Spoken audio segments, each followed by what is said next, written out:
Team up with friends. With friends. With friends. With friends. A team is fun, but I'm afraid to lose. Don't worry. Team up with friends. Rank up faster, rank up faster. Go and rank up. Radiant protection. Go and rank up. Bonus points. Go and rank up. Double challenge point for you or for you. No matter what, just team up with friends. Just team up with friends. Just team up with friends.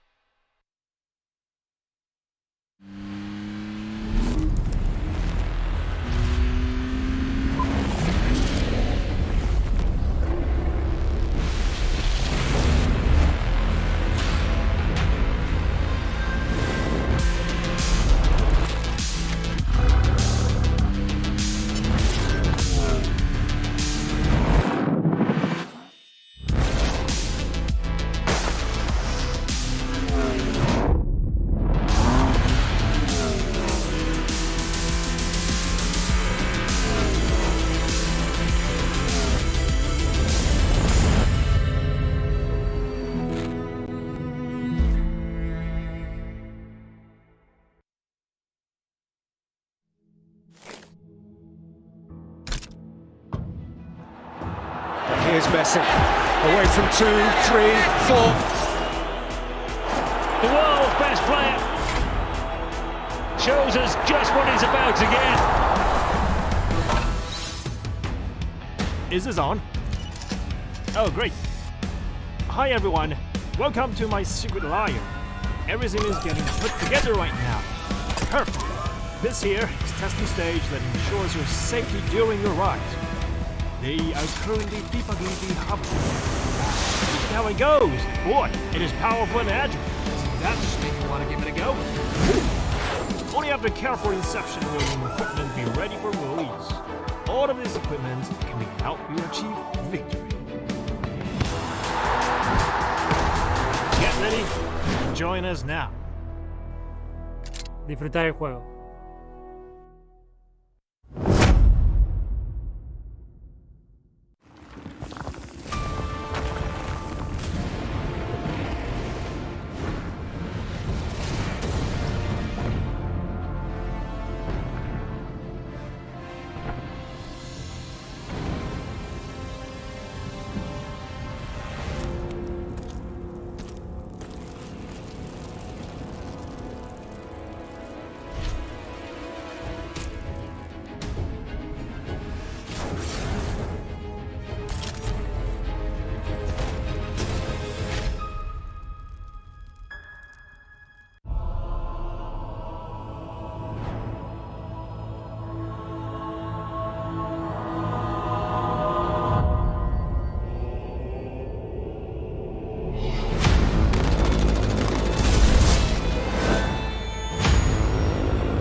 Ladies and gentlemen, welcome back to the PUBG Mobile Global Championships 2022. You're currently tuning in to day number 3 right here at the survival stage. And hopefully you guys are enjoying all the amazing PUBG Mobile actions that has actually transpired so far. And today we're going to be witnessing the matches in between Group Red versus with Group Yellow. And of course, joining me right here and right next to me is none other than Lord from Nigma Galaxy. And of course, we have our amazing translator on the furthest right. We have Otomo. So Lord, how are you enjoying Malaysia so far?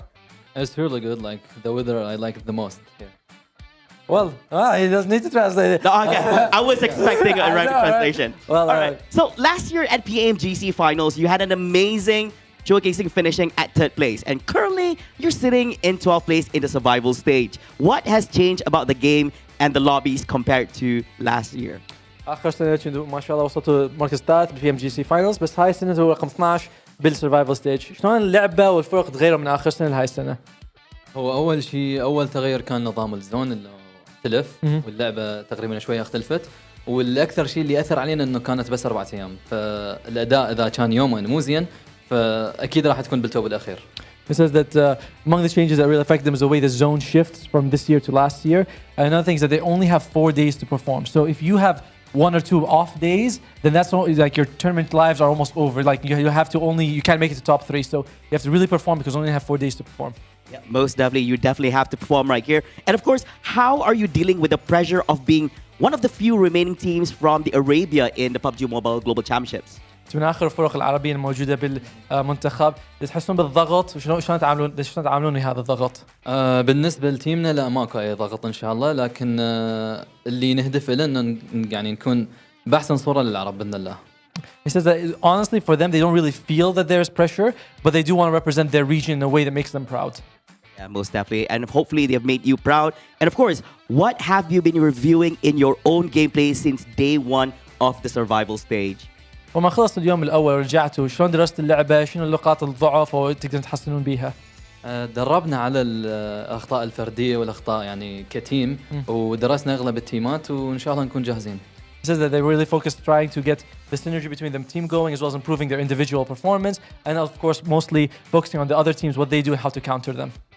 Sounds like they're well prepped right here for the final day at the survival stage. And of course, last question here. With Group Green having finished playing their matches, which teams left in the survival stage today and are you watching out for and why? الفرق الاخضر المجموعه الخضر طلعت بقى بس مجموعه حمراء والصفراء يمكن الفرق الموجودين بعدهم حذر منهم تتباعوا عليهم تقول يمكن هذول ياخذون يعني يغلبونا. بصورة عامة أغلب التيمات كلش قوية فكل التيمات عدنا عليها لأن كل التيمات اللي وصلت هنا تقدر تنافس على توب 1 أو توب 2. In general, it feels like all the teams that have made this far are a threat to them. All of them have done well. They can all take top 1 or top 2. So they're looking at basically every team because every team is a legitimate opponent.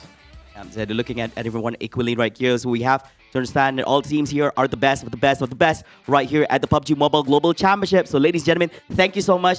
Lord, thank you so much. Nigma Galaxy, all the best to you guys. And of course, ladies and gentlemen, in a few short moments, we're going to kickstart match number 1 right here at the final day of the survival stage. Hopefully you guys continue to tuning in right here at the PUBG Mobile Global Championships 2022.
Well, welcome back, everyone, to the final stage, the final day of the survival stage here of the PUBG Mobile Global Championship 2022. I'm your host, Jason Kappen, joined by 2 analysts who have everything to analyze with all their analyzation that they possibly can.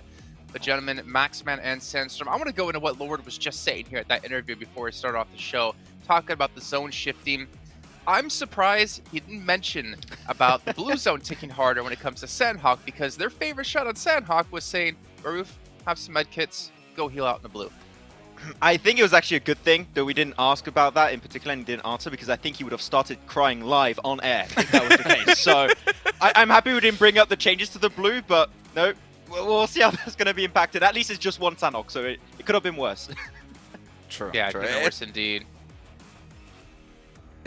Look, it's just the one Sandhawk, but one more day, 6 more games. Let's see what's going to happen with this one. I really do hope that they start off a little bit different than they did on day 1 of the Group Red stages. Well, it's 1 more day, 6 more games, and then another 2 days of 12 more games if they want to break through and make it into the finals yet again. As you guys saw there, the fan vote currently going on. If you're watching within the esports center, you get some tokens you can use to vote for your favorite teams. And we had a couple of teams actually make it into the top 5 that aren't even in the event anymore. They've been knocked out, but hey, they have their fans, and we thank you all for still watching. We also thank Sony Xperia, the 1-4 and Xperia stream made in collaboration with professional esports players. You can play PUBG Mobile in 90 Hz with Xperia Stream's total cooling system and multiple ports for intensive gaming and streaming. And one thing I know about Maxman is when he's wearing a denim jacket, he's gaming. I don't have today, so I'm not gaming. I'm doing the analyzation. I don't know. We're saying it even during the interviews, but yeah. Get yourself a phone, because mine is breaking apart literally. So I think this would be a good investment. Well, Max, when you're doing your analyzation, where do you like to do it from? From a very good hotel where I'm seeing everyone posting about it on Instagram and making me very jealous. Yeah, and funny enough, at the Pullman Kuala Lumpur Bangsar, that our world is your playground, and it is a playground indeed. Sandstorm, if you could do one thing at a hotel right now, what would it be? It would be to order some stuff using Prime Gaming. It's not where I was going with it. It's a segue, I guess. I respect it. You can get some free PUBG Mobile items and some premium content, as well as other benefits from Prime Gaming, so make sure to check that out. I thought you were actually going to go with, I don't know, a spa day, lay up by the pool in the sun, play some Pogi Mogi with the boys in a hotel room. But you know what? You transition us perfectly into to Prime Gaming. But also, you know what's happening right now, Maxman? What's going on? It's the survival stage. But in the survival stage, while you guys are home in between the days, you could be playing PUBG Mobile and working towards unlocking one of your sweet Maserati skins in-game, available until the 31st of December. So Max, we still have time. You still have time in particular to finally get a little bit lucky and get yourself exactly what you want. But you know what? Maybe it won't happen. Maybe it will. It doesn't matter. You're still better than me at PUBG Mobile, even though I'll still try to run you over next time we play. Make sure you guys at home, though, are following all the official channels here over with PUBG Mobile Esports as well, so you can stay up to date with what's happening around the world. And, of course, the events coming up, well, in the early part of January, where the finals will be taking place in Jakarta. It's going to be insane. It's going to be amazing to see. Hopefully, Bigatron make it there, and they actually get to play in front of a home crowd.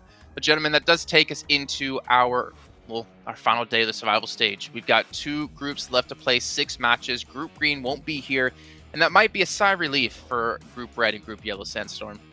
Yeah, considering the fact that Group Green, when they played against Group Red on day 1, they took 4 out of the 6 chicken dinners. Same happened when we saw Group Yellow take on Group Green as well. So one thing I'm very curious about is which one of these groups is going to turn out to be the stronger one when it comes to chicken dinners. Is it going to be Group Red, or is it going to be Group Yellow? Well, we'll find out here. And I mean, for me, Maxman, I want to say, like, almost just based off names alone, that I want to say Group Yellow in my head is going to be stronger. But honestly, it's been really tough to be confident in saying that. That's the thing that feels really weird, because if you're looking at these teams on average, if you just like compare all these teams, I would say that Group Yellow seemed like the stronger team, but we saw what happened during the group stage. They were not really as impressive as we saw for some of these teams, last year or potentially 2 years ago in PMGC for the players that came back. And they played against the same group. They both played against Group Green, so it's like a very good comparison to make. And overall, I have to say, Group Red has been looking a lot more impressive for some of our top teams, such as LGD, your BTRs, Titan. I want to see still a little bit of a comeback from Nigma Galaxy, but Group Yellow need to step up. And like High HC, 107 elims during the group stage. That's great. But where is that High HC right now? They're nowhere to be seen. It's a very good point in Sandstorm. I mean, obviously going from playing in a group stage where you obviously have some difficult teams, because obviously the top 3 are going to make it through into the finals. But the fact is, they are struggling extremely hard in these lobbies that have been somewhat rotating or will be continuing to rotate here into today. Yeah, I mean, they managed to average around 50 points a day when it came to the group stage, but now they can't even pass the 25 mark within 6 games. And when we're looking towards Besiktas as well, this team started off very, very strong in their first day when it comes to the survival stage. They managed to fix it up towards the second half of the day. So I'm looking at them and I want to see if they're going to be able to keep building on that momentum. Because so far, sensational play from them, but also LGD. They've been kind of quiet when we saw them in the survival stage. They're still up there. They're still fighting for that survival stage, or rather the next stage spot, but still a little bit tricky for LGD. Not seeing the same performance that we've seen from them on the group Red Day games. And then we go down to Reject. Started off absolutely insane on the first game for them, but then it was just a flash in the pan. Yeah. Nothing else kind of showed up for the side of Reject. After that first game, they just kind of disappeared. It was really weird Yeah. because it was a dominant first game too, like really good rotations. They were playing cube and also a high ground position next to, I think it was shooting range. Instant regroup in a central position. Defend a really good breach initially from also Inko, which that was not an easy one to defend. I think that start of the day was going to put them in a really good high morale state, and they were going to just continue to be consistent throughout the rest of the day. They didn't show up until the last game. And unfortunately, when you only have still one more day of play, inconsistencies like that can be the reason you don't make it into the last chance. So Reject have the potential, but we need to see if they can execute on that today. I mean, let's not forget about the fact that Reject was literally 1 point away from getting into the grand don't remind finals. me. They tied for third and they lost it on placements. Like, this is a team that we have very high expectations for, and those expectations haven't really been lived up to, unfortunately, so far within the group stage. So maybe today will be exactly what they need. Again, it's very difficult to play in these rotating lobbies with having, now the other 8 teams coming through. Drops locations might change. You might be contested where you previously weren't, and you obviously have to do a lot of research going into the Sandstorm to be prepared for the different teams that are coming into this lobby. Yeah, exactly, and we've seen a lot of teams struggle What? I when didn't it see that. comes to... Wait a minute, what? That's what I wanted to do to you, Max. But I got denied. But I didn't have a game. I would have died. I mean, yeah. Okay. Without the cut. Go ahead, Sandstorm.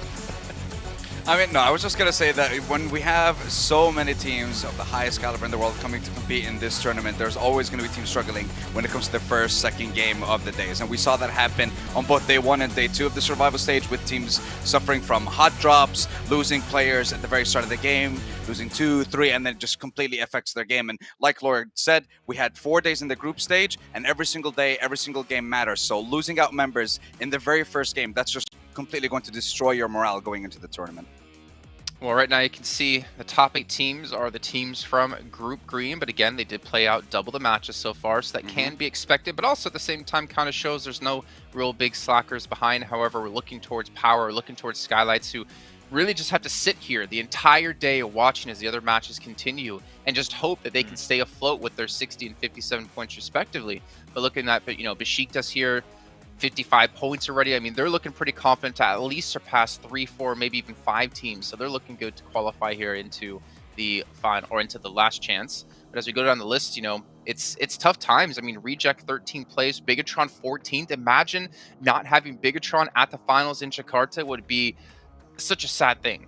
Yeah, I think I refer to it as like a crime if they didn't make it. And I think that's like the closest thing to how you could describe it. If BTR does not go to Jakarta, I will be so sad and disappointed. But you know what? Currently, they're in 14th place. If we stop right now, they would be in. It's just if they can just remain at this decent standard, trying to hit close to a 10, even just an 8 average point per game, I think that will be enough for them to qualify. But BTR and what we've seen so far this tournament is those up and down tendencies, which are scary when you're about to reach that finish line.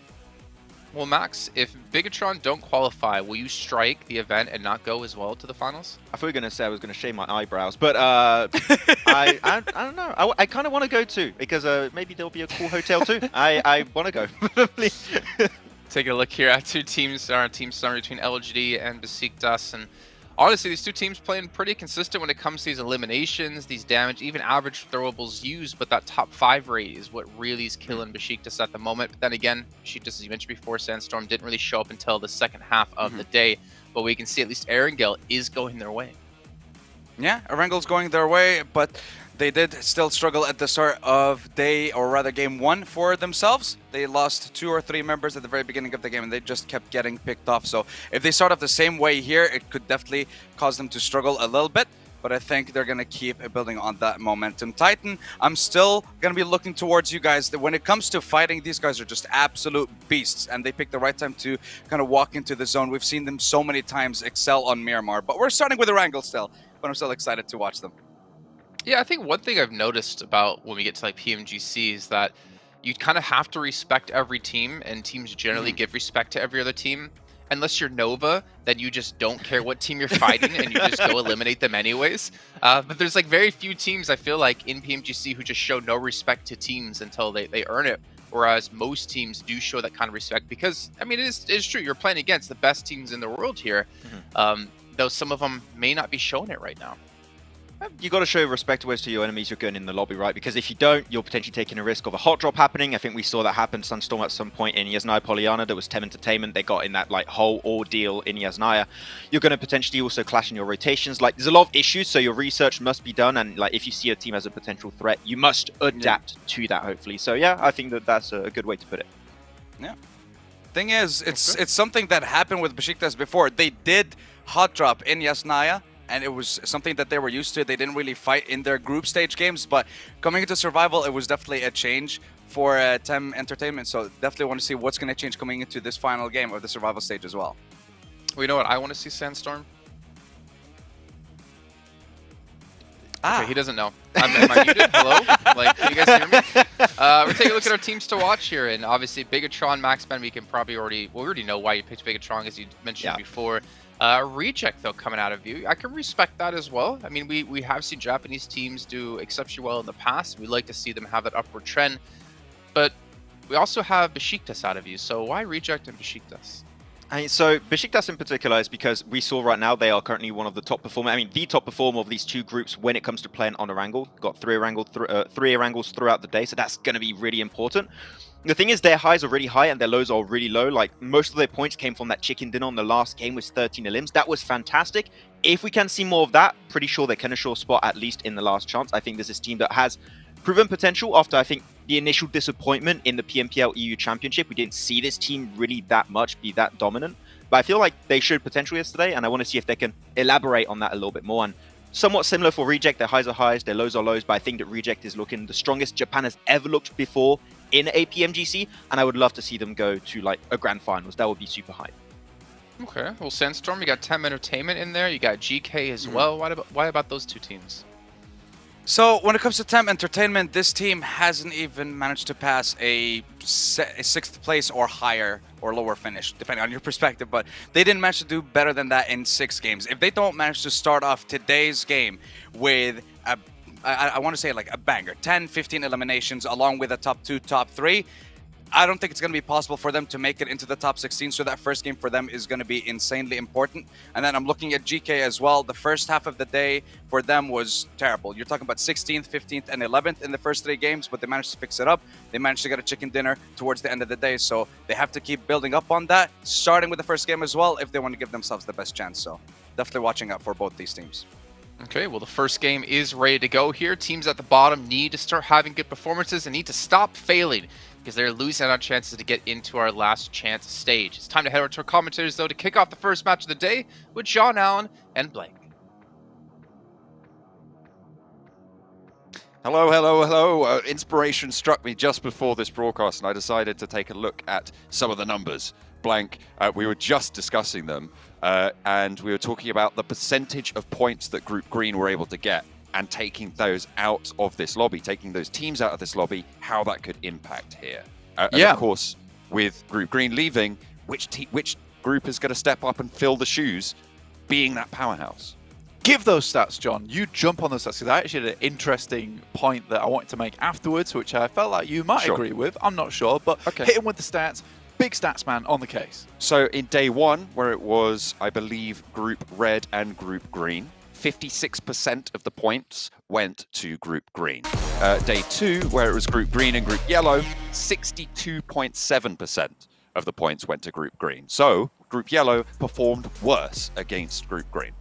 Exactly. So what we're looking at here is that Red, technically, maybe we could say maybe 10% better than Group Yellow, but at the same time, it's a case of trying to keep up with some of those teams is very difficult. And that was after Group Green were able to have that adaptation day. That is the most important thing for a lot of these teams. And now for Red and Yellow, both of these groups now have had that day to figure out what they need to do differently, what they need to improve on. And we saw that HVP, VPE in particular, had a massive step in performance from day 1 till day 2. They figured out how they wanted to play versus Lobby, what kind of gameplay style was going on. I mean, if you look at Green and Red from the beginning of the tournament, that was a very heavy central focused lobby. And I feel like in PMGC, we've now started to develop more of this edge play with a few teams taking those priority compounds where they can. And then you really do need to fight for them later on. So they're starting to get a hang of these new circle settings, how they like to play them out, and when and where they'd like to make those pushes, which is really cool to see. But yes, Red versus Yellow, this is now the really big question on a lot of people's minds is,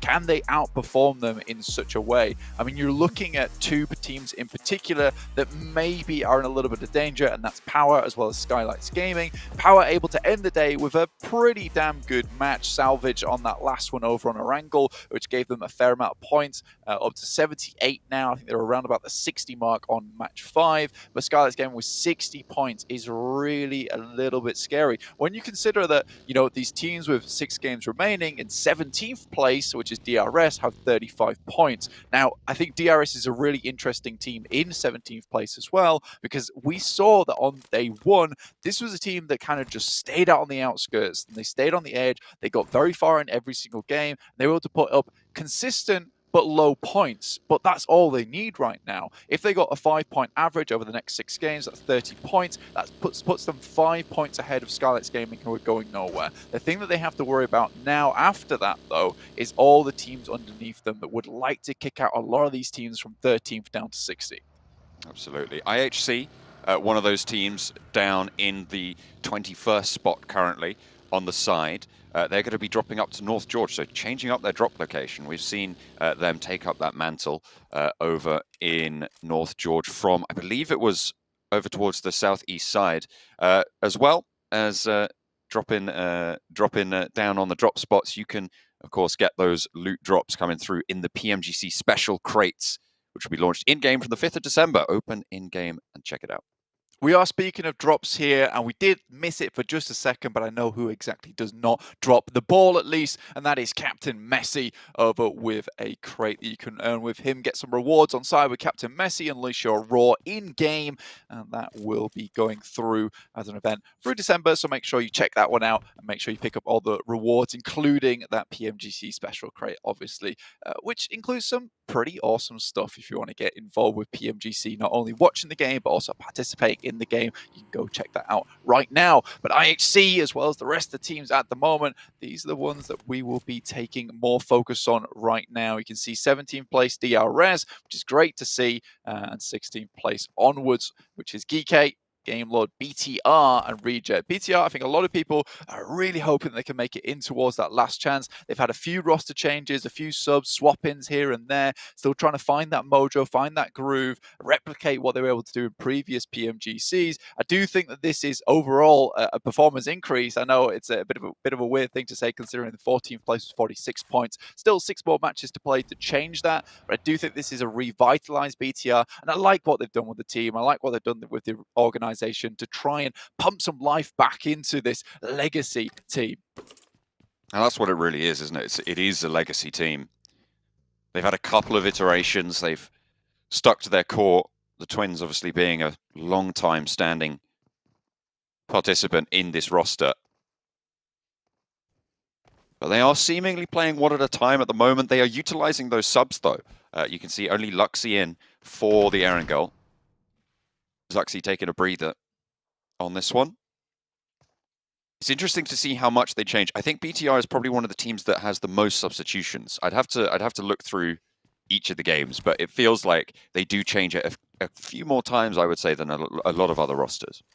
Yeah, and I think that's purely because of how BTR has changed over this last year, which is having, Zuxi take a little bit of a break from the main roster, head over towards some of those collegiate leagues, and he's done very well there, done some extremely good work with some of those teams. I mean, I had a really nice conversation with LaFlame from BTR, and he was giving some a little bit insight into the team. And I think, LaFlame also has a really good idea of what he wants to do with that team and how he'd like to improve them. I think right now it's just a case of finding that perfect roster, giving everyone a chance to practice, everyone to get in what works best, because although yes, this is PMGC and maybe you should have finalized your roster by now, I think for BTR they've been going through a lot of iterations this year.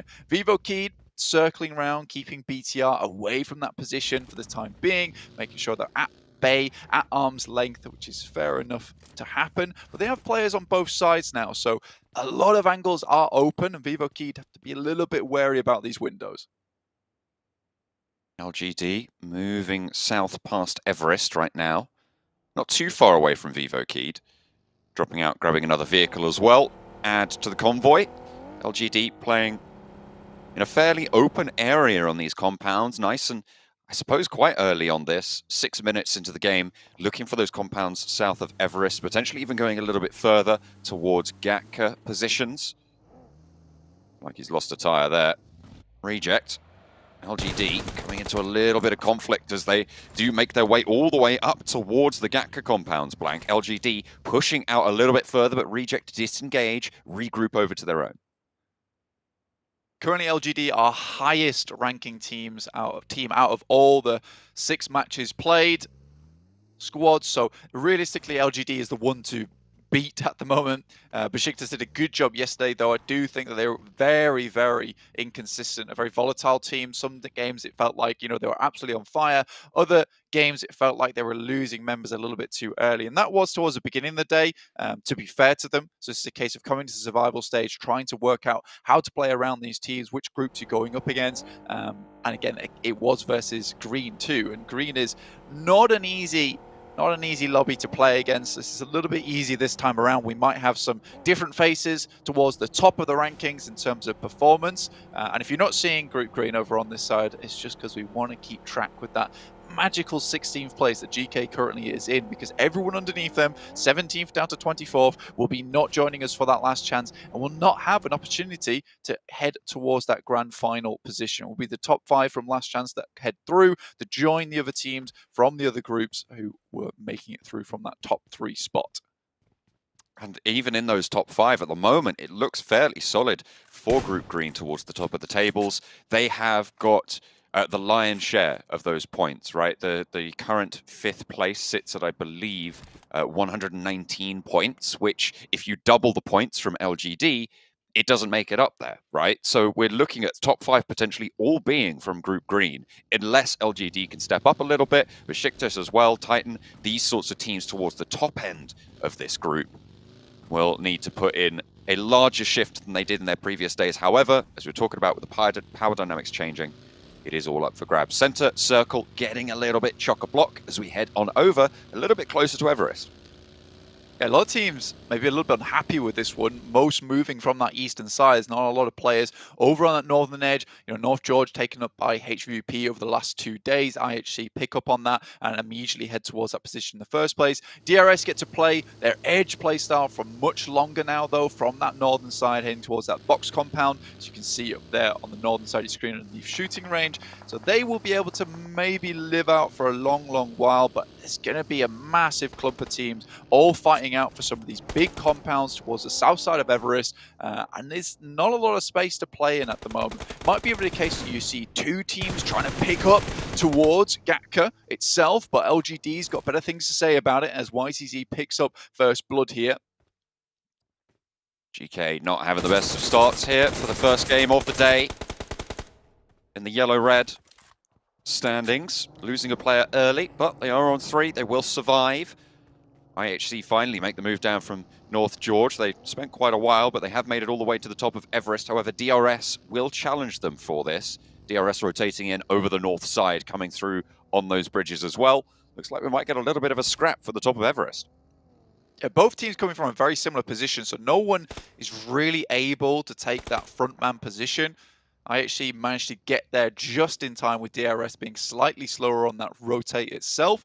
So now they can hold perhaps DRS for a little bit longer. There is a player in the back, though, from IHC that's yet to regroup with the squad. So trying to get him back up there. But with a lot of sightlines available, maybe you'll see DRS pick up elimination as he makes that crossing. But if you can get the rest of the team together over on IHC, they should have a good chance at holding the guys from DRS back, particularly with the amount of loot that they're able to come claim up in North George, the amount of utility, Molotovs, grenades, downhill towards DRS.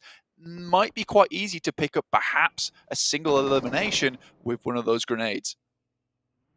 Delta definitely looking to control those sightlines. Watch for any of these peaks coming through. But in the meantime, they bide their time. Besiktas on the eastern side in ruins.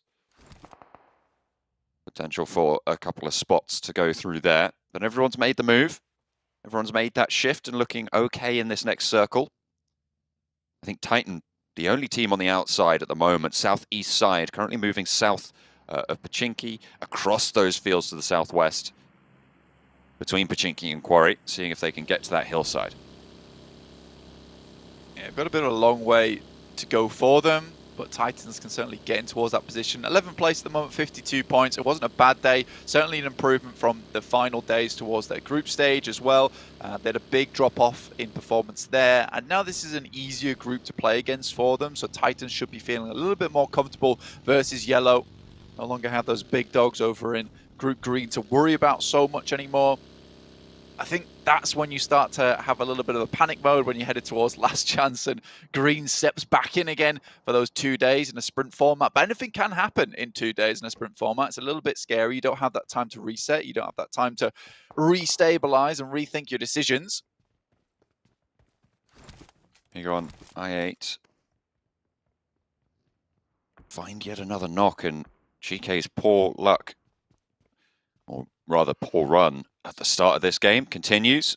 One more knock, but should be fairly resable. Reject gets spotted as well, close up to Ralph from Nigma Galaxy. Reiji is an outpost for Reject across the road.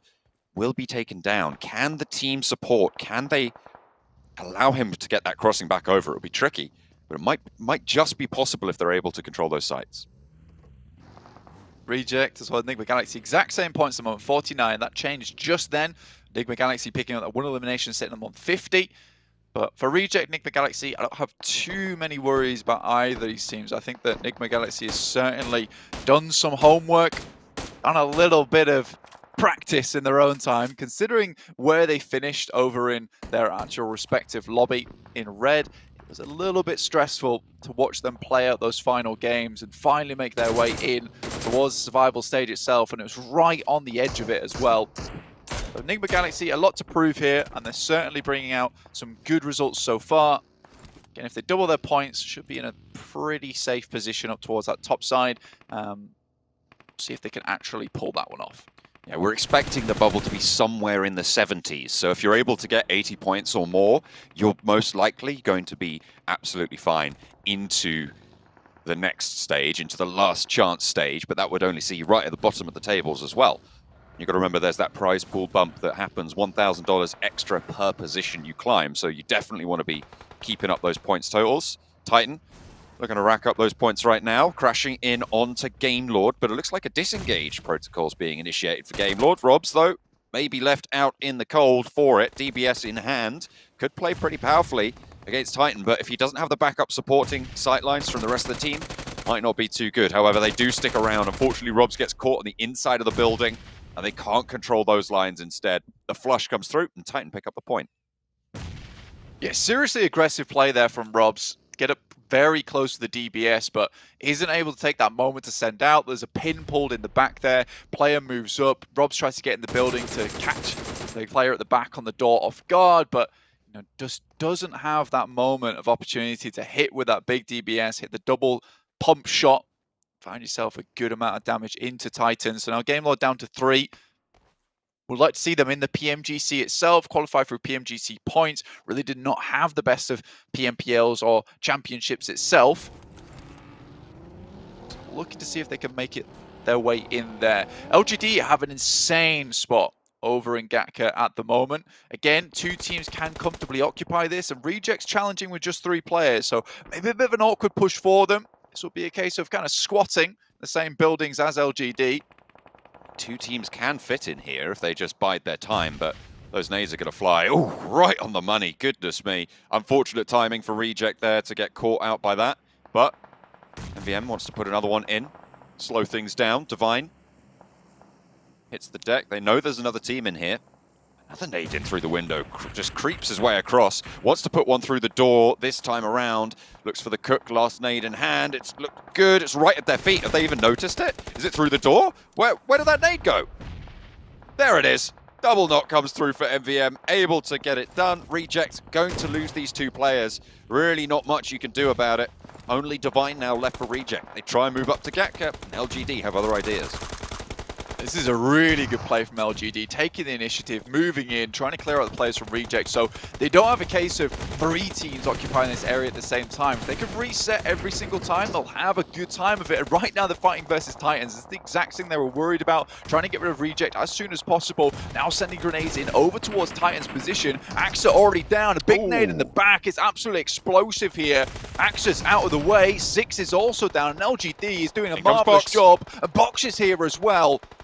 YZ out the window, has to deal with it on his own, but he's got backup as well from Suki, and it's holding off yet again. LGD are dominating in these holds, but they still have a little bit more to do. YZ finally taken down on the staircase. Teammates from Box not so lucky. Titan on 1, and Break finds the opening that 2 other teams could not. In comes, hang on a minute, another crash coming through. That's Vivo Keyed entering into Gatka, coming in on the corner compound. This is where Titans are holding. They send 1 all the way across as well. LGD still on 3 with only YZ falling so far. CC trying to put those shots through the door frame. They regroup 2 and 1 right now. Blank, it's chaos in Gatka.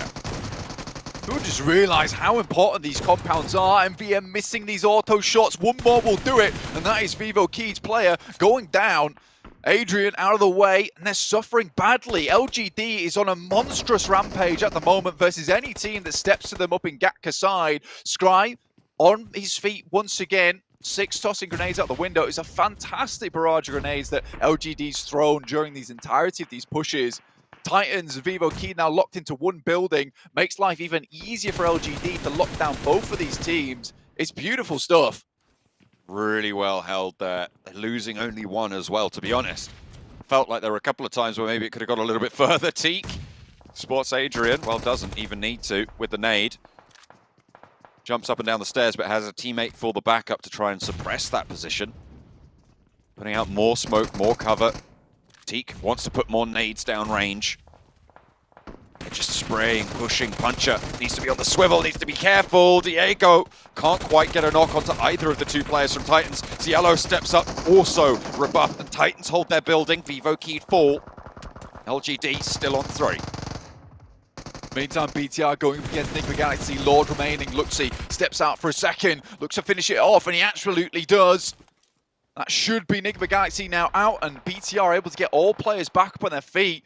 We missed the majority of that, but it looks like it got a little bit dicey there for the guys from BTR, but they're able to make it happen. Nade goes through it instantly. LGD is converting onto this building. They are not waiting whatsoever. This is rapid movement. Already the first knock. Suki in. Spray with the UMP gets cut down before its prime. Puncher wants a second. MVM will feel the brunt of it. Now there's only 1 player from LGD. Could it be the end of the hold? The miraculous set of plays that we've seen from them, and Titans will be the ones to fall, and Chunksy stays alive for LGD with 2, but in comes Scry. There's so many teams in this Gatka fight, and finally it comes crashing down. 9 eliminations though for LGD. What a hold on Gatka. All credit to them. That felt like an impossible task, and in the end it was. It really should have been a case that LGD just suffered and crumbled underneath the pressure that was created in that scenario, but battling against 5 other teams as they zoom in and taking the initiative on a lot of them as well. That is beautiful work if ever I saw it. Box now, I believe they've got 2 players remaining on their side. 2 eliminations, able to capitalize on those final moments. GK currently sending in nades over towards I8. Satan, Hope remaining. Not a pair that goes hand in hand, but looks like they're working together just fine right now.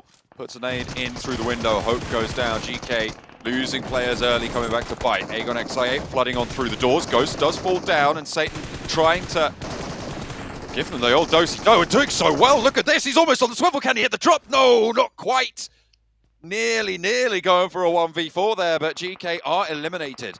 By the way, Blank, Divine is still going. Reject is still alive. The first team to crash into LGD is still there. 1v2 for Divine on the inside with the auto shotgun. Could pretty deadly. Spotted through the slats in the window. Sees a player. Break backed down with the auto shotgun. Flush went for the drop shots there, and he takes on 2. Reject will stay alive in Gatka. The sole claimants now of this compound, and BTR has heard an absolute cacophony of percussion coming through from those grenades, the shotguns, and are worried to join in on the orchestra, not knowing it's only the initial team that drops in. You really do wonder how scared BTR are to push this one. Look at the elimination counts towards the top of the tables as well. 9 for LGD, 6 for Titan, 6 for Enigma Galaxy. With 8 teams remaining, those are high counts going on, Blank. And even though they've gone down early, you can see that they've turned up to play. Absolutely. It's a huge elimination count for them. Game Lord, 3 players still up in a fairly decent spot as well. After Titans left them alone, moved directly towards that compound. Yes, they lost Robs early, but the amount of damage a lot of these teams are taking, you know, Game Lord might be in a good spot here. Similarly, IHC with a decent compound on the high ground to play around with. Tem Entertainment trying to move in from the side, currently with only 13 points gained over 7 matches, including this one. IHC's compound really powerful at this point. On the edge of this next circle, though, so they'll have to figure out how to leave it most likely in the next. But how much can they gain from this spot? DRS looking to take shots over their way because they know what a threat they can be in the current position. I mean, the thing is that DRS, as well as IHC, were always going to have a fantastic time during these matches. Just considering the position they held on that northern side, they were able to move down fairly easily. Most teams towards the east battling out. You saw the amount of teams that headed in towards Gatka's side. Luxy spots one player from I8 peek out a little bit too much and looks to take advantage of that. But DRS now could look for a big game and a very important match for DRS in particular. Currently in 18th place underneath Box Gaming, who have gone out. So an opportunity to ladder up here and quickly send themselves further towards that position that Skylights Gaming currently hold. Very isolated as well, our DRS. On the northern side, no one really looking to push in. Good opportunities. Tem, at the bottom of the tables, still alive with 4. They've got 2 eliminations. Playing on the southeast side, though. It's going to be a difficult roll along that little hillside that they're occupying currently. Besiktas with a difficult angle for them to deal with. Nades over towards Victor from Aegon XI8. Narvalo on a split, on an off angle, smoked out, and there's the nade that will find Victor. And that will be confirmed, I'm sure. Reject finally taken down. Divine will fall. 3 eliminations coming out of Gatka. Nobody survived in the end. Nades over towards Tem are starting to come through as well. I think there was a flush over. Yep, they're down to 3. Narvalo up now. We saw what this guy could do yesterday. The survivor on the side of the team, remaining alive for them for a long while. Not already. Laddering up to 7th is good, but a lot of damage coming his way. IHC even looking that way too, so smokes will be absolutely essential to him. Drops one down on the tree, pops the first aid. Luxy tries to step and get a bit of damage through, but now just Misery left remaining. Should be impossible to get Luxy back up on his feet. Gonna have to complete the shimmy. You can't get him up here, so he is gonna have to crawl all the way to the zone if you want a chance. If you drop a smoke, maybe, but very unlikely that BTR will be moving forward with more than 1 player. It'll be miraculous if they're able to do it. Hang on a minute, he's out the zone. He will be if he crawls a little bit further away, but yeah, he gets spotted by Besiktas. Up roll Tem, though, in the meantime. The attention drawn away, they turn it around, and all of a sudden, Tem are ready to pounce. 3 players alive, but they are fighting for their tournament lives now, Blank. 5 eliminations on the game, 3 alive, last 6. He really did need this, and if Tem can continue to translate this across, it'll be very good for their point scoring and put them in a position where maybe for the next 5 games, he perhaps might get into that top 16, but from a 24th place position, very, very difficult. 6 matches left to play though, with a lot of the teams towards that top side lobby no longer in this lobby. It really is very volatile towards the bottom of this table. Anyone could make it at this point in time with the amount of teams that are very, very similar points towards that bubble position of 16th place. That's what everyone's going to be looking at. Go a little bit calm as everyone's preparing for this next shimmy. IHC still with the corner of their compound in the circle. TEM moving underneath them, down the hill as it pulls away from that IHC sightline. Narvalo, though, still there. Aegon XI8. Find out all about it. Ghost will get beamed down by the DP. We'll be seeing that one, but doesn't want to step up too much. Don't want to spend too much ammo either. You need it there if someone rolls up on this position, because it's very, very central for Narvalo. I mean, because he did get that central spot as well, he has a great sightline to continue peppering shots over towards I8, and eventually they'll have to move from behind that vehicle. Rules is going to move up. I mentioned that DRS were getting low but consistent points playing that edge playstyle, but that edge playstyle has massively favored them in this game, being one of the 2 teams only that are on that northern side. Everyone else goes to play central, and now DRS just completely capitalized off the back of this one. I think that for DRS, this really does have to be a big game on their side. Misery's going to go down here to TEM. Has been spotted, somehow dodging the bullet storm being sent his way, but you've got to imagine it's not going to last too long. Shimmying around, and there we go. Another point. Slurped on up by TEM. 6 eliminations now. Top 5 guaranteed. This, as you were saying, an excellent point scoring opportunity for this squad. Actually, for pretty much all the teams in this current lobby right now, these last 5 teams would all absolutely love to be able to rack this one up.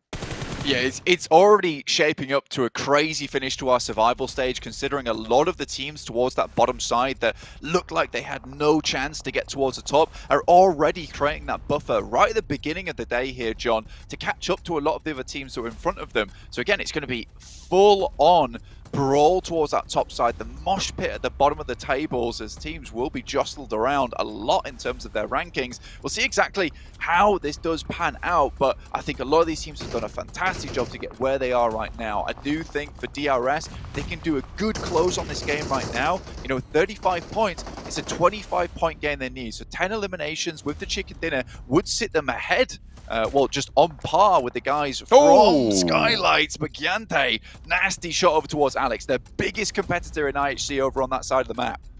IHC will have to leave, and with that knock, that's going to slow everything down. Really well timed, actually, to draw essentially 2 players of the squad out of the running for this maneuver, which they will have to make. They're on the long side of the circle. It will make it harder, very, very much so.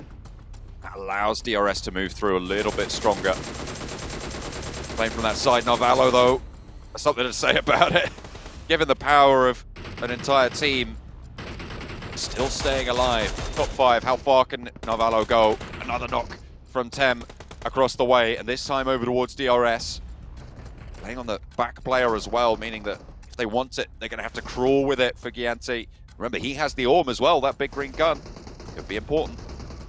I have to crawl towards Narvalo at the moment. Doing a fantastic job at keeping this team at bay. Has so much cover, and they're not in nade range as of yet, and he sees that, which means he needs to keep peppering those bullets in. Cannot allow DRS to get too much closer here, otherwise his position is going to be completely open. So you can get another knock here on towards DRS, slow them down, potentially ladders up a little bit further. TEM's doing a fantastic job to keep all these teams absolutely injured, suffering right now, and Godless and Alex absolutely get out the way from that position. That should have been 2 knocks. Should have been, but it's just slivers of HP in it.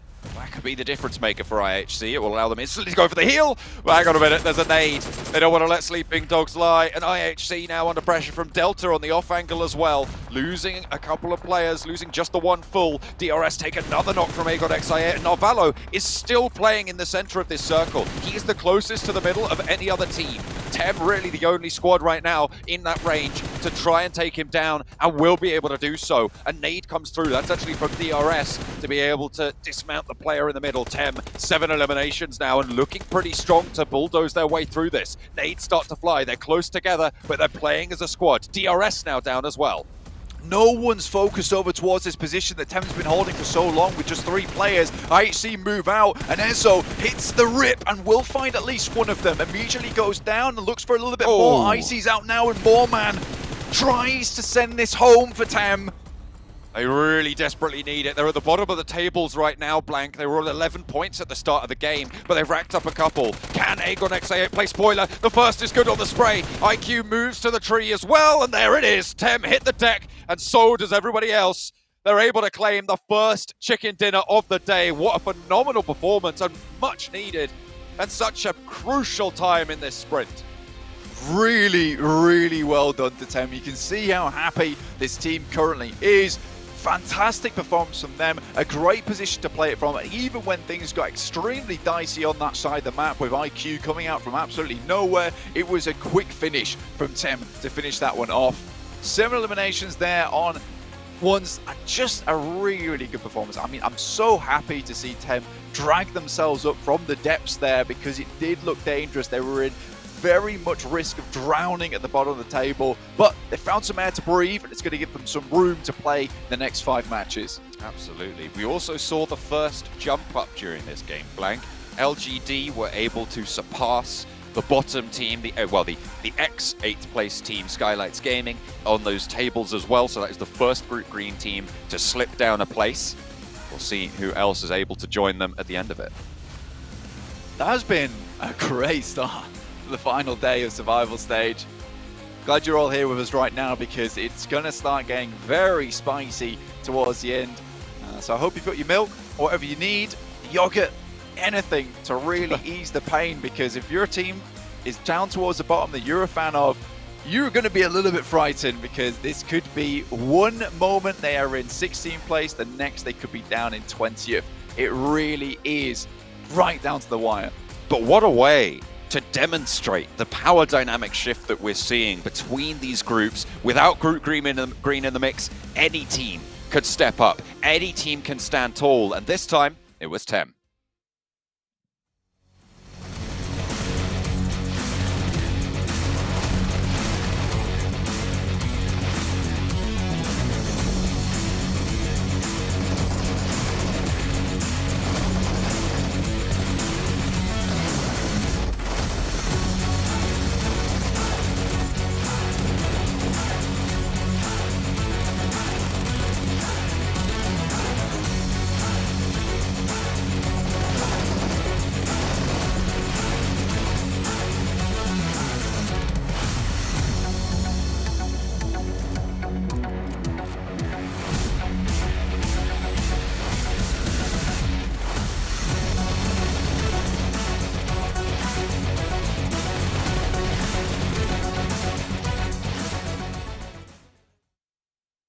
Well, Tem Entertainment start the day off at the bottom of the leaderboards, but with that chicken dinner under the belts, they have catapulted themselves forward and get themselves one step closer to make it into our last chance stage, kicking off, oh, let me just check, tomorrow. Gentlemen, what a phenomenal game with a lot of twists and turns. I mean, thinking back towards how that game kind of started over at Gatka, the teams crashing after crash after crash. LGD was running what kind of like nested we poke as Reject came in and just pretty much opened up the floodgates. Pretty much. The moment they crash, teams are like, oh, there's very little positions in this circle we can play. Let's just try and capitalize on that position. Then I had to write down all the teams because there were so many that crashed in that position. There was Box, there was Titan, there was VK, there was Reject, there was LGD. Like, all of those teams fighting in that one compound. And it was technically a mini battle royale in an even bigger battle royale. And only Divine really came out on top. So, as you said, Jason, they opened up the floodgates, but a team that capitalized on that fight and that basically dodged everything was Tem Entertainment. They knew that fight was happening. They're like, if we just dodge the fight, get ahead of that position, and wait for the remaining players to come out, which was only Divine, we're in a good position to get the win, to play that ridge. So Tem played that game super smart, 10,000 IQ. All right, let's take a look at the match rankings here. You can see 27 points. They had 11 across 6 matches, Sandstorm, in 24th place. An additional 27 added to their tally is phenomenal. But the thing is, not only them, I8, they were in 23rd place to start off the day. They get themselves 17 points. IHC, they were 21st place, gave themselves 15 points on the board. DRS, 17th place, gave themselves 13 points on the board. This is a massive step up at the bottom of the table of our overall rankings that really throws things crazy, wonky, whatever word you want to use. It's just absolutely ridiculous seeing the fact that these teams are performing and the fact that it's happening in the first game of this day. It is so good. It is setting up for an incredible finish, and we're seeing Tem. I mean, these guys were just rolling through this lobby, but LGD, you said it yourself, Maxman, and I love the fact that you called it before it even happened. LGD had Gatkan, you were looking, if one team crashes, every single team in the server is going to crash, and then you proceed to see 6 teams just fighting each other in Gatka. And the fact that LGD managed to get 9 eliminations, they still managed to get a result for themselves, huge for them. But with all these teams at the bottom of the leaderboard coming up with a lot of points, that means that 1, the border for qualification is going to get lower because you have these higher level teams not performing, not getting those points. And 2, that just means that you're going to have so many teams needing 1 or 2 points to qualify but not being able to get them. So today's end is going to be fantastic. It keeps the points squished together, and as you said, Sandstorm, I almost guarantee it's going to come down to that final match of who makes it into our top 16. When it comes to maybe our top 5, the fan vote currently going on, as we mentioned before, within the esports center, you guys can vote. We do have S2G still winning. Actually, I think this is pretty much the same order we've had before, but there might be a couple of new votes for some teams here after that first match. Where are the DRS fans? Like, you guys kept voting for Yeah, them what in the happened? chat, but in the game you're not voting? What's Well, it's because they're watching on YouTube and not within the esports center. They're voting there, but they're not voting Oh. in the esports center. You have to vote there. Okay. do it now, Come on. Max. Go. I put my vote in. I'm not going to tell you I voted for. I don't want to get in trouble, but... Was it I've Game I'll done just see which one you liked over on Instagram. That's how I'll know. No! Take a look at our overall rankings to get an idea of where the teams currently do stand. And we have finally had our first team out of Group Green be pushed down. Skylights Gaming, 12 points, as you can see here, have moved down from 8th to 10th. Again, they have to sit here and watch all these matches kick off. But LGD, Besiktas, Titan, Nigma, looking pretty confident to make it for sure into our top 16. But it's all about the second page here. Look at this. Wait, how high do I have to go here for 10 Entertainment? Where many arrows? 19th Where do we place. look? From 24th to 19th off one game is phenomenal. That's the thing, and we were talking about it, right, Sandstorm? The teams that were looking safe at the start of the day, like in the middle of the pack, that had some decent enough results to potentially make it in top 16. You're looking back on this game, you're like, Chuckles, I'm in danger. Like, you really are. Exactly. If the teams at the bottom keep getting results like 10 was able to do in this game, like IHD were able to do, I8, DRS, you are literally not safe to make in top 16. So now all the teams need to go like just super try-hard mode right now to make in top 16. I didn't think it was going to be this hard, but it seems really complicated at the bottom to just make it across Max, in top 16. Were you assuming that teams weren't trying hard in this event so far?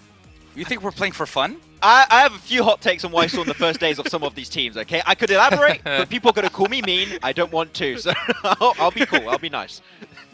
Taking a look at our top performers when it comes to Miramar here. We do have GK, funny enough, actually, having well, basically being our top performer here with their 16 ranking points and 8 eliminations. But Game Lord, we haven't touched on them too much, to be honest, and this team has given a little bit of a surprise. They're not safe. They're not really closing the doors just yet on getting through into the last chance, but they definitely performed better than I think a lot of us expected.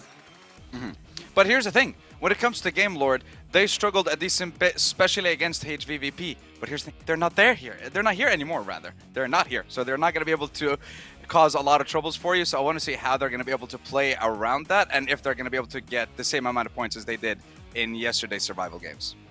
All right, let's check out our teams to watch here. As Max Ben, I'm mostly curious about your picks. I know Sandstorm likes to go with the popular teams.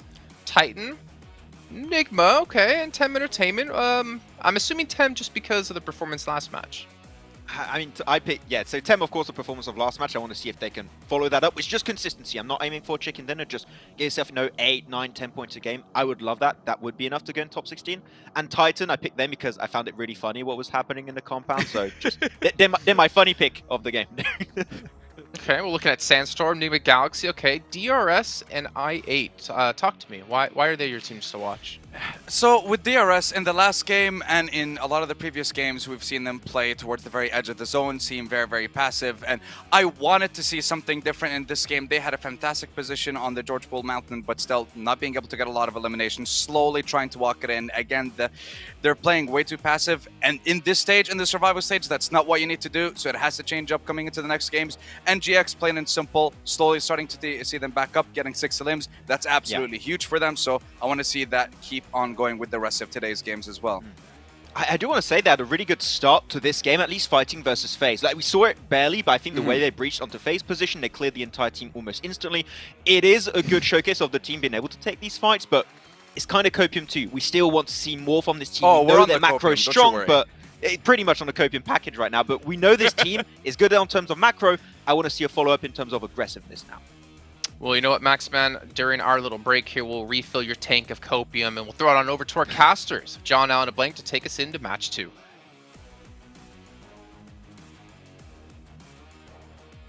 We are all about these games today, Blank. What a way to kick things off. IHC doing really well as Tem getting that chicken dinner from the bottom of the tables, catapulting themselves back up and into the mix. It has been a very, very weird little turn of events that we've seen so far, and it's put a lot of teams back on the map that I didn't really think had a massive chance. And Vivo Key certainly wasn't the team that I was expecting to see down here in 24th place. Similarly, I wasn't expecting to see Tem Entertainment jump from 24th into 19th with 1 game, sat themselves behind GK Esports with 40 points by only 2. So that's 17th place is now available. DRS, on the other hand, though, I think is a team that should definitely now make it into last chance, considering they got themselves a big game at the start of the day, and historically through a lot of their group stage, throughout the entirety of survival stage as well, where they played.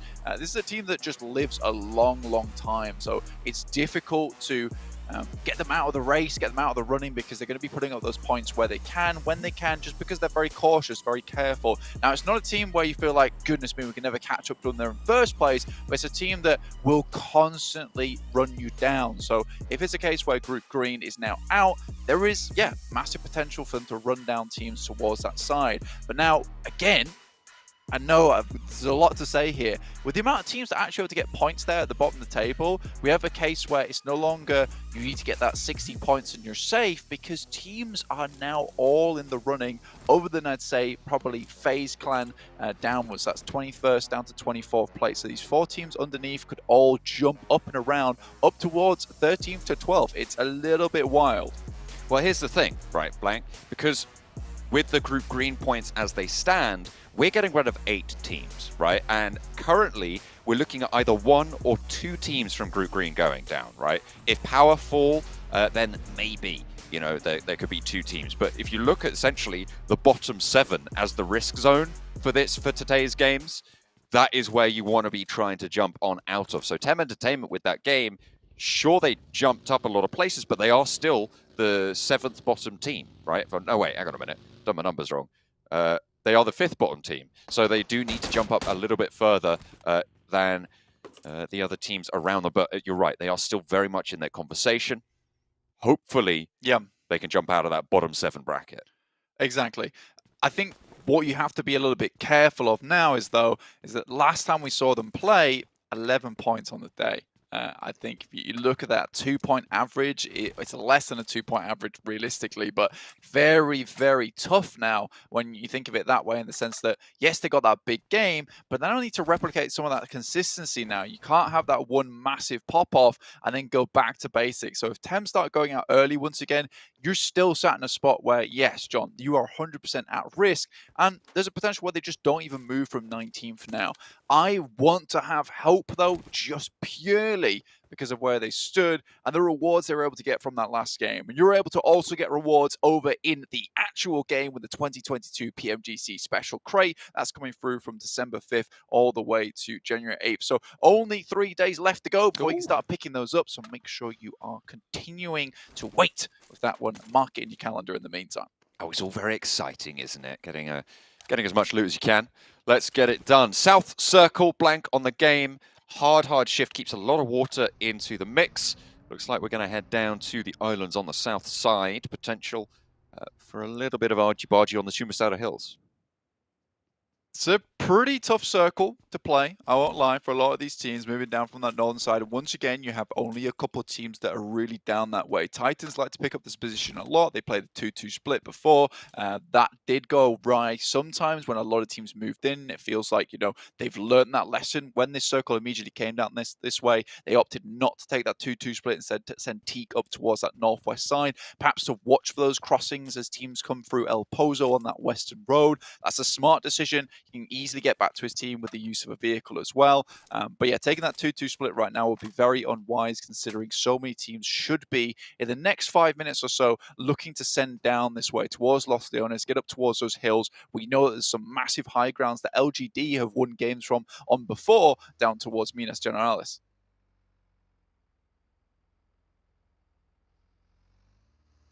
Close by. Wants to stay alive for Tem. You're talking about consistency. They're just keeping themselves going. Staying out of the way, staying out of dodge. If they can pick up the points, great, but do you not want to be caught unawares? They should be hearing these vehicles move around, though. They are regrouping in Los Leones. No argy-bargy just yet, but I'm sure that either of these teams would take these shots given the chance.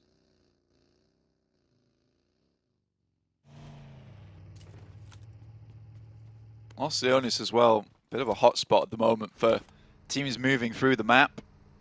Imagine some teams might have wanted to come down from El Zahar. With Impala now currently open, it's a fairly easy rotational path for a lot of these guys. So Los Leones, certainly a position where you don't want to take too many fights. Right now, Tem is holding that south side. I8's opted to move towards that north, as opposed to taking those fights. FaZe moves up towards the players of GK. Ragnar and Haith just send away.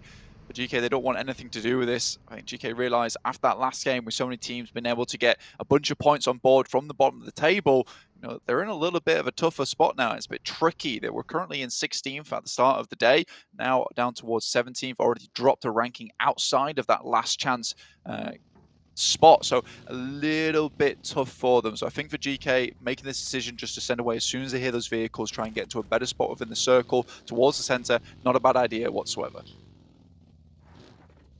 IHC on the northwest side from Monte Nuevo. LGD, goodness what a fight they had in that last game. Western side, making that rotate down south. Titan already in. And at the moment, no hot drops really coming on through other than that Los Leones close call. Maybe Box will come into contact with Vivo Keed. As Box move a little bit further south, as do VK themselves. Diverting their attention, controlling a compound on the north side.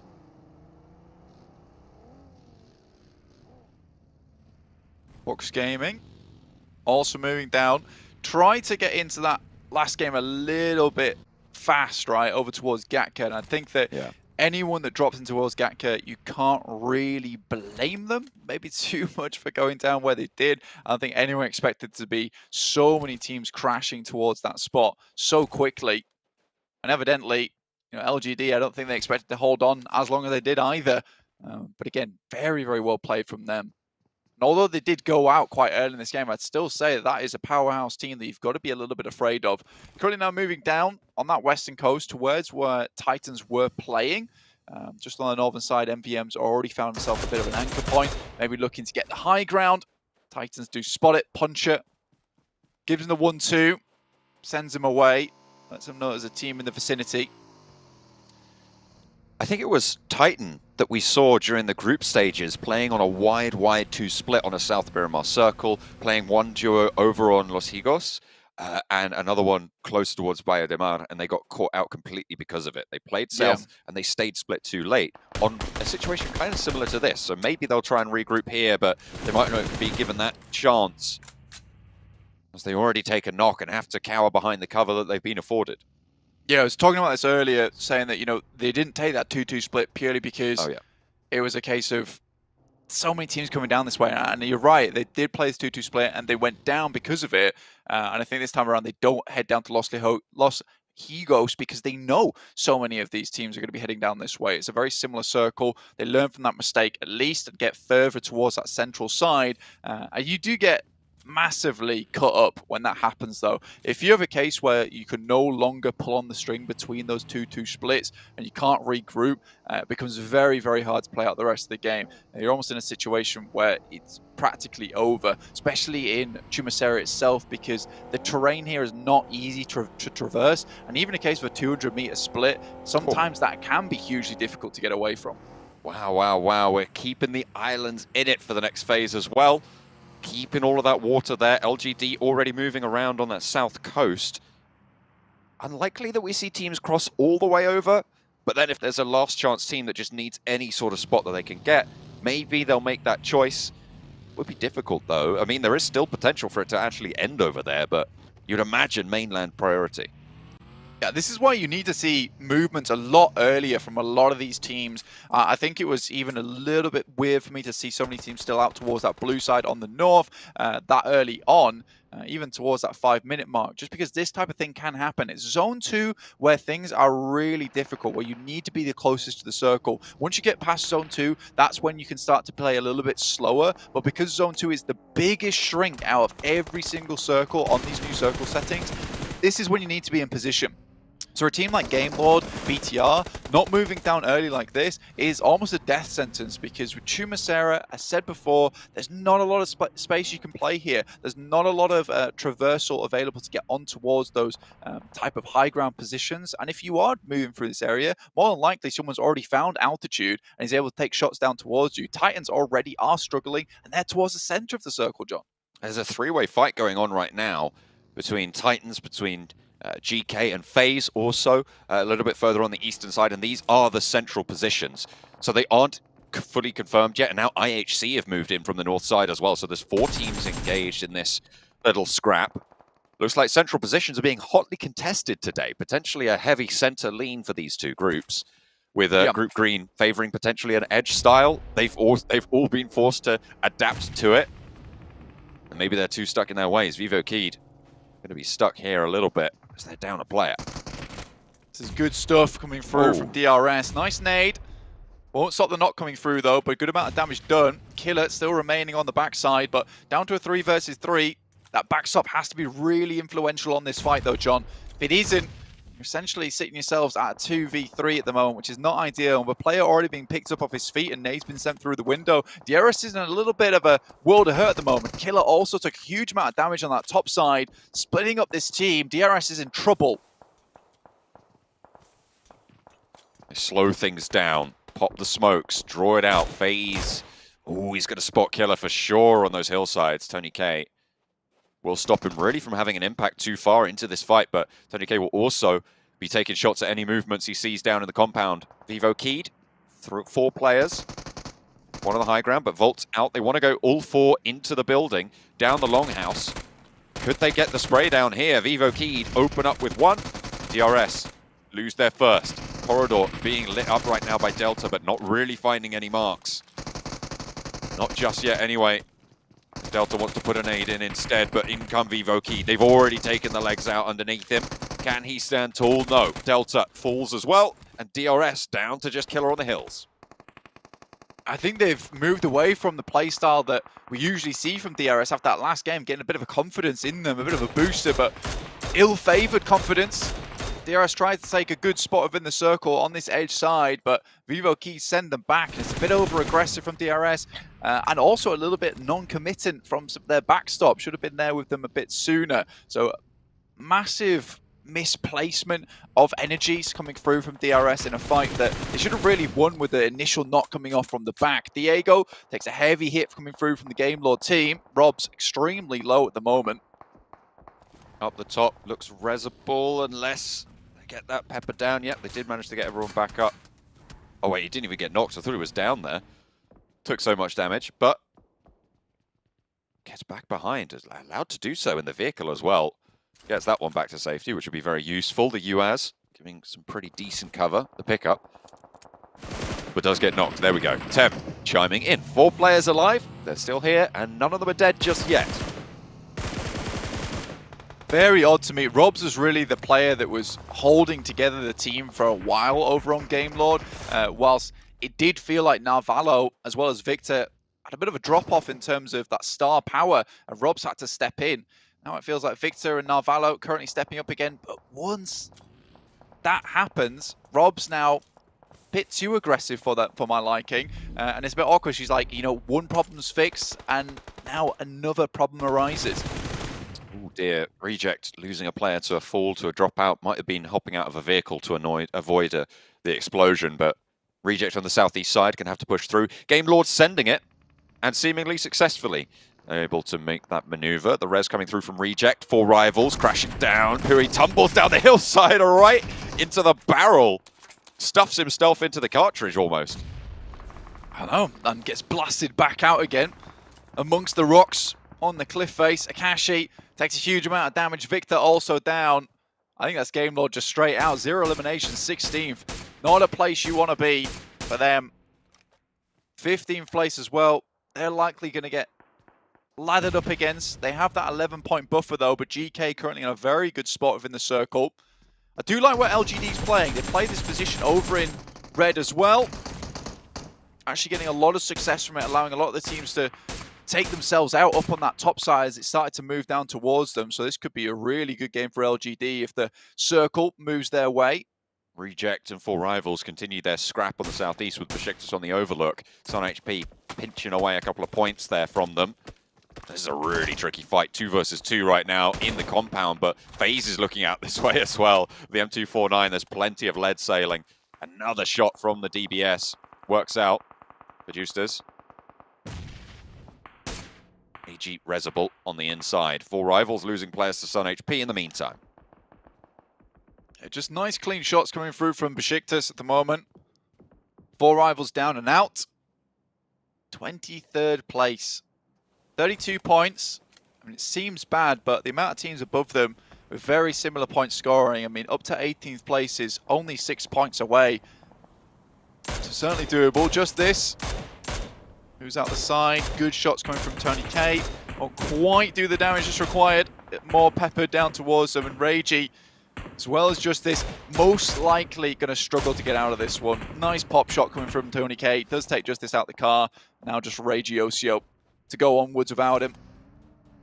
Stays alive, but you're right, solo play on this south side is going to be really, really tricky with the number of teams having sightlines and information over towards them. FaZe on the eastern edge, split in and out of the circle right now. We'll have to move forwards just a little bit. DRS trying to slow Vivo Key down. Vivo Key, the only team really now who's lagging behind the rest of that pack, who are pumping up towards the top of those elimination brackets. If they get a good game here, though, it would put them still amongst it with the rest of them. They're already on 3 eliminations. They're playing as 4. They're on this northeastern side. If they pick up Killer here, that'll be another point to add. Another arrow to their quiver. But the point is denied. However, DRS eliminated behind them. So our 15th and 16th place are out quite early on in the game. Which opens things up quite a bit now for Tem Entertainment, IHC, as well as GK. GK currently in a very nice spot in the circle. High ground to play with. The circle still determined to stay up towards this northern side. A lot of the high ground. GK does take a knock there from Suki, who's been absolutely phenomenal for LGD. His average damage, I think, is around about 483 or something like that. It is crazy to see. It's the start of the day. Nearly clearing those shots through, but Suki stays with only the half bar to show for the shots he loosed. On the south side, and you were talking a lot about this LGD split a little bit earlier, Blank, it seems to be staying pretty strong. Yeah, Suki on his lone zone. It covers a lot of bases. The circle heads down towards the south side. It allows them to regroup. Did see Chungsi take a knock earlier on, but YZZ was immediately there, able to provide him the attention that he required. Shots over towards IA inside the shack at the moment. Continues to pump those through. YZZ takes a lot of damage here. Most likely will have to move out. But again, it gives them so much cover here on the coastal side. Very difficult to take shots down towards them. And no matter what, because they're able to sprint back down the cliff face, there's not going to be many moments where LGD's in too much danger. This, however, is going to provide some problems for them. Have to regroup back with Suki. Think about their next move. They're playing 2 players on that front. And those powerful positions will need to push further in. Titan are kind of in their way at this stage, but only 2 players are active for the squad. If they can move up to Titan's position, that would be best case scenario for them. But there are teams on their west, Enigma Galaxy, and on their east, GK and Besiktas, and actually FaZe as well, who will all be trying to stop that cross from LGD. Try to stop them getting further up. We've certainly done a lot of damage over to these other teams with LGD taking shots where they can. So teams should be aware of their position. Right now, taking shots up towards Titans. Try and claim their position. Again, with the amount of staging that goes on around this position on the map, it just means that a lot of times these fights can be isolated to 1 versus 1 teams. Down towards the south side, though, a little bit harder because there is a lot of sightlines available. But BTR, Tem Entertainment, Vivo Keen, all teams that really aren't too much in the action, waiting for other teams to head up on their way. IHC also found themselves a nice compound over towards that western side of the map, looking to hold out Box as well as Enigma Galaxy. FaZe with a lot to do here on the south side. Besiktas try and move up the hill, but finding these knocks for FaZe and just sending the shots wide. Peace does finally go down, and Ventores opens the bidding. Zessi is low, Sun HP half HP. Ventores gets that flush over towards Peace, and Besiktas knocks down a peg. They will be playing on with 2 now. Zessi taking shots from the back as well, forced up and over to try and just break straight on through with nothing more than speed and a dream, but will not be able to sleep easy on that one. Zessi will fall, and FaZe 5 eliminations now. Sun HP, last to fall from Besiktas, brings it up to 6. Good game there for FaZe. Jumps up a lot into 18th place with the 6 eliminations they're able to find. Now GK come in hot, looks to fend off against the players from FaZe. FaZe moved them out from that position earlier on. It's a nade to start it off versus Hafe, and Hope just has to try send one back his way, but Tony K already loosing another on that side, trying to finish off the player that initially knocked. There's a fair amount of chunk damage to him, but won't finish the fight just yet.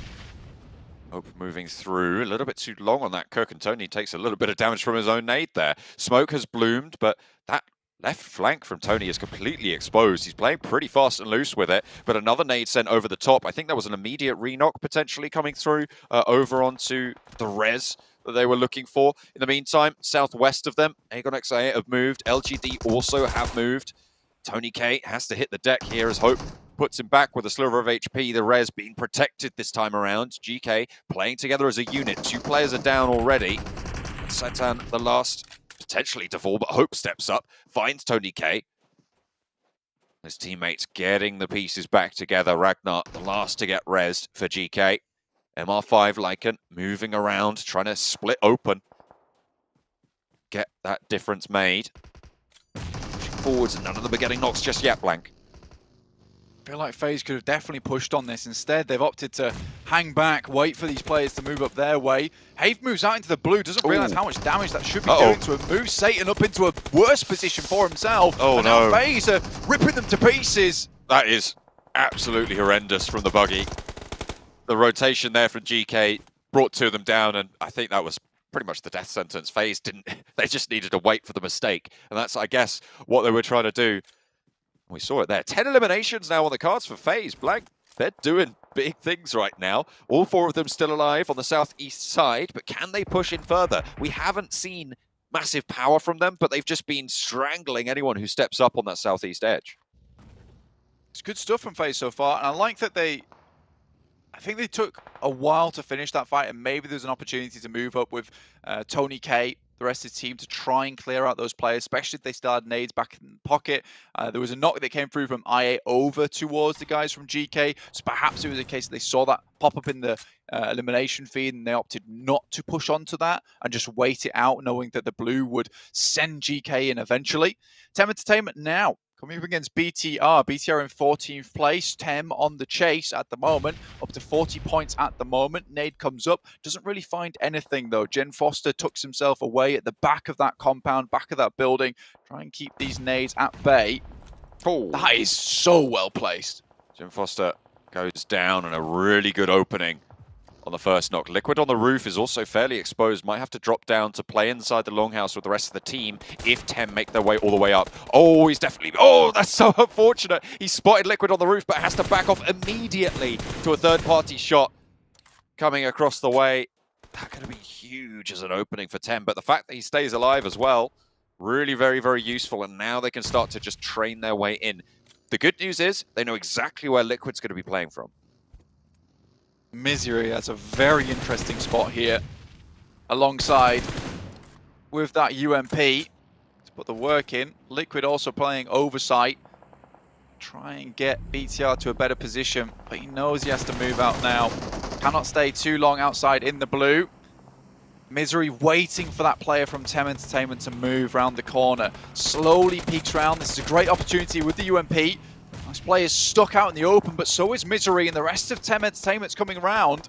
Oh, a big nade. That wasn't cooked very long at all, so it will go quite far. Will slow Tem down, however, and Misery dashes back. He certainly loves some company and wants to regroup with the rest of BTR. Bevy underneath now. Waiting for BTR to crest this ridge side. Nades could be good. We saw Misery with 5 still left in the pocket. Not really much utility left here for Tem Entertainment, but that amount of damage is good enough for them. Misery in a desperate situation now. They've been forced out, Blank. BTR are now into the sightlines. 2 go down to a nade. 1 knock goes through for Liquid to try and keep them alive. There's a second player very, very low. He's not going to be able to cut across it in time, and that will allow Tem to stay alive. They should look for the res. They have that northern plateau and some time and some safety to get healing done. Tem Entertainment really turning things up to 11 here. In the final day of the survival stage, I8, FaZe try to move in. Felt like they should have had a better position on that side. Tem also instantly going down. That's to Box Gaming. They're able to find some good shots over their way. They've been waiting in the wings for quite some time. Vivo Keen really have not moved. 3 eliminations, but they've just been sat inside this compound for so long. Box are able to take down Tem. FaZe also now suffering on this south side. LGD begin their move through, but they're down to 2 players. Vivo Keyed right now, they're chilling. They're in the compound. They have 4 players alive. Blank, could we see another bottom of the table chicken dinner? The massive potential here. They will have to move out from that compound though, but there's no one really around this area to challenge against that run out from the compound once the circle comes through. LGD has not had an easy push up this hillside. They played for the end game. They played for that luck chance on the circle coming down towards them, in which case it would have been a free win, but LGD reluctant to let go of this chicken dinner as of yet. Blade on the floor. 6 eliminations now for LGD. Looking to finish off the final player. They do. That is IA out. 8th place, 4 eliminations. 7 eliminations now on the cards for LGD, and another strong game from a tricky rotational position. They held out so well in Gatka. They're used to the fight. Forged in the crucible of it. Now they're starting to fight out. They've lost Chunksy, who's been a big presence on that roster, but the rest of them absolutely brutal as well when it comes down to it. They're playing on that high ground. Here's the nade that spelled disaster for Tem. Was that a triple from just 1 nade for break? That is insane to be able to flush everybody out from Tem. Unfortunate end to their run, but they get 6 eliminations. Some much needed eliminations for Box Gaming as well. 4 there. Bensu has to drop up. Icy spots it though. LGD's been really trying to hamper the guys from IHC on the side. Great shot from Suki though. Will take down Godless. Looks to finish it off. Get the elimination point 2. But this is the perfect time for Suki and LGD to start popping off against IHC when they're pressured by the blue and they still have cover to work with. VM though does get knocked. Will need to be rezzed there, but it's a difficult spot. Might need to pop a smoke to be able to get that one done. Shots from Suki still ringing out through these hills, but they have to move north. IHC under pressure from Bensu, last player from Box. 4 eliminations on the game for Box. Every point matters. Vivo Keyed running down over onto FaZe. Out in 7th place, but 10 eliminations. It's a fairly loud game from them. On the northeast side, however, Vivo Keyed make their bid for the center. The only team with 4, but they are in a little bit of a valley here against the LGD high ground. LGD currently outside the blue though, and will have to move, and Vivo Keyed get underneath them, provide a backstop for them to play off from. So LGD right now, I think they're more concerned just about getting as many elimination points as possible over towards these players on the outside. Unfortunately, YZZ's not able to pick up that elimination. Six could play spoiler to the guys from LGD. YZZ moves out, tries to pick up as much he can from that death crate as possible. They know they need the supplies going forward. If Six and Lord are taken away, the off angle from There's a Zeol path. is dispatched, right? There is massive high ground potential for LGD, but it all depends on the dynamics of those teams out in the west. Six has been hiding for so long. The building, though, in control of Evokeed. Yeah, more than likely we're going to see Vivo Key take this chicken dinner. IHC have a chance, but they've been so badly devastated by a lot of these teams on the other side of the map, just taking shots towards them the entire time. McGrellin moving up with that Molotov, looks to send it over the top. Suki and the rest of the team move back. They're right on the edge of this circle. Zone 9 now starts to enclose. Teams will have to move. McGrellin's got great spot here versus LGD, supported massively well by Diego. But look at all this open space coming from LGD. Diego, as well as the rest of Evokeed, have to keep them locked down for now. And IHC as well, rolling around the bottom side as Evokeed make a break for the hills. Diego, McGrellin, both playing as that duo. So 2-2 right now. Lord spotted. Six was eliminated there for Titans. Suki drops a little bit too low, actually. Might have given them the slip. Lord has no idea what's going on.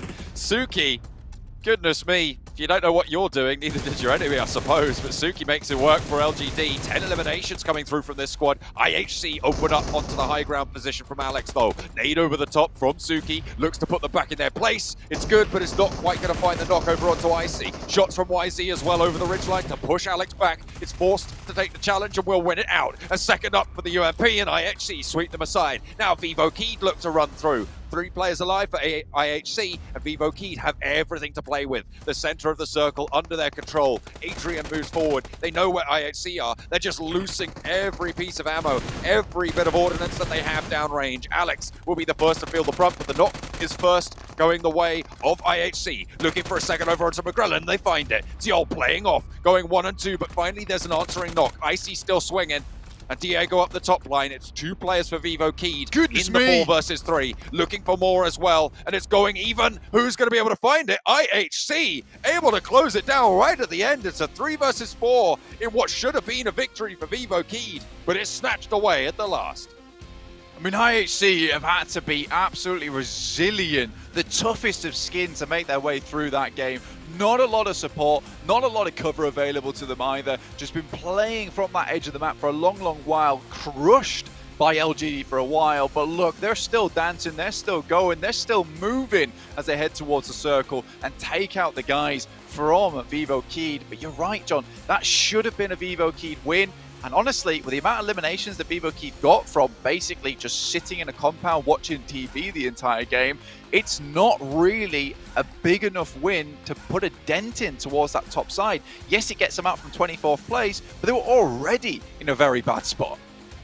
Goodness me, another good game from LGD and another good game from IHC. 2 teams that are on that track. They both want to put that best foot forward. IHC, we're up in 18th at the start of this game. With that chicken dinner, that's going to see them a lot further up, with the teams ahead of them going down a lot earlier. You talked about it, I think it was Reject and Gainlord both falling really quite early. So they're now back at risk, but it is all still going back and forth playing.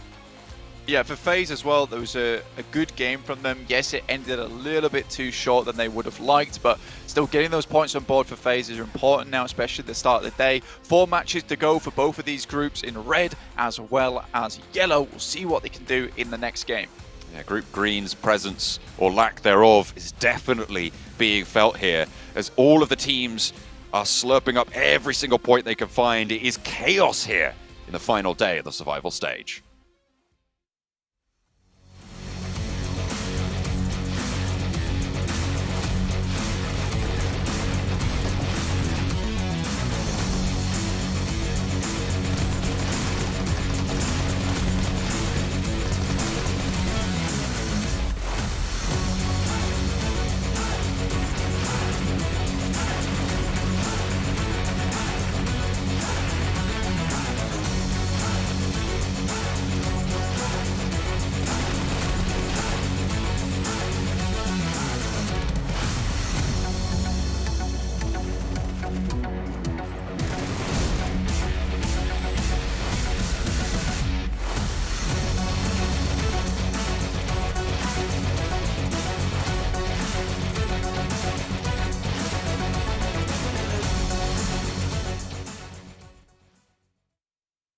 IHC Esports. What a step up out of this team. We've seen so many teams so far today, whether it's them, whether it's Tem Entertainment, have some good results and be able to push themselves up closer to that top 16. 27 points is sure as hell one way to do it.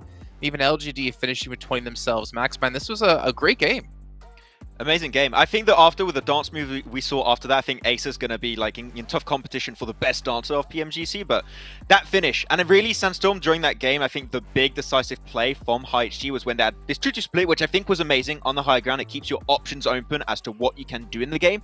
The moment they regroup to the west, they become the true kings of the west. Every team trying to push in cannot take that fight, and then you can just play the ridges as well as you want. It's looking so good for them.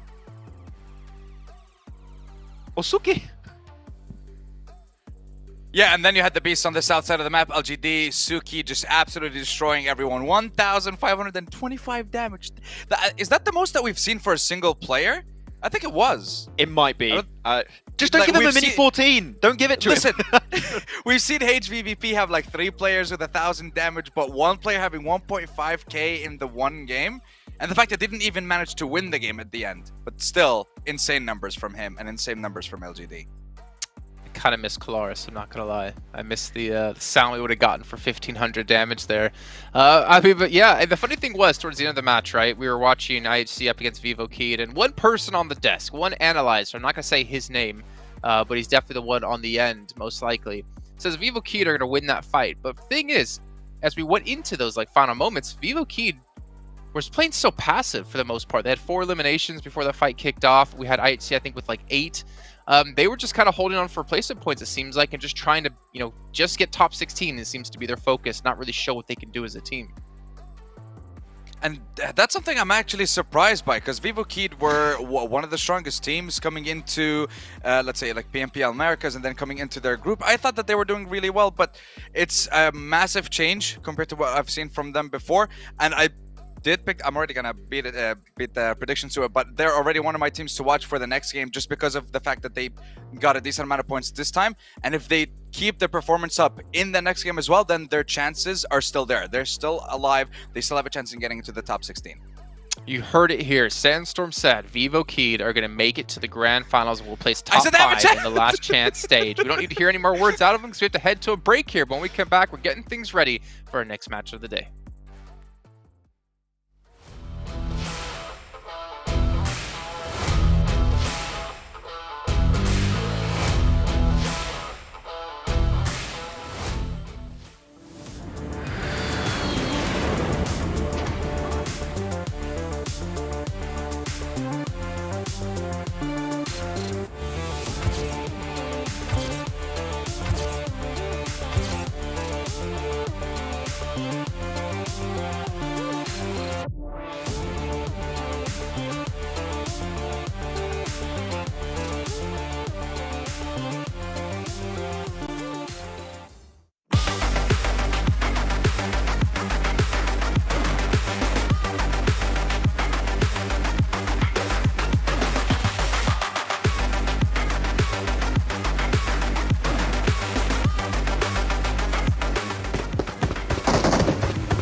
Well, welcome back, everyone, as we continue to break down that last match. And I left you guys with this cliffhanger that Sandstorm said Vivo Kid, top 5 at the end of our last chance stage, kicking off tomorrow.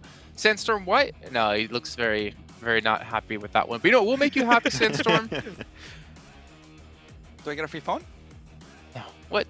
If I haven't gotten a free phone after the millions of times I've asked, you're not getting a free phone.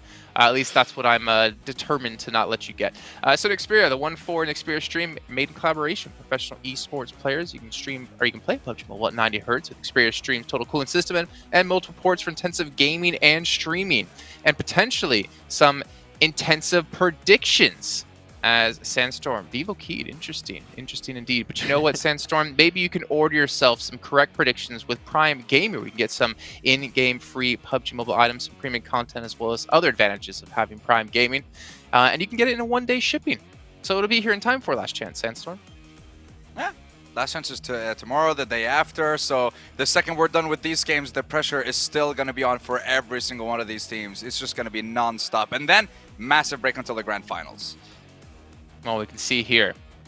Currently, we have had LGD move up to 6th place, so Damwon Kia have moved down. Power Esports have moved down. You know who's not even on the front page anymore? A lot of teams. Skylights Gaming. Yeah, I just looked at the rankings on the side. But Matt, wait, can we just talk about IHC? They started off the day, they were in 21st position. They're up in 9th right now. Like, that is even better than what we saw from them earlier. What is going on? These bottom teams, they're really going super try-hard mode. I'm absolutely loving what we're seeing from them. I think this is the best game we've seen from them this entire event so far. And I want to see if the follow-up is there, but... Oh, Game Lord, no! Gentlemen. BTR! I'm looking at Skylights, right, in 13th. I think they're done. I see no world where we don't have Game Lord at a minimum get 9 points over the course of these next 4 matches. Like, this is Skylights Gaming biting their nails, looking like their hopes of the PMGC Grand Finals, or at least the last chance, I should say, is going out the window. I think if they qualify, it's down to a potential tiebreaker. But I agree. Like, you're looking at the teams below, they're like 5-10 points down. Even if they have a really bad day, chances are they will still reach that point threshold and make it in the top 16. So, I mean, Skylight, this is the worst position you want to be in. But the thing is, if they drop out, and we mentioned it yesterday, the other teams like Power, Damwon might also be starting to stress out a little bit because the first team below them already that played all their matches is out. They're the next ones in line. So they're not safe right now. Yeah, that's true, but because we're still seeing a lot of these teams from the bottom side of the leaderboard performing very, very well, and the majority of the points are going to them, the threshold for qualifying is getting lower and lower. This is the second time it's happening. IHC FaZe getting 10 eliminations in that last game as well. It's going to be very tough for them, but for Skylight specifically, but I still think the likes of Power and Damwon might actually still be safe. Well, looking at your teams to watch here, Maxman, I'm kind of... You both actually went with some interesting picks here. We got Box Gaming, FaZe Clan, IHC. We got Tem Entertainment, Vivo Keat in there as well. Max, walk me through. FaZe Clan, I think I can understand. They've been definitely showing up here in these last 2 matches.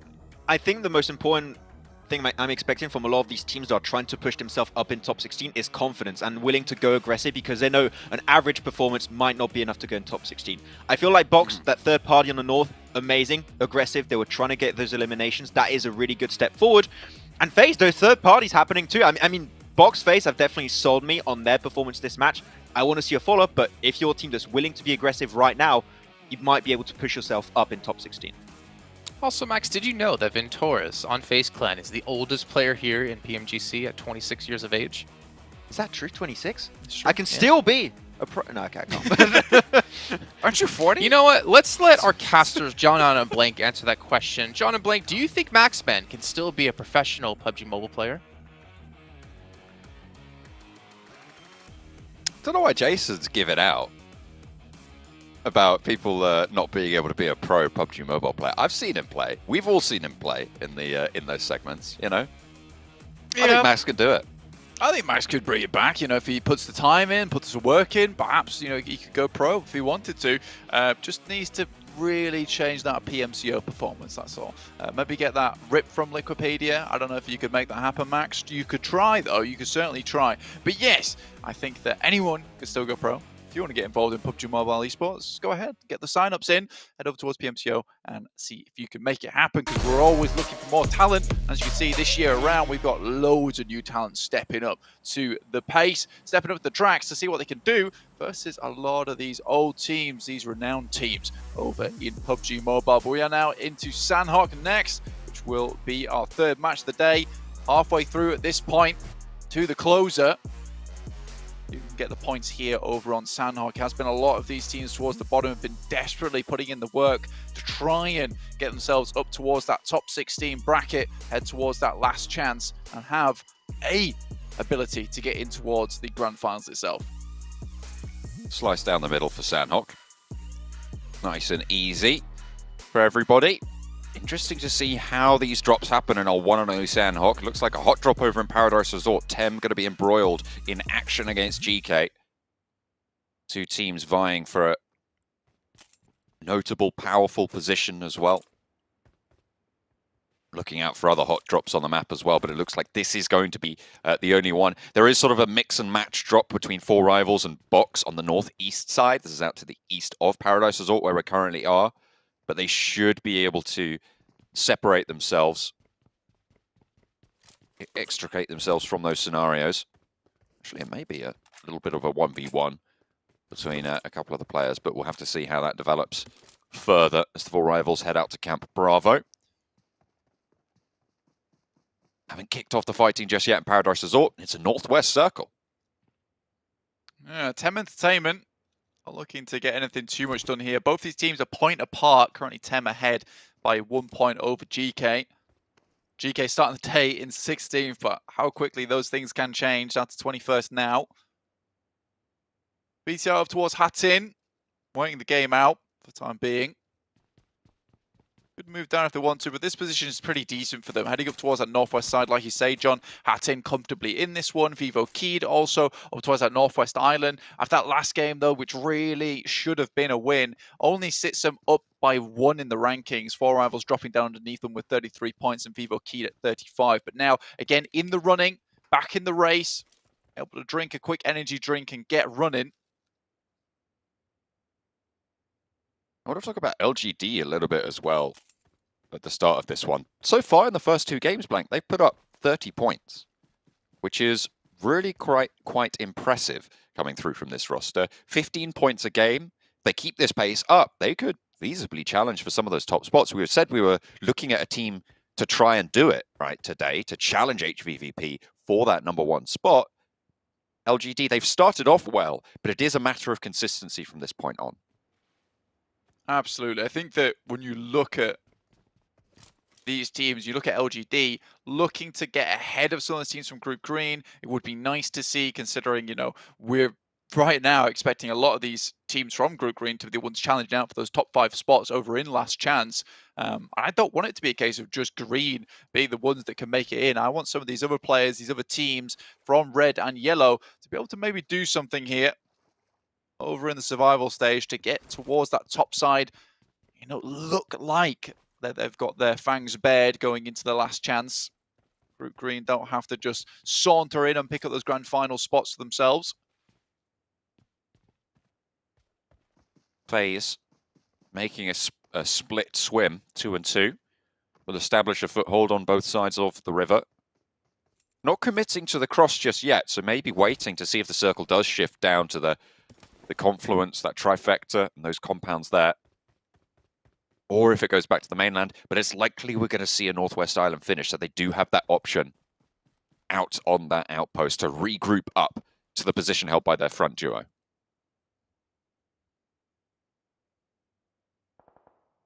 Holding this side of the map, like the way that currently BTR are, which is very split.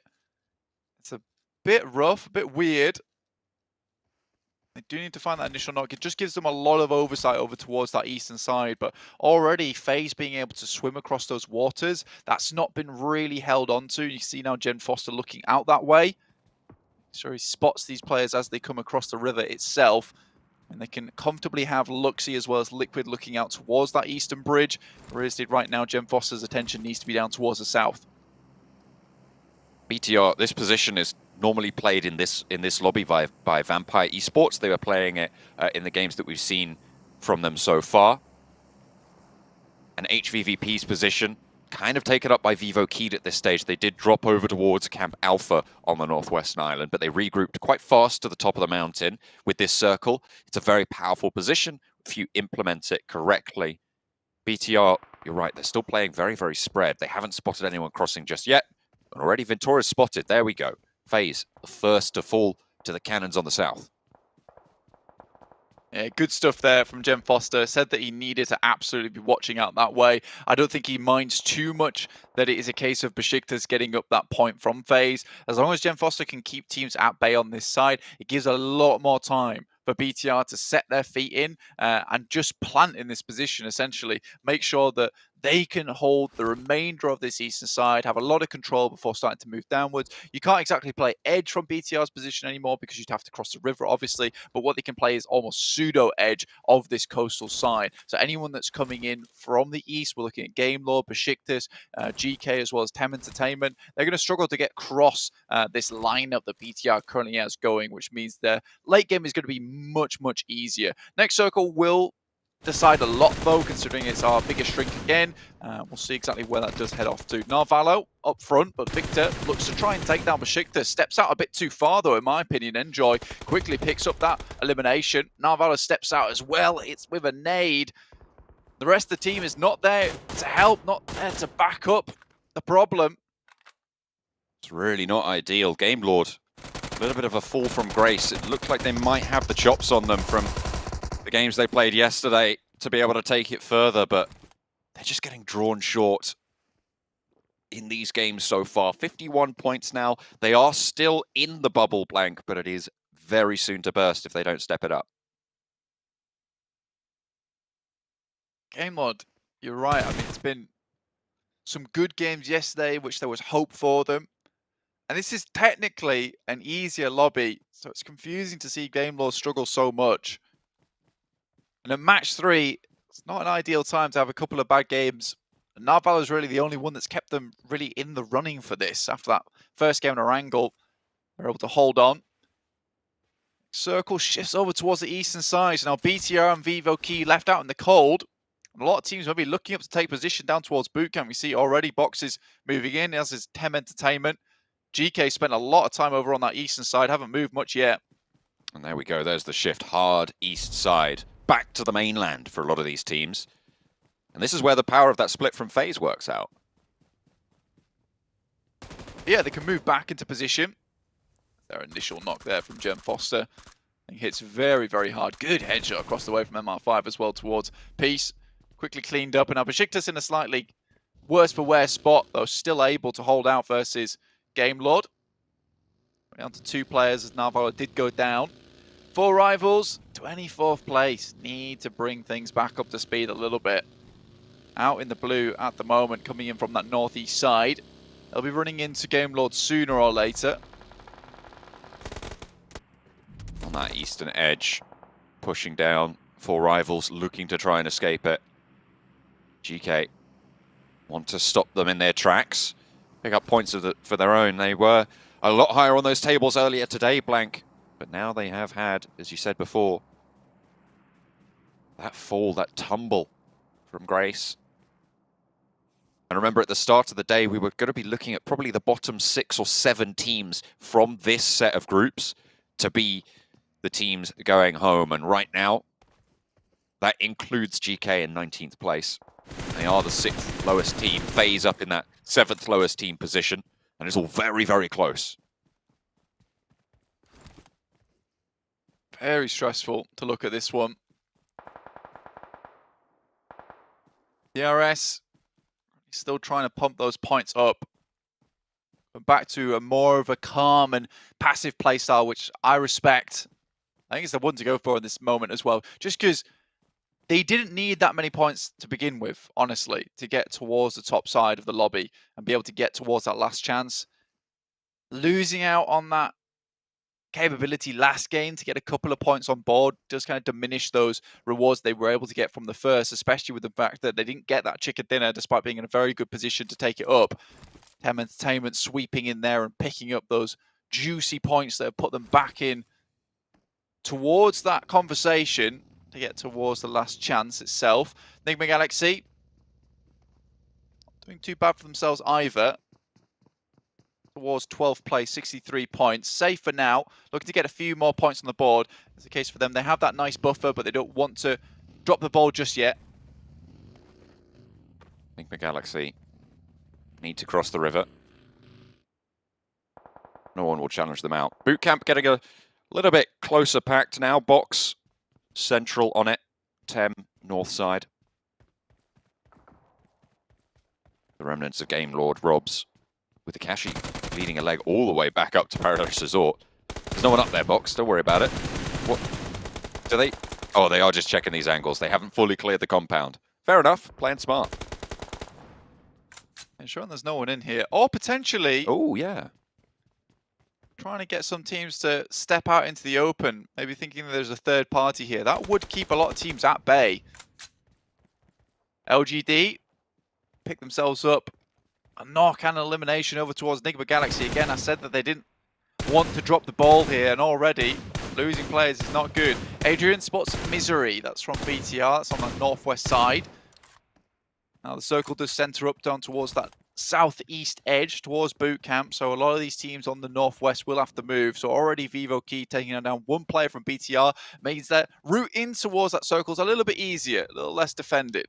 Unfortunately, probably the main routes of rotation for Vivo Key are going to be cut off pretty effectively. IHC controlling the trifecta compound. You've got FaZe also on that landfall that is that normal crossing that you can take from that Northwest Island position. It looked so hopeful for the teams on that Northwestern Island with the first circle falling as it did, but we are pulled back towards that mainland, which means that that mountaintop position for Vivo Key nets them only that 1 point.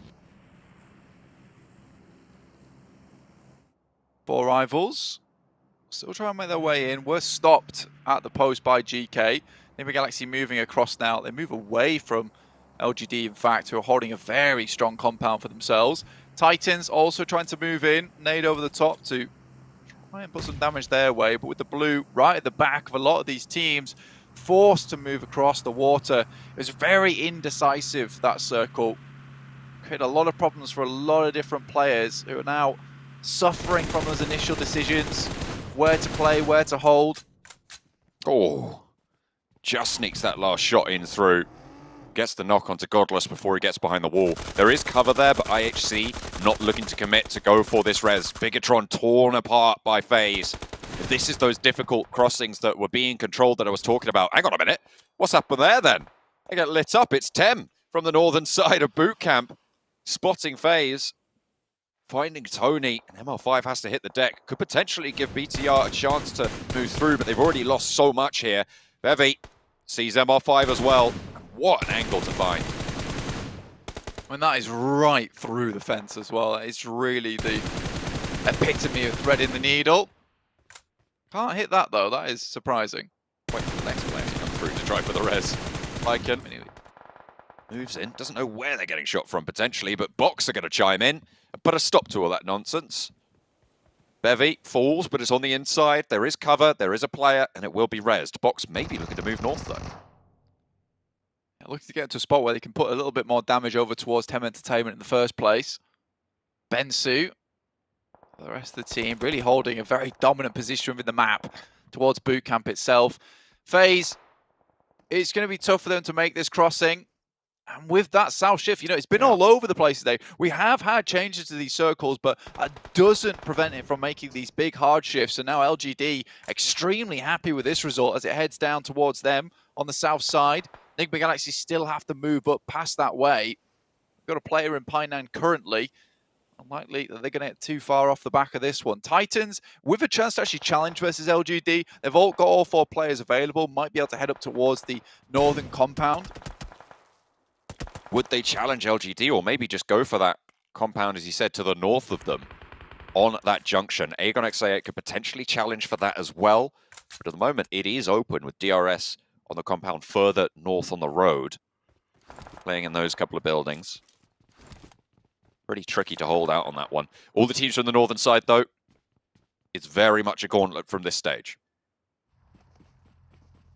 GK, Ragnar, picks up Blade. LGD realise that the guys from Enigma Galaxy are moving up to try and take this push. Nice nade over the back, does a lot of damage over towards Freak. If he sat in that position for a moment, a breath longer, that would have been a knock there. More nades sent through now.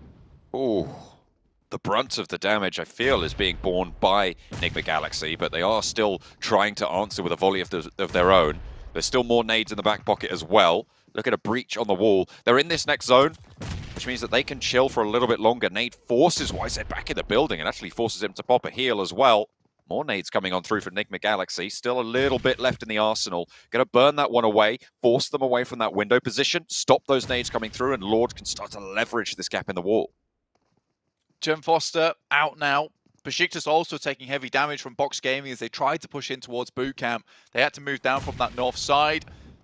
Went past Tem Entertainment, but directly towards the guys from Box. But Tem Entertainment's going to try and take advantage of this. Unfortunately, they are taking third-party shots. I don't know who that's from exactly. There's a lot of teams nearby. Robs is still there. Akashi did fall down, but Phaser on those off angles as well. There are 3 teams here.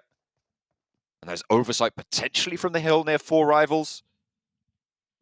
But it's all about flowing through this boot camp now. Tem controlling the gutter of the boot camp.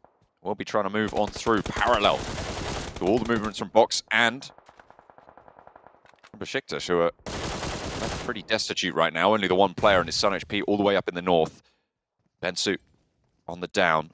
Has a player to worry about, though. There is a player from Tem who is going to be running on through on those lower floors. A little tickle of damage finds Bensu, forced to hit down and heal, but in comes the flank. The off angle for Tem. It's a play at low. Do they know there's a player here? They've dropped a smoke. And the nade over the top might give the game away. They didn't see any coming on through, and there's a wall to protect. Up the top, an outpost from SO. It's going to look good for Tem, and actually they find the player down low, crawling back on over the wall, looks for the flush with the DBS playing up in close range, worried about the smoke, but clears it with a shot. And now Box are grouped up, a nade would do it. There is one knock back over towards the Tem side, but Bevy is in the back lines, jumping shots from SO. Box are suffering here. Shots come down, he finds one, but the second is a little bit too much. Spray from Trisme is big as well, and that leaves only the one player. Onzen looks to try and keep the team alive and will be able to do so. Clears out the final from Box Gaming. There are 4 players alive, but the zone is closing and needs these res quickly. A gorgeous little push there from Tem Entertainment. Really switched it up today. 5 eliminations so far. Trisme, obviously the clutch member going from Box Gaming, has really pulled them out from a lot of tight spots. But this time around, Tem Entertainment put a stop to that one. You say, though, zone closing in. Those res have to come through very quickly, and already IHC have eyes on. As SO going down, should be able to get the back up to 3, but with this oversight towards that position, very difficult. Lord able to take down LGD, who have been suffering in the meantime. Okay. Nice from Enigma Galaxy, actually taking it to LGD now. Really are, but Lord does fall. Suki able to pop those shots, and Amodi falls down as well. There's 2 players from LGD remaining, but Suki gets knocked, and now it's a 1 versus 1. Can crawl back behind. Freak has got the angle onto it, but needs to heal. The south side of the circle, closing them in. Will push them out at a crucial timing on the res. Reject with the off angles, have got that third party from the compound to their north, and MVM's going to let it lie, and will fall down. LGD, with the performance that they've been dreading so far, hopefully they can keep that momentum going. 8th place with 3. It's not up to the standard of the previous games, but they've still done a lot so far today. They'll try and carry it forwards. For Enigma Galaxy, though, this is a very important game for them. Just getting some points on the board and already landing up towards 7th place downwards is good news. Considering in 12th place, we thought it was kind of all over as they were stuck out in Painan, but able to weather that storm. Push through the guys from LGD. Circle moves up towards that northern side, towards Reject, another team that would like to get some points on. 55 currently, 3 eliminations of a very strong compound. DRS will have to move in as well. A lot of teams here happy to be towards that top 7, but top 5 is where those points really start to rack up. So if Tem Entertainment go down, they'll have that consolation of the 5 eliminations they were able to get, but not too many placement points included. Shots over towards Tem from IHC. Duo from IHC, but they've got the buildings at the inside track. 1 player goes down, play zone, point picked up, I believe. Goes over to IHC, and that's Tem out. 5 eliminations in 7th place, though, is still respectable. It is still a decent number, especially when you're vying for that bubble. It keeps it consistent, keeps Tem trucking for now. IHC on the northern side. Looking to move down past Vivo Keyed, who were denied the chicken dinner last time around. Against IHC, this time around, it's a rematch on the hills of Sandhawk. Vivo Keyed still taking damage. Alex now down outside in the blue itself. Diego should be able to pick that one up. Icy left remaining to try and pull this one through for IHC. While they can actually go here. DRS In a good spot now. 4 players, a lot of room to work with. Titans off in 10th place, 66 points. And as these teams get ever closer towards that 60-point margin, up towards 9th place, it does get a little bit scary for them. So Titans would like to get some points on this game, see themselves safe up towards that 70 to 80-point mark. Reject 4 players. Southwest side, there's a crate on the compound. Can pick that up. Freak looking to heal for a little bit longer for Enigma Galaxy. Not possible to do it much later into the circle, but Reject rolling up and rolling out, trying to move past Titan, but it's just not working out for them. Ragey down the hill, not really having the impact, and there's the side swipe from Vivo Keed. Divine cut out of the play, as Duello is as well. Both taken away by Vivo Keed. 5 eliminations from that south side. Reject rolling forwards and dealing with the front line of Titans. Only the one player standing, but it's Reject to fall instead. Puncher stays alive, but with a sliver of HP, with DRS right there and Vivo Keed in the way, how much further can they go? Unbelievable run there from Just This, though. Almost took it to task versus the Titans. Last player so low, it would have been just the one bullet to make it happen. And fumbles it right at the end there.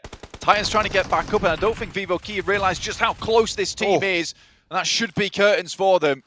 I realise it now. The nade takes a lot of points back into the pocket. Another shot out of chicken dinner for Vivo Keed from the bottom of the tables. Putting that nade over the top was huge for their points totals. DRS, though, seemingly in control of this circle. They have got the high ground. They've got that low position from Rules, fairly undetected. A 2-2 split from Vivo Keed. Diego playing very far forwards there, spotted out, shut down by Delta. And the numbers in their favor. Adrian spotted as well, and Delta's doing so much work. There is an answer. Grillen will be able to find the one, look for the flush, not quite find it, but that's going to spur DRS on to go for this res, to crawl it on back. Final zone closing, Blank. Starts coming very, very shortly. These reses for Vivo Keed won't come in. DRS trying to secure their place in the last chance, and Vivo Keed just trying to get the spearhead sharpened to try and push through to it. But it's only Cielo once more. Vivo Keed looking to be denied their chicken dinner chance. 10 eliminations. They've done really very well here. Picking up that flush over onto Delta as well. 5 eliminations. And they might even be looking to deny the point. Could be crucial. We'll come back to that one and revisit it. It's spotted, and it's a play zone death. DRS denied the point, but take the chicken dinner. Good amount of points there for DRS, and that should roundabout secure their position towards the last chance. They can just get a few more consistent points throughout the day. That is a great chance for them working forward. Beautiful, beautiful stuff. But Vivo Keed still challenging out, coming from Miramar, taking that second place, and now heading over towards Sandhawk and taking another second place. Very consistent, all things considered. This is very good, though. From a 24th place with the least points in the lobby by quite a high margin, they've done a very good job to get back up towards a position that they could maybe get towards that 16th place bracket. Really all to play for. It's so many different teams stepping up game after game, Blank. I mean, we've seen DRS this time around. Vivo Keed, though, twice denied the chicken dinner. Very upsetting, but still doesn't really matter too much. 2 second places, the 6 points is maybe something that will come back to bite them later on. However, I think it's enough for now. With 3 more matches to play, Vivo Keed can certainly now challenge out towards the top of the tables and getting in towards that 16th place. BTR, on the other hand, in trouble.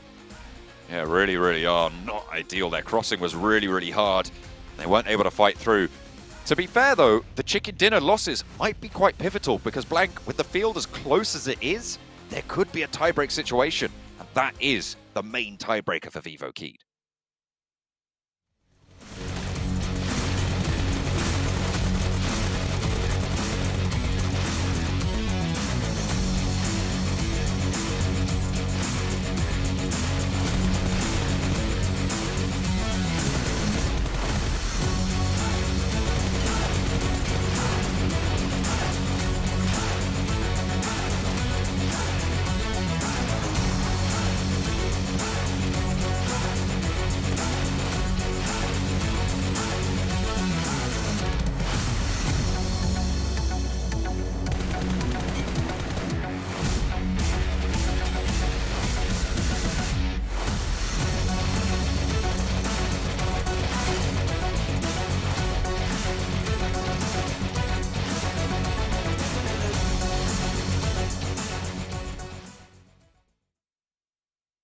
DRS, the boys from Nepal taking home the chicken dinner, but not getting the most points in the lobby as Vivo Key do take this one. And the best part about it, Sandstorm, we were just talking about how passive they're playing in the last match, just getting the 4 eliminations. This time, 10 on Sandhawk, 22 points total. There's other teams making moves here besides Tem Entertainment. Yeah, a lot of teams definitely making moves, but if I'm being honest with Vivo Kid, yes, you did get yourself 10 eliminations, but it's still not convincing me, if I'm being completely honest. Just because of the fact that the eliminations that they got were mostly just picks off, like maybe getting 2 from the side of Reject and 2 from the side of IHC as well. And then towards the south side, they managed to take out Titans. So they managed to get a lot of eliminations from a lot of different teams. And even the elims they got on Titans, the team was already wounded. They were just securing those elims. So they were just walking in, taking out whatever they were seeing. It wasn't a straight up 4v4. And the 2 times we've seen a straight up fight, they've lost, even when they had an advantage. So they still need to perform and do a little bit more, if I'm being honest. But so far, like, good. You have 3 more games. I feel like if that was Nigma Galaxy or if that was Power, he'd be like, yeah, they're just better. They're just built different. Play of the game. They are. He's like, they got lucky. Teams were wounded. I mean, the fact is, Vivo Kids start off extremely low on the leaderboards, and right now they've been able to make a very good push and have continued to improve every match so far today. I think we were in agreement, Jason, on the previous game where they did not get the chicken dinner on Miramar. We thought like, okay, they sure get themselves pretty far. We don't see that aggressive nature we need from a team to potentially go into top 16 to make it to the last chance. I personally think we saw it there. That was non-easy push then. Trifecta, really good transition point. And then they're pushing uphill against IHC. Reject, LGD's taking a fight on the wire side. They need to be very alert of what's happening around them. I think this was a good showcase of potentially a new Vivo Kid, and this Vivo Kid in this match could be one I would be loving to see making into the last chance. So I want to see more of this Vivo Kid. I think this is their best game so far in the survival stage. I think Vivo Kid stopped laying out at the pool or by the pool with Pullman Kuala Lumpur Bangsar Hotel and actually started to playing the game here a little bit, able to step up quite a bit. Them and Tem Entertainment, as we mentioned before. I remember Our World is your playground. Not to mention Prime Gaming. You get some awesome, sweet free items in PUBG Mobile, as well as some other exclusive premium content. And also the other benefits of having Prime Gaming as well here, one of our big sponsors at PMGC. So big thanks to them for making this one happen. But gentlemen, we are talking about the teams having massive improvements, but what about the teams who have yet to make moves? They're running out of time, and we're running out of time here on the desk, because it's time to head down to the stage with Flava with an interview with 4 rivals.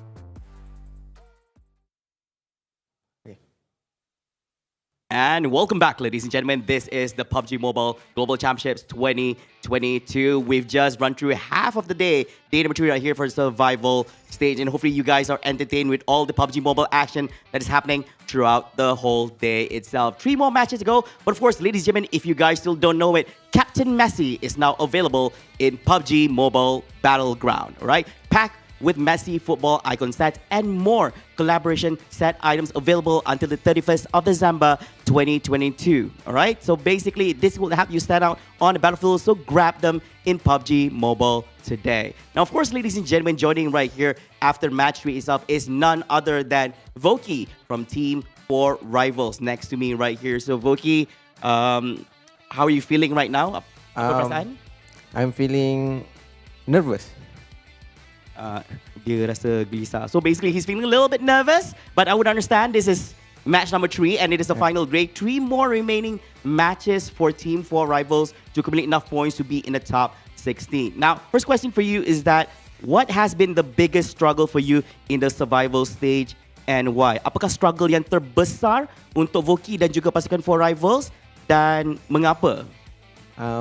Struggle terbesar mungkin kita orang kena kumpul lagi banyak point untuk lebih dekat dengan orang atas.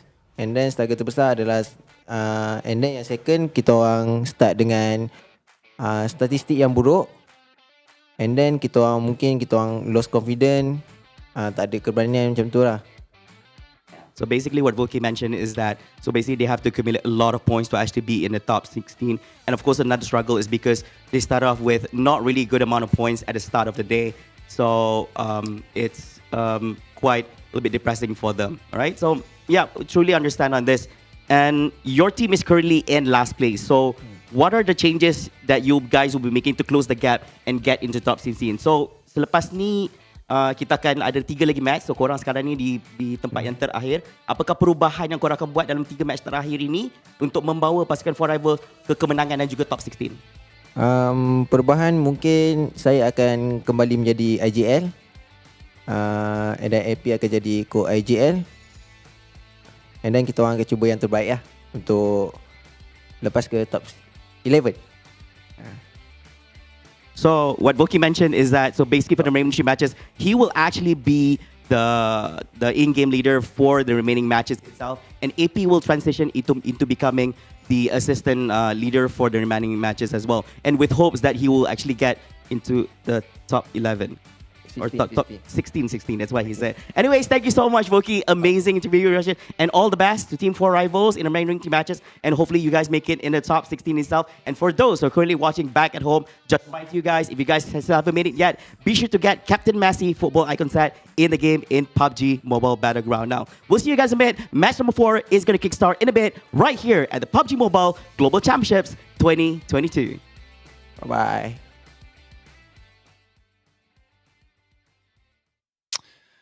Well, hey, if you're going to make big moves, you got to make big changes. Voki going to be taking over the in-game leading role for his team to try to carry them through to success. And speaking of success, Titan Gaming is continuing to build up more and more points. I almost want to say they're going to for sure be safe now, especially on the rate that they're going. IHC as well in 10th place looking fantastic. Think of a Galaxy DRS able to get onto this front page. We're seeing a lot of teams here finally make their moves as we go onto the second page. I think this is, for me, what I'm mostly curious about is where are these other teams at? Vivo Keyed with that victory have gotten top 16, boys. They made it in. That's some great stuff on Vivo Keyed. I do want to bring up, though, John also did mention during that interview, this might be the game where Skylight just gets pushed out of top 16. Like, as you said, Jason, chances are they're not going to make it, and with one more good performance like that, they're going to be normally dropping out of that top 16. But we saw some big comebacks, like we saw it from IHC, Vivo Keyed, Tem Entertainment. The hope is still alive, even for 4 Rivals. That's not an impossible gap to close for these teams. So I know they're a little bit depressed, but I do still think that any team at the bottom still has a chance to make it in top 16. So don't give up just yet. There's still a chance to make it up there. Yeah, I mean, yes. So you know what, Sandstorm, I'm going to put it on to you. If 4 Rivals get 3 chicken dinners in a row right now with Voki in-game leading, will you buy me a Maserati? In PUBG Mobile, yes. In the game. I'll take it. I'll take Listen, I'm not made of money. Okay, I'm not made of money. I don't even have a Maserati of my own. Disappointing. Okay, let's take a look at our teams to watch here for this match coming into it. I think there's going to be a lot of focus on towards these bottom teams. I will say this. I'm amazed none of you went Bigatron because they are 2 points out at the moment from being top 16. But to be fair, you also picked some really good teams here. I mean, we got Reject in there actually for Max Man, but you both went with Vivo Keyed and Temp Entertainment. So talk me through the Reject pick here, Max. Reject, once again, their highs are highs, their lows are lows. I think they had, in this game in particular, the best position transition point from Trifecta, going for Bootcamp Hill. The circle ends on Bootcamp Hill, and it just, once again, they arrived very close to that finish, and it should have been going their way, just like Game 1 on their first day of the survival stage. And it just falls apart almost instantly. I want to see more structure coming out from Reject, because once again, I still think this is the best a Japanese team has been looking at this stage in PMGC like ever, but the competition is just so tight, so many teams try-harding at the bottom. We saw so many good step-ups from these teams that it's tough competition, and I think still Reject can make it happen, but I'm a little bit disappointed when they get close to that finish, so it can still happen, but it's tough now. I mean, the problem is, yes, they're getting better, and Japan has looked better overall in PUBG Mobile, but so has every other region in the world. They've been constantly improving. Heading over to you, Sandstorm. 4 Rivals. I'm kind of guessing 4 Rivals because if they don't make a big play here, they're going to be almost out. I think they can still kind of make a mistake in one game, maybe. As long as they show us the same performance that we've seen from Vivo Keyed. They showed us exactly 2 games, top 2, elims, got everything you needed, and you're already in the top 16. My bad. I am no longer disappointed. I am no longer sad. Your performance, incredible. Good job, Vivo Keyed. Keep it up. But Okay, for the side of 4 here. Rivals, no. They need to do a little bit better, and mainly when it comes to entering the zone towards the last couple of shifts. Okay, well, you know what? We're going to shift on over to our casters. It's time to load into our 4th match of the day. 3 left to go until we know our teams participate in the last chance stage. So John Allen and Blink, take it away. is getting closer and closer. Those teams are tumbling. Skylights Gaming, final chance to stay in is fading very, very quickly. Of course, they're not even playing today, and teams will be taking that away from them. Either in this game or in the next game, I'm expecting to see that sort of happen. Yeah, I think that it's practically donezo now at this point in time for the boys on Skylights Gaming. Very sad to see. I think they did all that they could, but it just wasn't enough, especially with the performance that all these teams down towards the bottom of the brackets are bringing out now. Zuxi in for the guys of BTR, and just like magic, it appears on the screen. Jem Foster is out, so they're bringing back the duo, the twins, back in action to try and get Bigatron back in towards that top 16 at the moment. 17th place at the moment, 55 points behind Vivo Keed with 2. I think it's certainly possible right now for BTR. I think they did enough on day 1 that they've given themselves a bit of a buffer to actually try and get in towards that last chance bracket. It is certainly doable. I don't think there's too much on the line for Bigatron at the moment. I think if we get to match 5 and we don't see much change though in terms of those averages on today, you know, that's when you can start to worry about Bigatron. We were looking at that bubble being somewhere in the 70-point margin, right? And Bigatron currently sat at 55 points, puts them 15 points behind the low end of that spectrum and 25 points from the top end, right? So if they can get 25 points in these last 3 games, that's what should see them safe. That's what should see them good. But they're going to want a couple more than that, Black. They want to try and push a little bit further than just the bubble. But some team has to be in 16th, doesn't they? Just as every time you have to have a player or a team going down, getting eliminated, as we will see 8 teams eliminated at the end of today.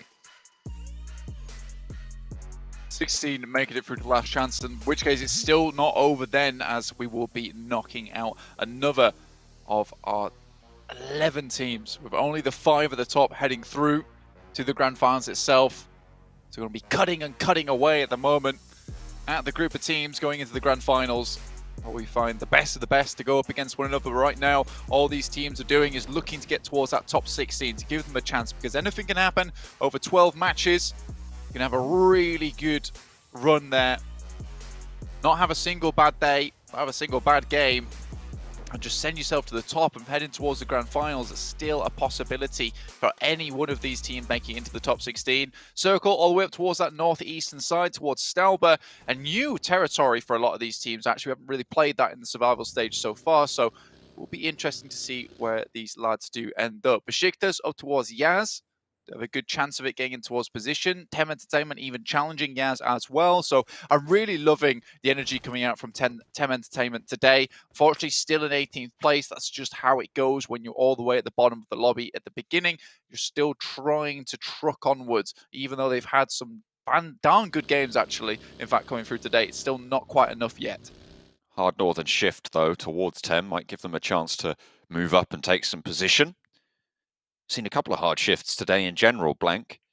A lot of water being encapsulated. A lot of back and forth as well. The team's really being given a run for those spots. We're on board with GK, current 22nd position holders. But with 48 points, they're only 9 points behind that bubble. Still a ways to go, though. I mean, it's so interesting looking at the way that this is shaping up, with 23rd place being at 42 points, all the way up to 16th being at 57. There's only a 15-point gap, and that's a chicken dinner. No eliminations. That's going to send this between. I mean, there really is. There's so much chance for every single one. It's very hard for me to even keep track of it all. I think what we do need to do, though, is still congratulate LGD on the performance they've had today. I'd be pleased if they get towards that top 100 side. I think they've done very, very well during the survival stage to keep themselves in. Considering the fact that, remember, on day 1 of the survival stage, LGD did not look good. Looked like they were having a very bad time of it. And then, as with LGD fashion, you know, dropping down to 16th and then suddenly up towards the top of the tables, that just seems standard for them now. That's the way of the ninja for LGD, is just pretend like they're not very good at all and then suddenly start just blasting out their mind. I mean, to be fair, they were the top performer from their group on that day. Outside of Group Green, it was 57 points they were able to get. But you're right, it sort of wasn't quite as coherent as we've seen in the first 2 games today. And to an extent, the the last game as well, though they had a real tough time of it. I think they could just be so much further up in the leaderboard, right? If those first couple of games had been decent and not just a case of going out in 16th place, we could see LGD right now being on like 100 and some points, in which case the rest of the lobby would pale in comparison to LGD. And again, I have to reiterate this, you don't see it on your screen right now, but looking at the actual overall rankings, which you get to see over on that desk side, HVP, Vampire Esports, as well as Bacon Time, 143, 136, 131. And there's that big drop off down towards 6th downward. Obviously, these teams do have still 3 more matches to play, but a lot of those points were just chunked up at the top, which is making this last little amount of teams, 13th downwards to 24th, just so close in contention to one another. Just makes it so volatile, which is what is making this for such an exciting final day of our survival stage. The highest score we've seen on a single day so far, Blank, was 86 with Bacon Time's second day's performance from Group Green. Nice early rundown pickup against Vivo Keyed. Unfortunate for them, but great news for LGD. 86 points was the maximum daily score from Bacon Time, though. 84 on the first day from Damwon as well. Sorry, no, wait, hang on a minute. That's their overall score. Yeah, so 86 is clearing away the best single-day performance. So if you can match that, you're going to be absolutely happy with LGD starting the day on 57. If they were able to match Bacon Time's best day, that would put them up at 145, Blank. That would be... right on, hang on a minute, no, 143. I think it would draw them exactly even with HVVP. So if they can match the best day's performance from any team so far, they could match the first place as well. There is still chance, there's still opportunity for that money at the top. I mean, LGD certainly now no longer playing to be in the last chance because they have secured their position in my mind. I think right now they're playing for that cash prize pool. So there's still $6,000 still there in the pocket to earn. 3 matches to do it in. Certainly doable. Very, very doable indeed. Get a couple of chicken dinners, get some big elimination games. This time around, though, LGD actually running directly towards Vivo Keyed at the moment. Most likely will steer clear of one another, knowing that they both have a long ways to go. Up towards Severny, up towards Stalber itself. DRS have situated themselves all the way on the top of the mountain. Reject.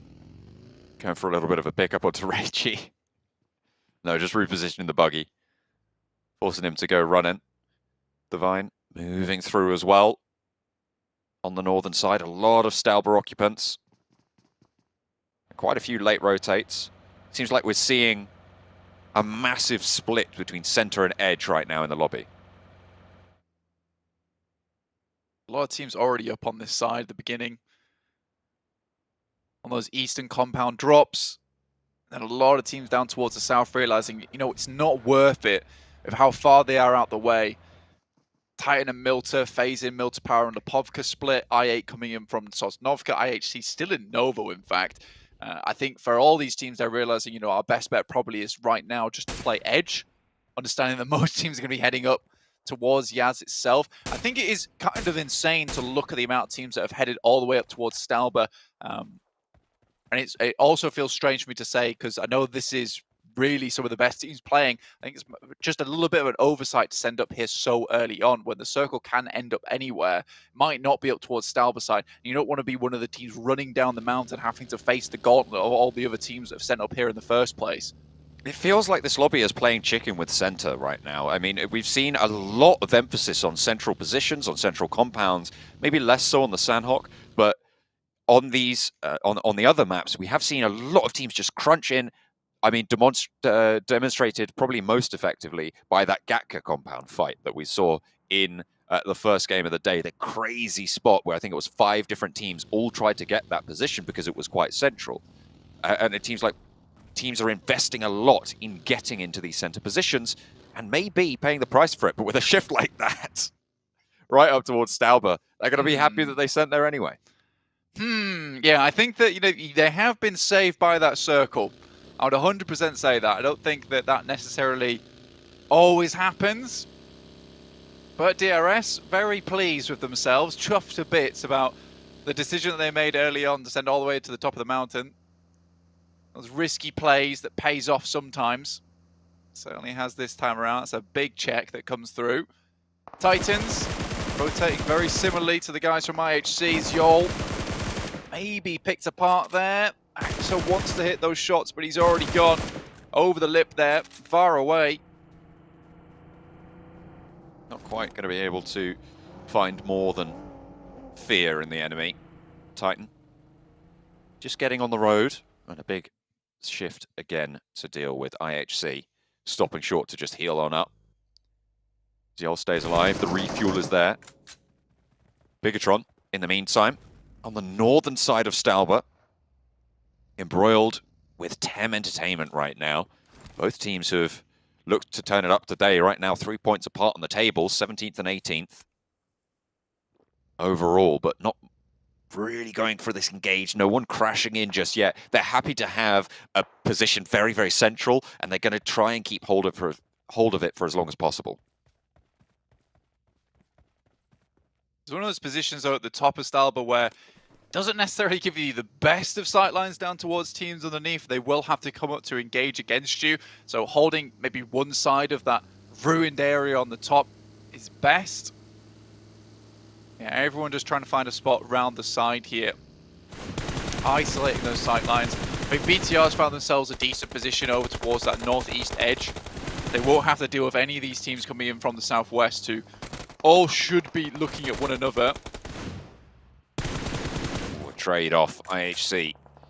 Taking a knock over to Ziol, but getting a flush onto Hamodi. That's a good trade in anyone's books, especially with the position they're in. They should be fairly flush to get that res off as well. No one behind them at this stage. The rest of Enigma Galaxy sent on in. Left him behind. Codless, though, still worried, and rightfully so. You just want to keep things going for IHC. Just want to keep that one ticking over. 76 points so far today. They're about to leave that danger zone. If they can put up a decent performance in this game, Blank, if they can get over that 80-point mark, they're going to be looking safer and safer by the second. Absolutely. I think IHC have done a good job so far. Got a lot of these games where big points on board. Safety they're looking for, and they are reaching it quite quickly. LGD were hesitating quite a bit on that western side. Next circle shift up towards the Stalber edge, so I'll get the climbing boots on. The ice picks get dug in towards Stalber itself. Still BTR in a decent-ish position with that 2-2 split, watching down both towards that south and the west side. You'll have to be careful not to get caught out. I think we see a fair few many times that BTR lose an individual player and then things start to crumble there onwards. Do not want to let that happen at this stage. IHC continuing to play from this south edge. They were late rotating in, and this edge is going quite well for them. They've managed to pick up a point over onto Enigma Galaxy. Now they're looking for their pound of flesh from 4 rivals as well, who changed up their IGLing. As we heard from in the interview, bottom of the tables, you do need to change something. But with a 1 going down, 4 rivals are going to be playing as 3. That's a flush very, very quickly from Icy. The roll-up was already coming in. Pemburu, Puri as well as Voki all have to move out. But Pemburu already taking a lot of damage here. That south side. Zessi goes down to a rundown from Chuxi. Quite quickly too. It was a double rundown. One of them ran over with a buggy. Chungsi just ran over the downed player as well with the second buggy coming on through. Swift 1-2 from LGD. 2 eliminations so far in the game. On the road, on the path, up towards the top of Stalber. A hold on the southeast side. Managed to find their way in. A really good pick in terms of the circle itself. The edge. Might even be able to send themselves up towards the top of Stalber if they really wanted to. Challenge out against some of those teams. Oh. Freak trying to take the prone position spray. Get it as accurate as possible, but you need to hit those shots because it's very difficult to get back up on your feet and then slink back round the corner. And IHC taking no chances here. Instantly capitalizing on this one. Fantastic stuff. That's the call you want to see. Freak still low, but healing up in the meantime. Come down IHC. They're not able to control these sight lines, but FaZe are at their back, and Alex is dispatched in those lines as well. Icy on broadside makes it to a little bit of a wall, but already taken damage, and Lycan has got excellent sight lines out that way. Godless spots a heal, and Lord will suffer for it. The burn is good as well. Now IHC looking to regroup, looking to refocus. Lycan head torn off his shoulders there. IHC moving through really nicely. 3 players alive and active. Alex is down on the back lines, and unlikely they're going to go back for him at this stage. But Ralph in the top floor leaves Nick Galaxy, the last player, and will fall. 16th place, no eliminations. They're in that 11th place, 71 points on the game blank, but they need to put up a couple more to be in with a shot moving forwards. Alex is still down for IHC, and they are going to send out to the back to get that res. Yeah, potentially getting back up on his feet. Great to see Icy taking full advantage of the new weapon, the Valet C. Suppressed Assault, absolutely doing some good work on the top side, spraying that thing down, fairly accurate. YZZ spots out Pemburu, as well as the rest of the squad. Good damage coming through. Now 4 Rivals just trying to live through this one, but underneath, still very surprising that we saw LGD able to slip undetected into this position. Essentially drop themselves the invisibility cloak around them and zoom on in. Managed to get a really strong position, you're right. The ridge that they have, only really vulnerable from peaks from the top of Stalba, but nobody can go for those just yet. No one else is going to be able to get up into nade range. They'll be able to control the ground underneath them. Titan trying to move through 4 Rivals, finding 1, finding 2. Nades over to the back as well. Teak gets the flush. Pemburu, last standing for 4 Rivals. And the change-up of IGLing seems to not have mattered really too much at all. Going down in last place, it'll leave them with only 2 matches to play and a mountain to climb. Stalba won't be that mountain. It's curious to see, though. I mean, 38 points as opposed to I8's 42 above them. Either way, I wanted to say that, you know, if 4 Rivals go down in 16th place now, that's it, they're done. But with the way the points are shaping up, there's still a potential that a chicken dinner in the next game, with a fair amount of eliminations, could see 4 Rivals back up towards 17th, 16th place. It is very, very weird, and I think that's what is really putting the fear of God in a lot of these teams at the moment, is that no matter what, it's very difficult to secure their place because it relies on a lot of these other teams doing badly. And it's no longer a case of one team has to go out. There's so many variables, so you just have to make sure that you're doing well. That's the only thing you can do in these games. Play for those high expected value points, especially if you're in the bottom set. Sandstorm said over on the desk, you know, 4 Rivals, they can afford to make 1 mistake, maybe more, and still have a chance, as you were highlighting as well. That is the mistake. They've spent that chit already, and they will not have another to cash in. Which means that they need to play blinders in the final too as well. You're talking about teams towards that bubble position, relying on other teams to do badly. It's the same story for teams at the bottom. They have to rely on other teams doing badly when they have those pop-up performances that can see them up the table. Tem Entertainment, still in 18th place, had a good day today, a fantastic day today.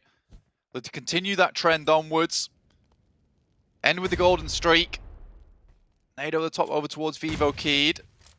Managed to make their way up to 16th place. I mean, Tem Entertainment were looking very good, but Vivo Keyed has pulled themselves out from a very sore spot within this tournament.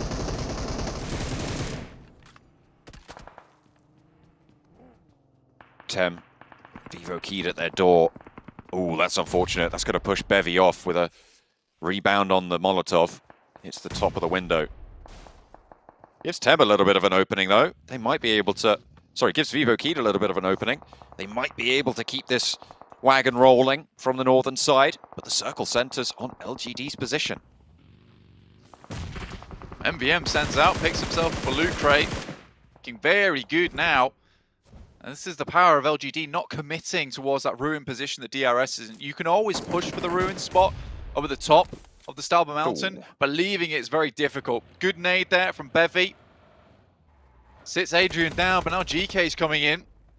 They're going to sweep out on this northern side. They don't want to go straight for circle. They want to capitalize on third party Reject. here. Another knock. Reject. So it's a fourth party coming on through as well. This northern compound really under contest at this stage. Tem wondering why everybody's looking at them, and it's like, they're not even in the compound. Why is everybody fighting us? What is going on? They send out to try and deal with Vivo Keith's backstab, and they lay themselves bare. Bigatron are chiming into this fight as well. 5 teams with a chance into this engagement on a compound that isn't even in the circle, Blank. There is a lot of eliminations to be found out here, though, and these teams know that placement points at this point in time just aren't enough. You need to get those big wins with a big elimination count that sends yourself flying up, and they understand that also, yeah, those big wins with big chicken dinners, one game, that's it at this point in time. With only 2 more to go after this, that could be you in a safe spot, unable to be left outwards. GK drop in, trying to finish the fight here. Bevy has to stand up, doesn't have the weapon out though.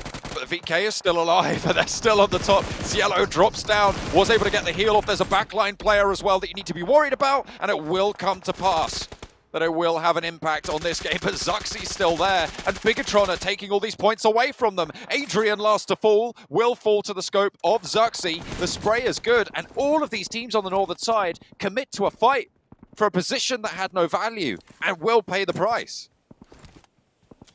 Could not leave with those teams at their back, so we're forced to go for that fight over there. Once it started popping off, Tem Entertainment had the right idea to try and clear the teams out, but all of a sudden, everyone comes in from that northern side trying to make the big sweep, the big rotation over that edge. BTR's really capitalized very well. Bensu might have hit a good grenade there, but it's not enough. Alex drops around the side.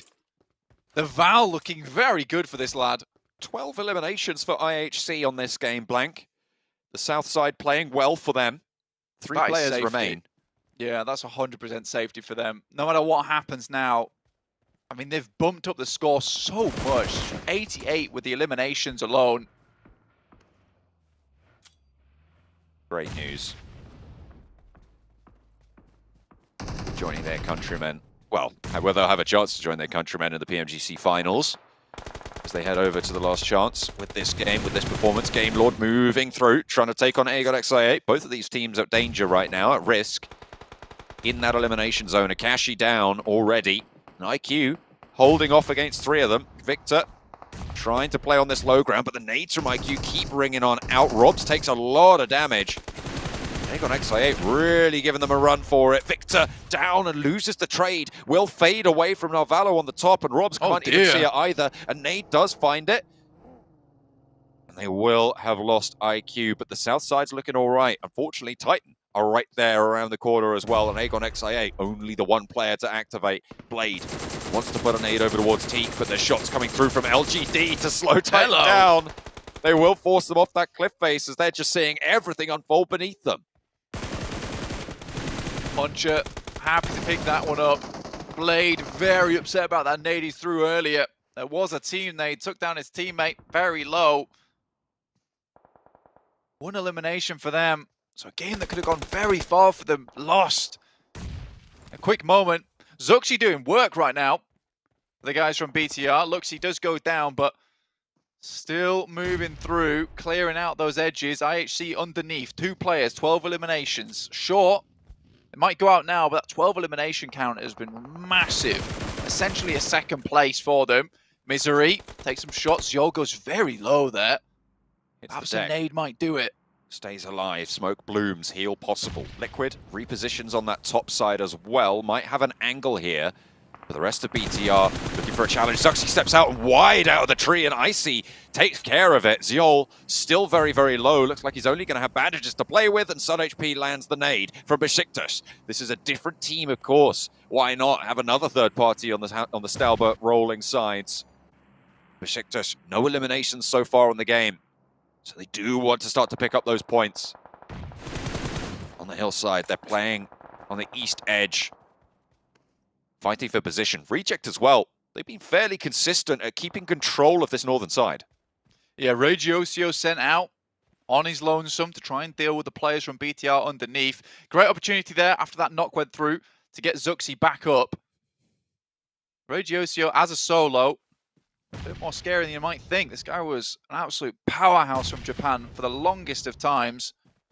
Really puts in some huge work for them. Seoul again taken low, but not going to be knocked just yet. Besiktas do really have the angles on them, though. It's going to be very, very hard to move further forward. So they have the wrong rock. Looks like he was scoping out the wrong rock that IHC not currently playing behind. BTR, though, still being difficult. He spots one. Icy gets the challenge off and able to turn it around. Besiktas low. A nade over the top as well. Might find it. No, only takes a fraction of his health bar, but still speed things up. Megatron have to move as well. IHC want another elimination on this game. Zyol and Icy moving through. It's on HP now with the challenge. Doesn't land the shots and Icy falls. Zuxi doing so much work for the squad of BTR. But only 3 eliminations to show for it. Looking for the res as well. A nade that could be on target. Not going to get the knock, however. Will do a lot of damage. But it's to the downed player. That one will find the mark. And it's coming through from Bigatron to pick up those points. 12 eliminations though, Blank. You said it before. It looks like they're going to be safe. IHC will be seeing more from them. 6 limbs found for BTR. Required elimination as well. These smokes to move back up towards Reject's spot.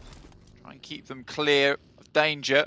Zuxi has an idea that Besiktas are also in the area at the moment. Titans going up against LGD. Currently being harassed on by all sides. And look how quick LGD are with it. To the deck and then back up again. Manning the sails. Axa tries to find one, but LGD are everywhere. 2 players left, actually just the one as T goes down as well. Sukila standing, a heavy hitter, but punches there. Will dish it out. There is a shot. Is that third party? Is that not Valo? I think it might have been. Gonna take down the Titans, but now LGD left with 3 players alive. Only Chungsir left. 5 eliminations, up to 6 now. LGD continue a solid streak. 6th place, 6 eliminations. Game Lord also chasing 5 eliminations for them. Important game here for BTR. We said they were in trouble and they had to get themselves out of it. It feels like the brother of Zuxi brought in, pats Luxi on the back and tells him that he'll take care of it. He certainly has on this side with help of Misery and Liquid. Besiktas playing on with 2. No eliminations still. DRS, they held the top of Stalba for so long. But the value of it really hasn't come through. If they'd have got a couple more eliminations on that northern side, maybe. If they take down Reject now, maybe. But as it stands, DRS have not put up enough of a performance to keep them fully safe just yet. However, they are on that 70-point mark.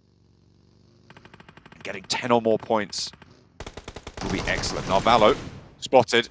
Will not win that fight. Chungsir from LGD adds to their tally and leaves Game Lord in the dust. The fact that he's just rolling up on people at the moment, jumping out and instantly getting those trades. I mean, Narvala had all the time in the world to line that one up, but again, Chungsir just too slick with it. LGD currently at 7 eliminations, looking to push this a little bit further, get that chicken dinner, and potentially, like you said, raise up towards that top post on the leaderboards. Misery backs up the buggy, himself a bit more cover to play with. Liquid now moving through, moves up. In fact, nice nade from Zuxi. Killer, in fact. Knows where they're going to be, apparently. Right over the top. Beautiful lob. And LGD, playing tag team with them, will be able to find the other player as well. Besiktas fall. No eliminations. Not great, but still some points on the board. 4 teams now remain. Reject with all 4 on the top. Looking pretty healthy. Good circle for BTR here. Looking for a win, but MVM provides that anchor point. The rest of LGD to move over towards. Zuxi spots it. Looks over towards, Killer down. Reject really putting a world of hurt over towards DRS. Looking for a big game here, but I think they're still on 0 eliminations so far. He's going to go in for the drift. Back down the hill. Good shots. Divine rolling forwards in the vehicle, diverts instead. Just rolling cover for them to duck in and out of. There's the spray, only 1 player left for DRS, and Reject haven't taken any knocks over their way. Plenty of damage to be seen, and LGD are looking to third party, but DRS eliminated, wiped out by Reject, playing coordinated. 0 limbs for DRS, unfortunate. Still, consolation prize there. A few points, 8 points on the board for that 4th place. Smoke shield down for Reject. They have the resupply on the loot crate. LGD keeping BTR at bay with that one player. They send another in now to try and support. Understanding that position on the map is going to be crucial later on, playing up against the ridge side itself. Shots from Changxi will be dismounted. Reject just roll up, open the doors, smack him clean for 6. Reject can get those heals off from the top, leave LGD down at 2. Suki, the man with the plan. 549 average damage total. This guy is absolutely monstrous. Finds one to start it off. Immediately goes for the explosion on the vehicle to do a little bit more damage, but just this is already out the way. Ragey moves around. Can they get the player back up again? That could be a good grenade over towards BTR as they move up. A huge amount of damage set in, but Misery doesn't go down. It's disastrous there for LGD. BTR might be able to restabilize off the back of it, but MVM, he's in. He wants this challenge, he needs this fight to go well for them. For LGD to stay up in this game, Misery goes down first and it's a good start. Will they be able to find a second? There's very few meds for LGD, but MVM's still active. Suki is down, MVM looking to try and go high and will be able to find the shot. Zuxi, can he stay alive? MVM looking for those flushes, confirm the points where you can, because Reject are knocking on the door. Suki is super low, and MVM's there. Zuxi wants to confirm the second place, won't be able to sneak the shots through, looks for another challenge. Just a tap. MVM finally falls, and now Reject can roll on down. A 1 versus 4. It's gonna be too much for Zuxi, but second place for Bigatron. Reject at the top. Japan are gonna be happy with that performance. Goodness me, in the vehicles, moving around, hit him with the Tokyo Drift there at the end as well. Beautiful stuff coming out from Reject. A much needed win for them. They're already set up in a good position towards the top of the tables, and that should set them even better towards safety. Again, that is relief for Reject. They've been having some wavy games towards the start of the day, a little bit not what they were looking for, but that exactly is what they needed towards the end of the day here with 2 matches left to play. Ragey, MVP, nice and evenly spread. 587 damage, 4 limbs. Not miraculous, but very effective nonetheless. A really nice game overall for a lot of these teams that needed it. LGD still going strong though, and I mean, MVM, a sliver of HP, could have gone very differently for BTR if he'd just taken a tiny little bit more damage, or if that nade wasn't so good over towards the players of BTR as they moved up. Really set them in a bad spot. But Zuxi stays away, comes back in, cleans up the pieces, and is able to pick up that second place, but it was too much when Reject came down. But again, yes, BTR, we said they were in trouble, they needed a big win, or at least good amount of points, and that was the game for it. Getting a second place, the amount of eliminations they had, that is really good stuff. So for both BTR and Reject, yes, massive relief in terms of where they sat in that game. I mean, BTR were looking for 15 to 25 points to try and breach that gap between them and the bubble and where we expect it to be. They put up a whole load of those points in this game, so you're right, what a relief. With that though, Skylights Gaming might not have been knocked out in this game. I'm going to have to wait for the overalls to come through. Very excited, but Reject, very happy as well.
You know what, Max, man? I'll let you take this one away because you seem excited. I was starting to lose hope, Jason. Like, they get so close to this chicken dinner, they never get the actual win. This is the decisive playstyle I wanted to see from Reject from like the very start. of the survival stage, and we finally saw it. We finally saw that glimpse of hope from Reject, and this is going to push up in the great position to remain in that top 16. Man, I think they could have maybe took that fight versus DRS a little bit sooner, but when they committed to the fight, it was just like full send onto DRS, full send onto LGD's position, then full send onto Luxy from BTR. I'm happy. I'm sold. Finally, this is the team that I wanted to see from Japan. This is my Reject, and I'm happy right now, Jason. I'm having a great time. You know what I'm happy about, Sandstorm? What? Bigatron, 20 points.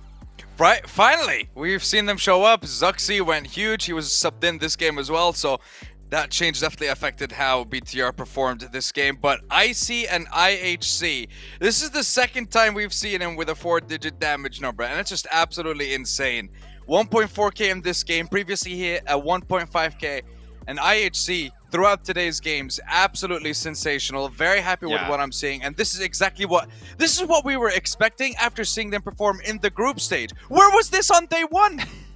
Where was it? Well, so this is the question, right? Is it the case of Group Green just being so dominating, or is it a case of maybe just needing some time to warm up? Maybe that was just a bad day.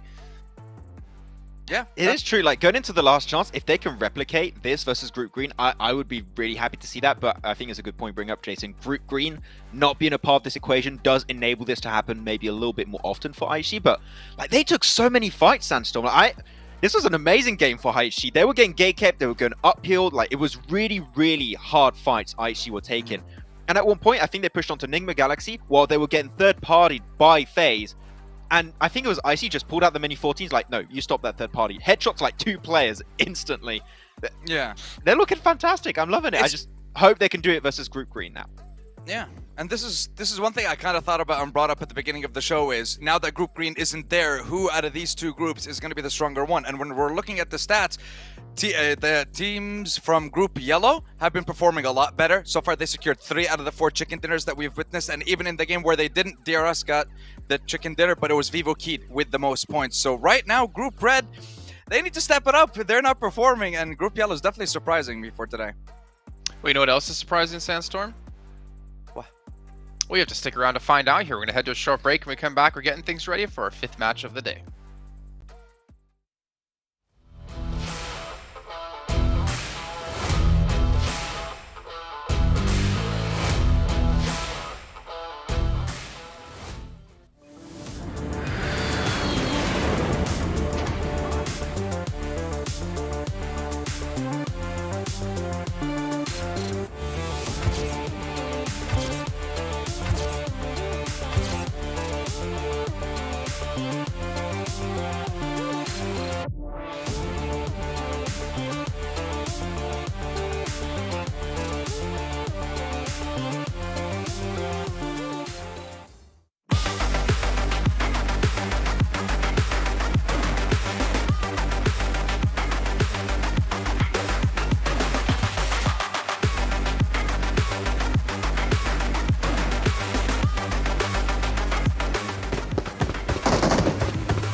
You ready, Sandstorm, to find out what else is surprising?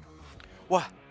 How amazing Sony Xperia 1.4 and Xperia Stream are, because it was made in collaboration with professional esports players. You can play PUBG Mobile 90Hz with Xperia Stream's total cooling system and multiple ports for intensive gaming and streaming. Did you know that, Sandstorm? I did not, but now that I do, can I have one, please? You can buy one. Okay. Okay. Oh. I guess I'll just. Let's take a look at our overalls. Let's get an idea of where the team stand. We don't even talk about you buying this phone anymore because they're going to send us one for free, right? Right, Sony Xperia?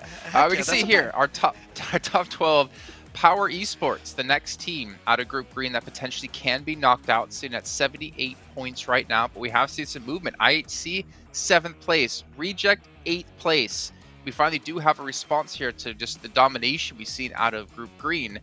But again, Maxman, as we head to that second page, this is what I'm going to be curious about. Where the teams currently stand, and Game Lord will be the bubble at the moment, tied at 61 with Vivo Keith. Oh my, it is so close. And I think it might just come down also to some tiebreakers, just like it happened for Group Yellow, right, for Reject, which they barely missed out to T2K. it might be coming down to that. If you can get a chicken dinner in these last 2 matches, that could be the difference maker. But as we know, Skylights Gaming did get pushed out, so as we know, their run ends right here. It's unfortunate for them, but you know what? They just have to deal with what's happened, and at least they got a lot of experience here from this event, and hopefully can come back next year. But Sandstorm, Bigatron, they made it through. Also, you mentioned 4 rivals before. They can afford to have 1 mistake, but that mistake has been had here in that last match. Voki leading, 16th place finished. Coincidence? Hopefully not. But they have to go big here in these next 2 games.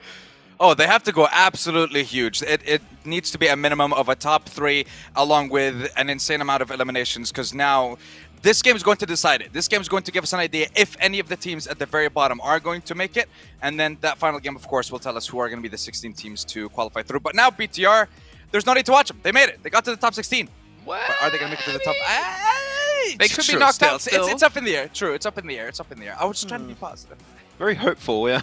Very, very hopeful, yeah. I like Bigatron, but now that you said Bigatron are locked in, I'm just like, I want to see them get knocked out just to see you eat your words. BTR prank? Oh no, I don't want to see the BTR prank. Please don't do it. No, it's too late now. No, can we not? I mean, Game Lord, though, for instance, like on this bubble, is extremely tense, extremely scary right now, because Game Lord know they can't afford to have a mistake at all if they want to maintain top 16. If anything, they need to have some decent results here, and we're going to find out if they will have those indeed with John Allen and Blank. We're going to take us into our 5th match. We're going right into match number 5, and it's starting to be worrisome. We've seen Skylights Gaming take that dive, but Power put so much into the final game yesterday, but was it enough? 78 points is that mark, is that goal for teams like Vivo Keyed for Game Lord. There's a lot of teams that can still make their way up there, honestly, John. It's a little bit frightening, like you said, for Power.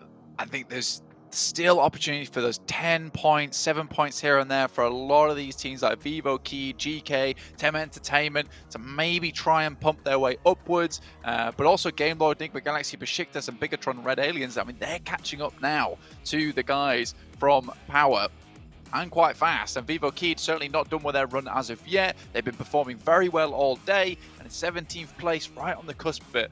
Look who it is. It's Enigma Galaxy once again, 15th place, right on the edge of being eliminated here.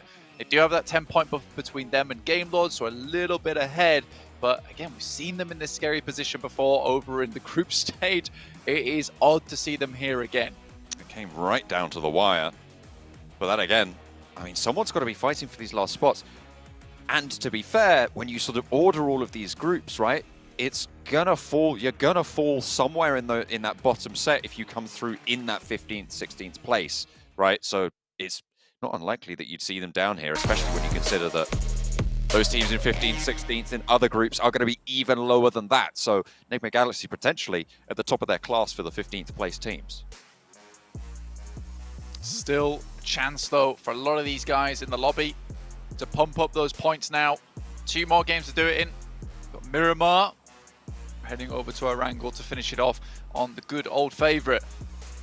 Playing path down towards the south side, heading up towards Tierra Bronca. A lot of places available on the map. A little bit more of a stretch up towards El Pozo as well as La Cobradia, but certainly you'll see the teams picking up those vehicles nice and early on to grab them. Titans out early towards their usual drop spot over towards that Minas. So down towards Los Higos and Valle de Mar, so not bad for them at all. This is good news. An LGD dropping out nice and early, heading up towards Power Grid, San Martin, and then maybe up towards El Pozo. It depends on the circle. Usually that's where they're dropping. They'd like to grab some vehicles and get up there soon. BTR, though, happy days for them last game. See if they can continue that kind of performance into this one. They only need a few more points now today to really secure themselves over towards the last chance and give them the chance to get towards the grand finals. Potential hot drop though for BTR. Looks like they are going to have some company. Or they're going to give themselves some company close to Tem. Another hard shift blank, this time all the way out to the west on Miramar. This is a lot of unplayable ground on the western side. A huge chunk of that just inaccessible. Very difficult to head towards. I mean, LGD probably want to get a move on quite quickly, head up towards El Pozo. Get some nice spots there. Obviously, they've dropped around power grid at the moment. Vivo Keyed very close to them, have to just sent away. A lot of these players suffering, but Diego able to pull out a weapon and find at least one of them on towards Chung Si. That's going to give time for the rest of his team to regroup, restabilize. A very important pick off there from Vivo Keyed. Understanding, in 17th place, this would be the worst time for them to suffer casualties. It's fairly isolated, this knock for LGD, but the main thing, as you say, is to stop that threat, if nothing else. Tem, though, weren't able to stop it from coming through from Aegon XI8. UZM moving forwards towards Bevy. Mormon rotating in past these buildings as well. Looks to get in for this res, for this party bus. The race is on. Only the one weapon in hand. Has got a vest and a helmet, though. So on the early doors of this fight, could be looking good. The rest of Aegon XI8 moving in as well. I imagine they're just going to try and jump in this bus as fast as possible. Actually, no. They're going to hold out. They're going to try and play as a duo and try and fend this one off. Bevy, there was a first aid in someone's inventory. I think it might be Mormon's, though. Looking for that heal. Will be able to pop it. They did trade that over. Very scary time here for Tem at the moment. They did a lot towards the beginning of the day, but start to slip down just a little bit. 52 points. Bit of a run to get up towards that top spot, and losing a player like that against AIA, 44 points. Not a lot left to lose for them. They could just take it to the guys from Tem Entertainment. The dream is slowly slipping away. Really bad start. Bad news for Tem. 2 players left. A nice angle onto UZM and will cut him down, but not before he gets behind some cover. Looks for more as well as IQ gives it the shimmy and shakes off the bullet storm. Dusts off the raincoat and pushes in for another. Ghost will be able to spot a player close. Drops the nade low. Will not be able to find it, but the spray is there. Has the UMP. Needs to fall out and reload here. Is there an answer coming through from Onzen? Shotgun in hand now, controlling the stairwell. M4 just suppressing fire. And Tem are taking 1v4s time and time again. UZM back up on his feet. Back in the mix. Oh dear. Onzen, fortunately, has the nade out. It's not enough, and now just down to SO. M249, best 1v4 weapon he could ask for. Far away from the guys from I8. Be looking to clear him out, but he might just go for a survival run here on Miramar. Difficult to pull off as a solo. Done before, though. Can be done again. With the points as close as they are, it's very, very reasonable that you just put up 6, 7, and you're still in the running for the last game. Certainly not going to be looking for the high scores in this game. Buggy out. See themselves away. By the way, Blank, LGD did not go to El Pozo. Instead, it was Nick the Galaxy, and El Pozo going to stick around by Power Grid. FaZe, we're on board with them. Pretty close to the center, Montenuevo area. IHC, who have been blasting today. I mean, specifically Icy, been brutal in their run. Currently 7th place, 89 points. They were able to get 12 eliminations in the last game, Blank. Looks like they're going to be starting to rack these up early as well. First one goes over to them. Another player from... Was that Vivo Keyed? I think that might have been Vivo Keyed falling down. Losing a player. And one down, and now they move up towards Game Lord's spot. Team that wants to pick up some points here. 16th place, right on the cusp. They need a good game here as well. See themselves a bit more safe. Shotgun Master Robs finally pulls it off. Looking a little bit worse for wear over the last couple of games, out of practice. Those big guns. That was a Cielo. A little bit more. Nice shot. The Winnie doesn't quite do enough damage, though. Uh-oh. Godless has the mini. And in come the rest of IHC as well. There's oversight on this engagement from IHC. They spot Cielo, last player active for Vivo Keyed. Sorry, there's 2 still going. But McGrellan completely off in the distance, nowhere nearby at all. So a knock on to Cielo would be the end of it. IHC, though, not so distant, not so far flung from one another. Cielo's just trying to get out and get for these survival games. You can see how important these games are with a number of teams just bugging out on one. Not going to try and confirm it. Game Lord spotted, waiting for the shots, Godless. Can't wait to open fire. bated breath, waits for the team shots, but not really able to get that position in time. Not going to be able to get a knock over towards Game Lord, although they were damn close.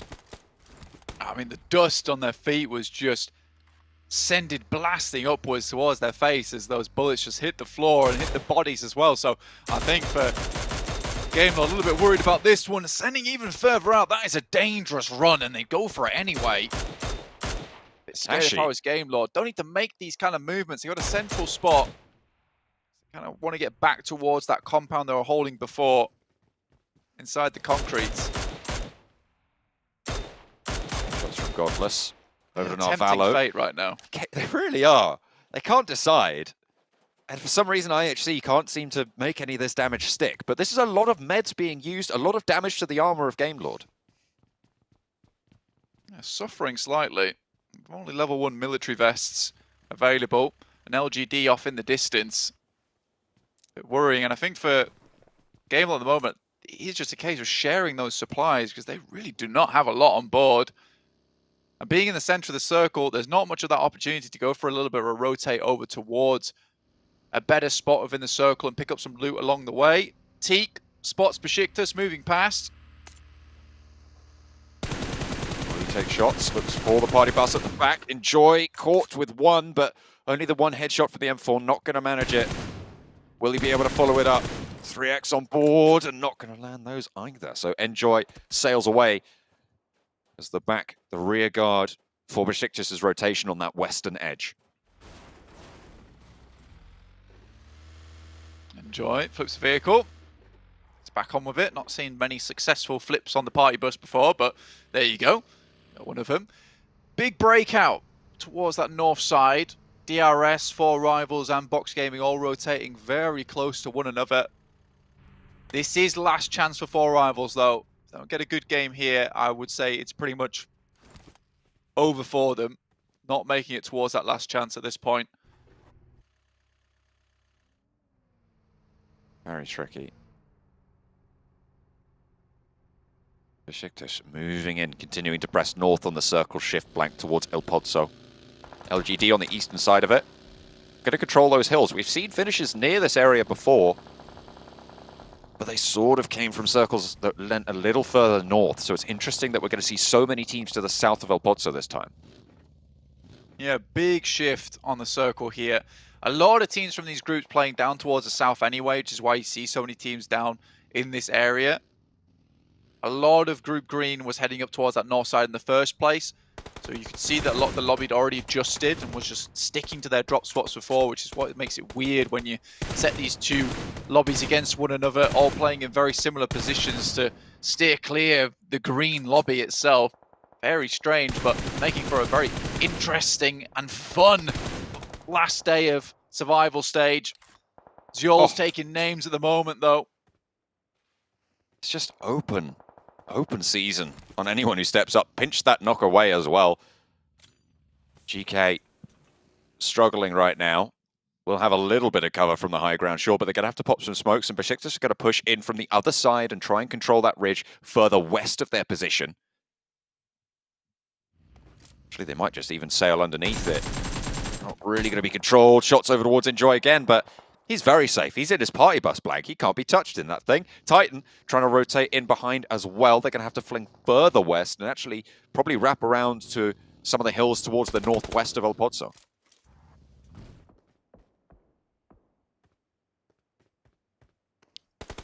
Currently just looking at these teams who are sending pretty quickly, like you said, towards El Pozo here. Box Gaming sends further down. They had a substitution, sending Soaz in, Bensu out. Soaz is a good option. I'm not sure why they had him out in the first place. Usually does some very good work for the team as a support. Propping up the rest of the team very, very well there, allowing Trismay to go for more of these pop-off clutch moments. There's Tem, final player. SO moving through. Reject might have something to say about this, though. Ragnar knocked again as well. Reject coming on through, crunch in the back. Circle shifts towards El Pozo, and it might be an urban environment finish. LGD have already moved into town blank on that eastern side, controlling quite a lot of the ground as well. LGD like to do this quite often.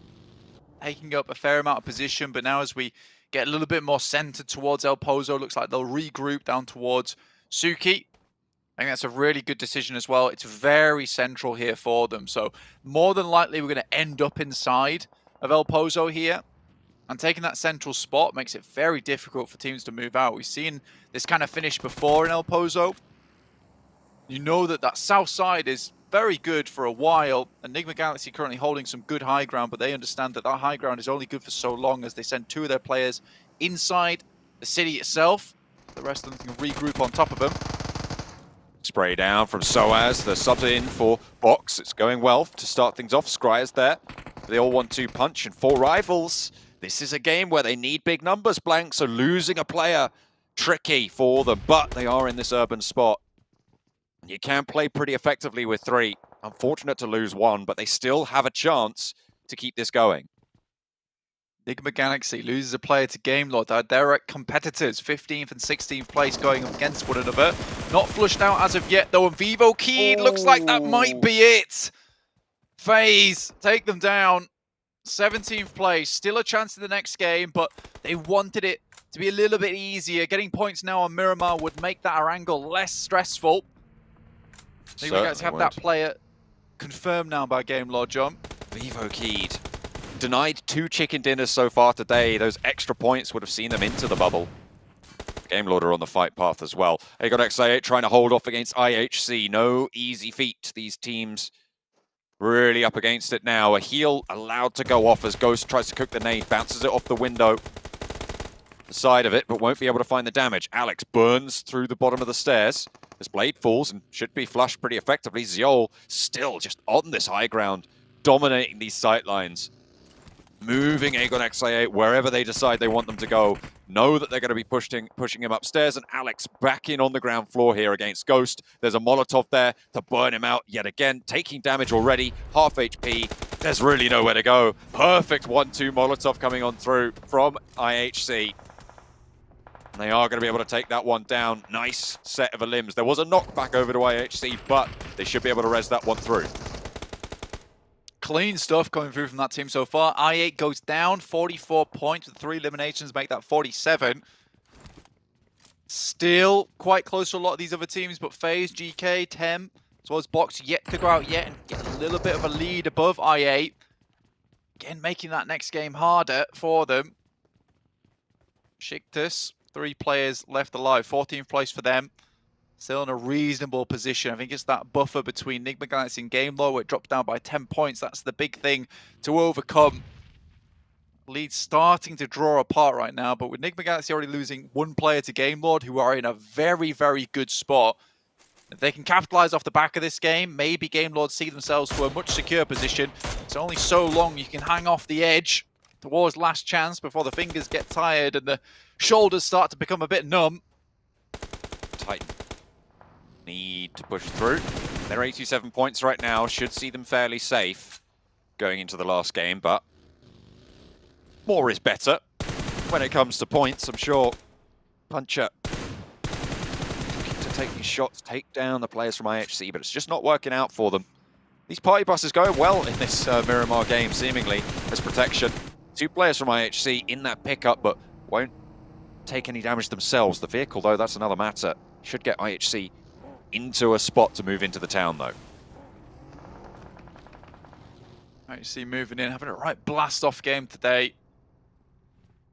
Very good stuff. Again, Mongolian team that took the world by surprise. Taking that 3rd place back in 2020 of the PMGC, when they were formerly known as Zeus. A really, really strong team. Ziol's always been one of the key members for them. And it's nice to see they've been able to back that up with some new members as well. Alex looking really good for the team. I mean, they were pushed off the top of the of Mongolia a little bit, right, by the godlike stalwart roster. They qualified top of Group Green. Action Pika, Scry, and top. Very, very difficult team to play against. But they are certainly making their mark here. A double nade over. Demonstrates that point perfectly. Finding 2 knocks over towards Titan. And they should look to try and confirm this, but there's FaZe for peppering shots at the back to slow things down. Actually, Alex low, knocked out as well, has cover. In the meantime, The other players are getting pretty low as well. Shots from Titan as they sense a little bit of weakness here. Take him low, and Icy now knocked as Alex gets flushed. Nades continue to pour on through, and IHC, they started off very, very well, but these two knocks baited them in and caused FaZe to have an open shot at them. Yeah, FaZe has done an absolute injustice there to IHC, but it works out well for them.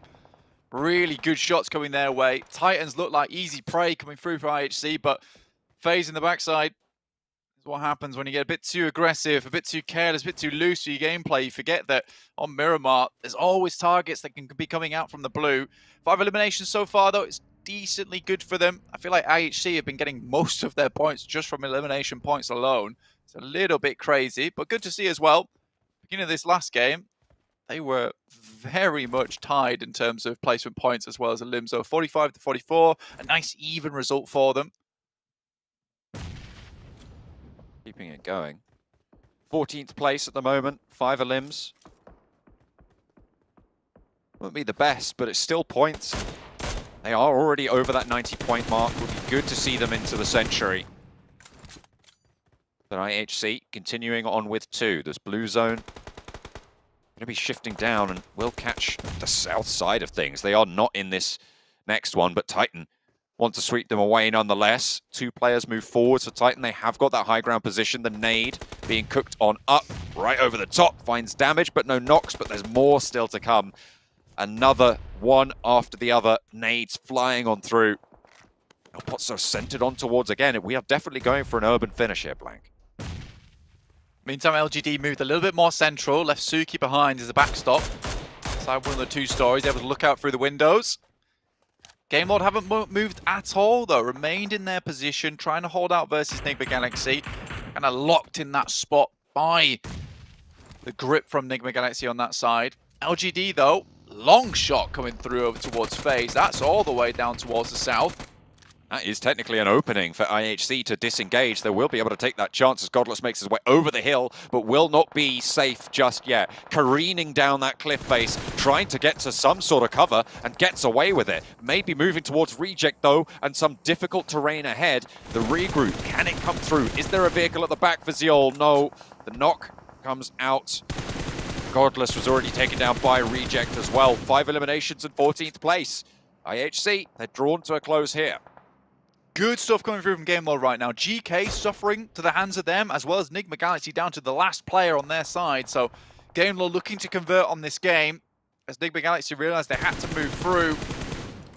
Kashi will confirm Lord. Another goes down. Now just 1 solo left alive. Game Lord should try and deal with that, though. The amount of times that we've seen Game Lord suffer to just the 1 player that they left in the back wings.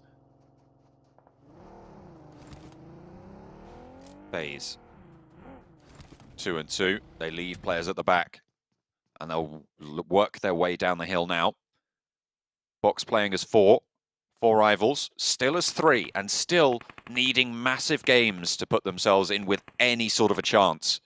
But there's so many players ahead of them in the queue. 38 points right now. You're looking at needing upwards of 40 points to see yourself safe in these last 2 games. And with 1 elimination so far in the game, they're going to need to put in a massive shift here. Decent enough spot for them. Move a little bit further down towards the center, like you say. There's still a chance. I think getting towards the top 5, fairly direct route for them. They can go for. LGD currently holding 2 compounds at the same time. That's really aggressive stuff. Nice to see as well.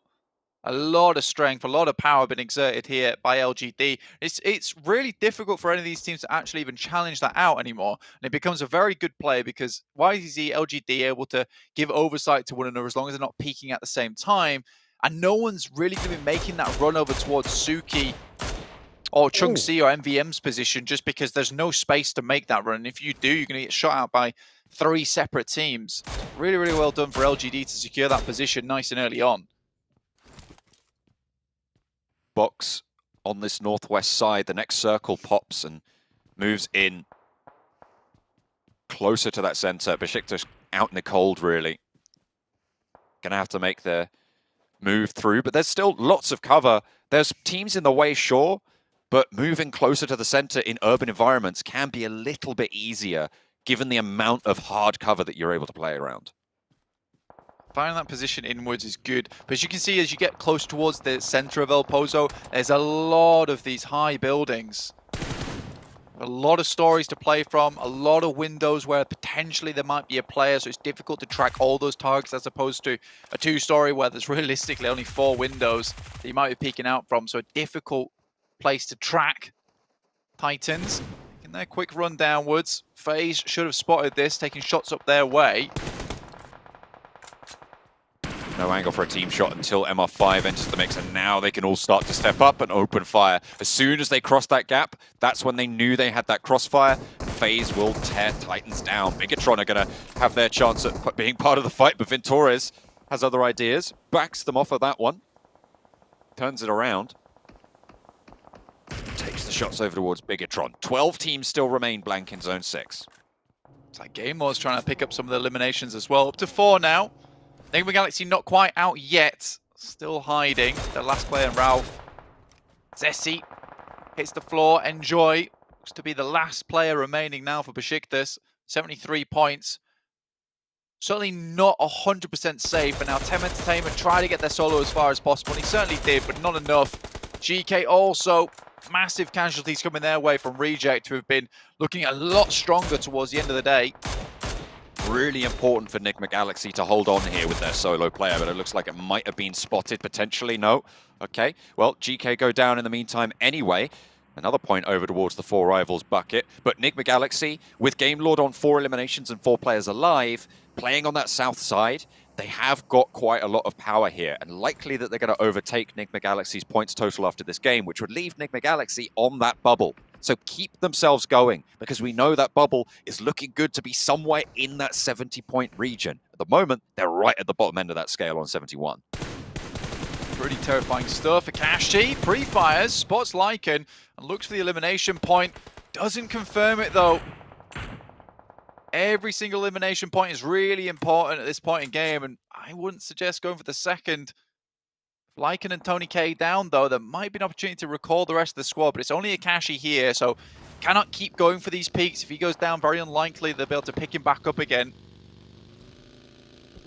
Go Reject. A massive push forwards for 2 of their players. Reiji, just as, nearly both make it through, but caught on the outside there. 4 rivals to spot him out. The buggy goes up, nearly finding that second as well onto Reiji, but that heal comes through for Reject.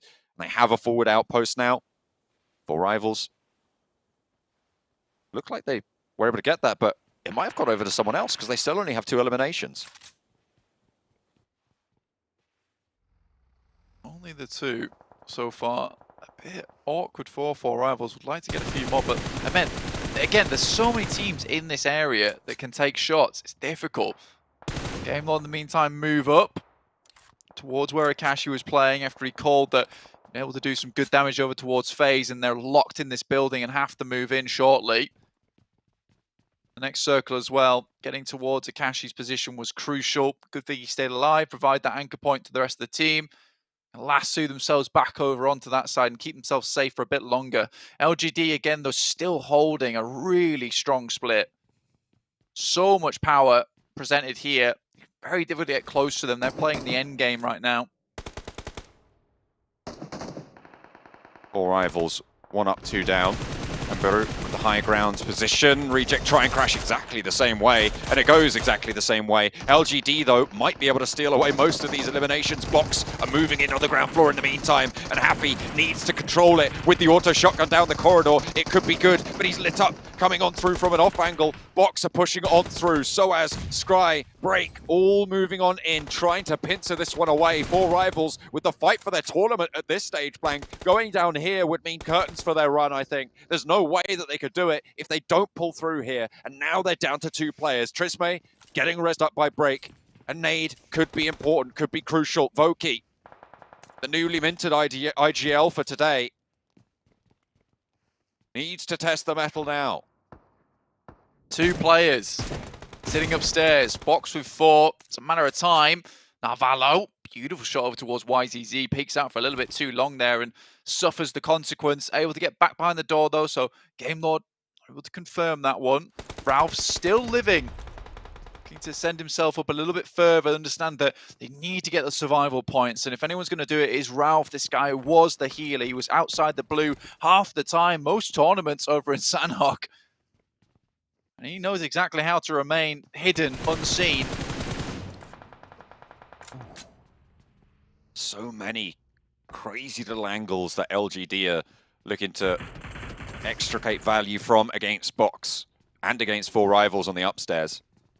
But both of those teams are going to have to leave in the next circle, closing in 30 seconds. LGD take a knock their way. They are looking for that res. We'll be able to manage it, I imagine. Just shimmying it back a little bit more. Teams on the south side. Game Lord have managed to stay in it. 4 players alive. And on the south. This is the problem, though, with these urban finishes, that no matter what happens, what you're realistically looking at is a very long game before you start to find value in terms of placement points. With the amount of teams that are able to find that hard cover, find those compounds, and live out towards Zone 8. I mean, we've got 9 teams in Zone 8. So unrealistic for anywhere else on the map to happen. But here it is. This is what happens when you've got so much hard cover, so many little bits where you can divert attention from one another. Game Lord's still going very strong, though, from their side of the map, and they need to clear out as much area as possible on this side so they can make a move. Just Luxy remaining now for Bigatron. That's cut down. Take it away. I think that was from Game Lord again. 9 eliminations. They're starting to really rack them up. FaZe are now under their purview, under their sightlines as well. And this warehouse has been so powerful, this arena for them is just so valuable. The windows, the high ground that they've been able to get from this are absolutely invaluable. Going to our last zone now, Zone 9. Voki finds Reject on the top floor, looking for a high placement here to set themselves up, but stand still for too long. Going down in 7th place with 2 eliminations, it's not enough. They've played out for 28 minutes, but El Pozzo does not reward those who go out early like this. And I say early, it's 28 minutes, 29 now. You've got to go further. 9. We're into the final zone, Blank, and it will be closing in as well fairly soon. It's actually coming in right now. We're still 6 teams alive. This is crazy. Game Lord moving on in. 9 eliminations are on the cards for them. And they have been doing so much work to stay away from the bubble. 6th place, 8 eliminations for FaZe. Box, 3 eliminations on the card. All 4 of them still alive. It's only them, DRS and LGD, who have managed to weather the storm unscathed. Still at full force. But the push needs to come through. DRS on the outside, on the outskirts. LGD need to leave their buildings as well. And they will push forwards, keep that leapfrog going. Finally, Game Lord are dispatched on 11 eliminations. But what a run from them to try and see themselves safe moving into the final game. LGD starting to rack up these points as well now. They want their run for the top. All these points coming through. You can see so many teams start to rack up those eliminations. Reject, live for a long while. Good shot comes back, but it's from Suki. The man, the myth, the legend from within the building for LGD. MVM more than likely will go down to this one. Tries to sprint out of the way, jump from that grenade. Uh-oh. Reiji not quite able to line them up on the outside, but 2 players from Box go down to a nade. Coming in from Suki and YZ on the outskirts. 2 players now active for Box. The burn is good Massive from YZ. volley. Slows things down. Oh, is it going to spread towards him? A nade is going to actually find its way through the window. Coming in from DRS. They're still very, very close by. 4 teams remain. DRS suffering. Reject finally fall. Now we're down to just 3. Delta, last player standing from DRS. 1 player on the inside for Box and 2 from LGD. 7 eliminations. Spot Delta on the outside. Bring that up to 9 as they're rattling them on down. 2 teams remain. So as though on the warpath, last player standing. And it's Suki versus Soaz to try and close out the chicken dinner here in El Pozzo. The circle continues to shrink, and Suki has to go for the drop shot. Drops down, knows they're behind the door, will be able to go for the push, goes out wide, and it's going to be LGD to take it down. Suki, what a guy, able to do so much work for the squad, and LGD continue their run for the top. Just a massive elimination count. so aware of their surroundings. They have precision positioning towards the center of that circle for so long, edging their way in towards that area and then holding it down so well. Once they find a compound, they reinforce it like there is no tomorrow, and it's a veritable fortress that these teams have to go through. They just have the archers placed on all edges. The fortress gates are closed. You need a battering ram to go through, and Box Gaming just did not come prepared for that.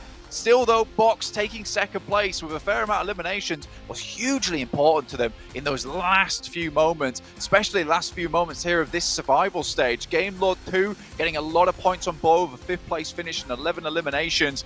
Enigma Galaxy now starting to feel the heat a little bit, with not many eliminations found, and right on the edge, right on the cusp. Once again, they find themselves in danger, just like in the group stage. Absolutely crazy. And with that chicken dinner, LGD are looking fairly good to jump up. I mean, I didn't keep track of exactly how many elims they had, but it's going to be close to coming up to a high 20-point game. So about 27, 28 points, something like that. And HVVP at the start of this game was at 32 points ahead in first place. No other team has been able to get 2 chicken dinners now. It is only HVVP and LGD, and it all comes down to the final game to secure that top spot. Will they be able to make the run? And who will be able to claim those spots in the last chance scenario?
LGD, what a finish out of them with 27 points, putting up some big numbers and really starting to show some confidence, Max Man. This team you pretty much talked about every single day when it came to week 1 when we were doing Group Red, and they didn't really perform. But now they have pretty much switched into 6th gear and have just gone cruising. Max, man, it's biased, a little bit for LGD. You know what? I'll take the criticism, but they're just such a strong team, and this is way closer to the LGD I saw and I was witnessing in PEL. Like, it seems like they're a lot more in the element. They're more comfortable with their first international event right now, and their rotation, Sandstorm. There's something of absolute beauty transitioning from that high ground onto the eastern side of El Pozo, then going onto the outskirts, and when you know this is going to be a city finish, you just center up. And Suki, give this guy mini 14, he's going to pop off. And he didn't even have one that game, so I don't know anymore. Just give him any weapon, and he's going to win. What's important, though, is that Game Lord as well gained a bunch of points, a bunch of eliminations. They were the bubble at 16th place. They have shot up the leaderboards from the result of that one. And also, Sandstorm Box Gaming. They were in a very tough position, but again, they were within 10 points of 16th place at the time. Where they are now, well, we're going to find out shortly. Oh my god, though. LGD are now just 5 points away from stealing that first place spot from HVVP. And HVVP can't do anything about it. They can't defend themselves. This game is all for LGD and their chance to take that first place spot. But Reject, congratulations for them. DRS, IHC, for me, one of the biggest surprises in today's game is 94 points, and they still have another game to prove themselves, so very well played. But the most important one of all, of course, is going to be that second page of the leaderboard.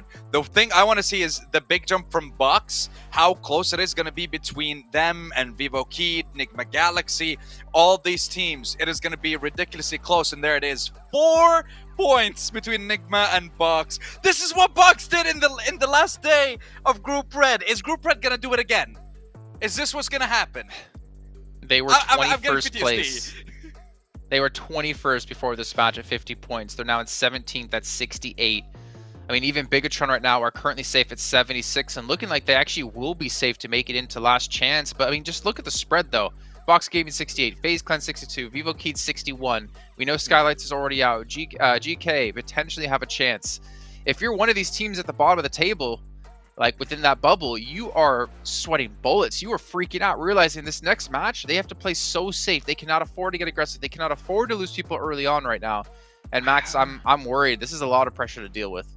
I mean, sure, they can't afford to be like hyper aggressive, but you also got to keep in mind right now, there's not going to be enough points available in this entire game in terms of placement and eliminations for all of those teams to have a good jump up at the end. Only 1, 2 to potentially 3 teams will have enough points to be able to have that jump up to potentially push themselves up in that top 16 position. So you need to go hard or go home right now. You cannot afford to have like a middling game. You need these big results. A chicken dinner was like 10 to 15 elims. That will be enough, but a middling performance, you're not going to know until the very end if you made it in. And man, this is the best moment of PMGC when you know that it's just that last game when so many teams are still in the race. And from what we've seen, every team has been able to have a significant step up in the survival stage. So I would have to say that every team has a chance to make it up there almost. True. It is very possible, but you would need yourself to do an incredible or have an incredible performance, and you'd also need the teams on top of you to just completely drop the ball. Get 0 points, no point, and no eliminations. But is that actually going to happen? Are they going to hot drop to force it to happen? What is Box? I'm just looking at Box for this last game. They're like, without even predictions, without even team SWAT, they're my only team to watch, because if you guys watched Group Red last day, you saw how close it was between them and NGX to qualify, and it's happening again.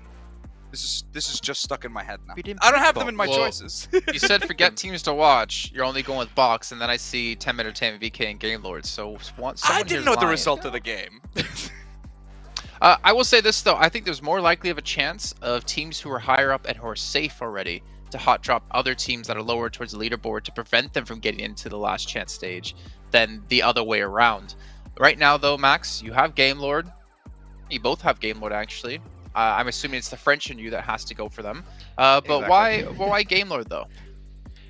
Game Lord, because we saw that this last game, we saw what this team can achieve if they're still alive as a 4-man team until the very end. Like, they had a great position. They were just gunning down the competition around them. It was great. The thing is, and what's been causing so many issues for Game Lord this tournament, is they lose players for sometimes, I would say, bad reasons. Like, they just lose to like one player, they lose 1-2 players for very little to no reason, and that's what's been hurting them throughout the entirety of this PMGC. We saw a glimpse of hope this previous match. I still think that they're going to be safe to enter the last chance, but you know, I still want to make sure they don't slip on the final game. Famous last words. Confident that they're going to make it. Sandstorm, though, you went with Vivo Keed and you went with Tem Entertainment. Talk to me about those two. Yeah, so Tem started off game 1 with a chicken dinner, great performance, great eliminations, and then they just dropped off the face of the earth. They were going for a lot more fights. They were getting 6 eliminations, 1 placement point, getting eliminated a little bit too early, and they've just completely died out over the course of the last 4 games. So now there has to be a resurgence or it's done. Vivo Keed, they had 2 players left in that last game. I'm not even sure what happened when they got picked up. It was a 2v1. None of them even turned around to go for a gunfight against Tony K, I believe, from FaZe, who just got himself 2 free eliminations. And then when it comes to Game Lord, exactly as Maxman said, just like we've seen in the last Erangel match, it was one of the Titan members just pulling up, stopping the entire Game Lord lineup, taking out 2 of them. Then they got third-partied a few seconds later, and they just couldn't end up doing anything for the rest of that game. I feel like this has to be one of the slowest starts we're going to have here in the survival stage out of quite a few teams. I mean, they're going to know the pressure is on. They know this is it. It's do or die time. Either we go big here or we just maintain the status quo, or we're going to be watching PMGC from home. And the hard part is, as you can see here, coming in on the Bigatron side, really talking things over. They're actually going to make a substitute, taking Luxy out. So Zuxi came in for Genfos earlier. Now Genfos is coming in for Luxy. So switching things up here, trying to talk some things through to make sure they're feeling safe and confident. Because again, yeah, they're top 16, but not by a lot. If they get caught early on and go out, that's going to be it. They're going to potentially be having to not be participating at the event in Jakarta, but they might be there to watch it. I'm just happy they don't get rid of Zuxi. I think Zuxi's been really having a massive impact for the team. If he was not playing like 2 matches ago, maybe they would not be in this position where they're in the top 6 team looking somewhat safe, but they can still fall off. So I think the Zuxi is definitely really on the ball when it comes to today's matches. But as we said, Jason, it's so close between so many of the teams. And I think that or we're going to have the slowest early game. Hey, Game Lord! Or we're going to have the slowest early game ever, or we're going to see absolute mayhem break loose from the very word go. Like, there's 2 situations. Intrigued to see what's going to be happening. I don't think the prize pool is going to have an impact on this team because the prize pool increase per position is of only 1,000. So, you know, don't really take that risk in terms of the money. Aim for placement. That should be your objective after this game. Yeah, these Titan are looking like they're in good spirits here, Sandstorm, but they always seem to be in good spirits. Yeah, look, listen. Oh yeah, whenever you see Titans on the screen in front of you, they're just always happy. They're always chirpy. They're always like talking to each other, laughing about it. But when you look at some other teams, for example, we're looking at Vivo Kid in front of us, very, very calm, very focused, because they have a lot of pressure on them. IA, same thing. You're looking at a team in the very bottom side of the leaderboard, but they're still laughing. And honestly, I love to see that. They're still pretty happy. They managed to compete in the biggest tournament in the world for PUBG Mobile yet again. So definitely something to be proud of for every single team that made it here. They could still make it, I feel like. Okay, maybe a little bit copium right now, but there is a world where like even the teams Did you refill the tank?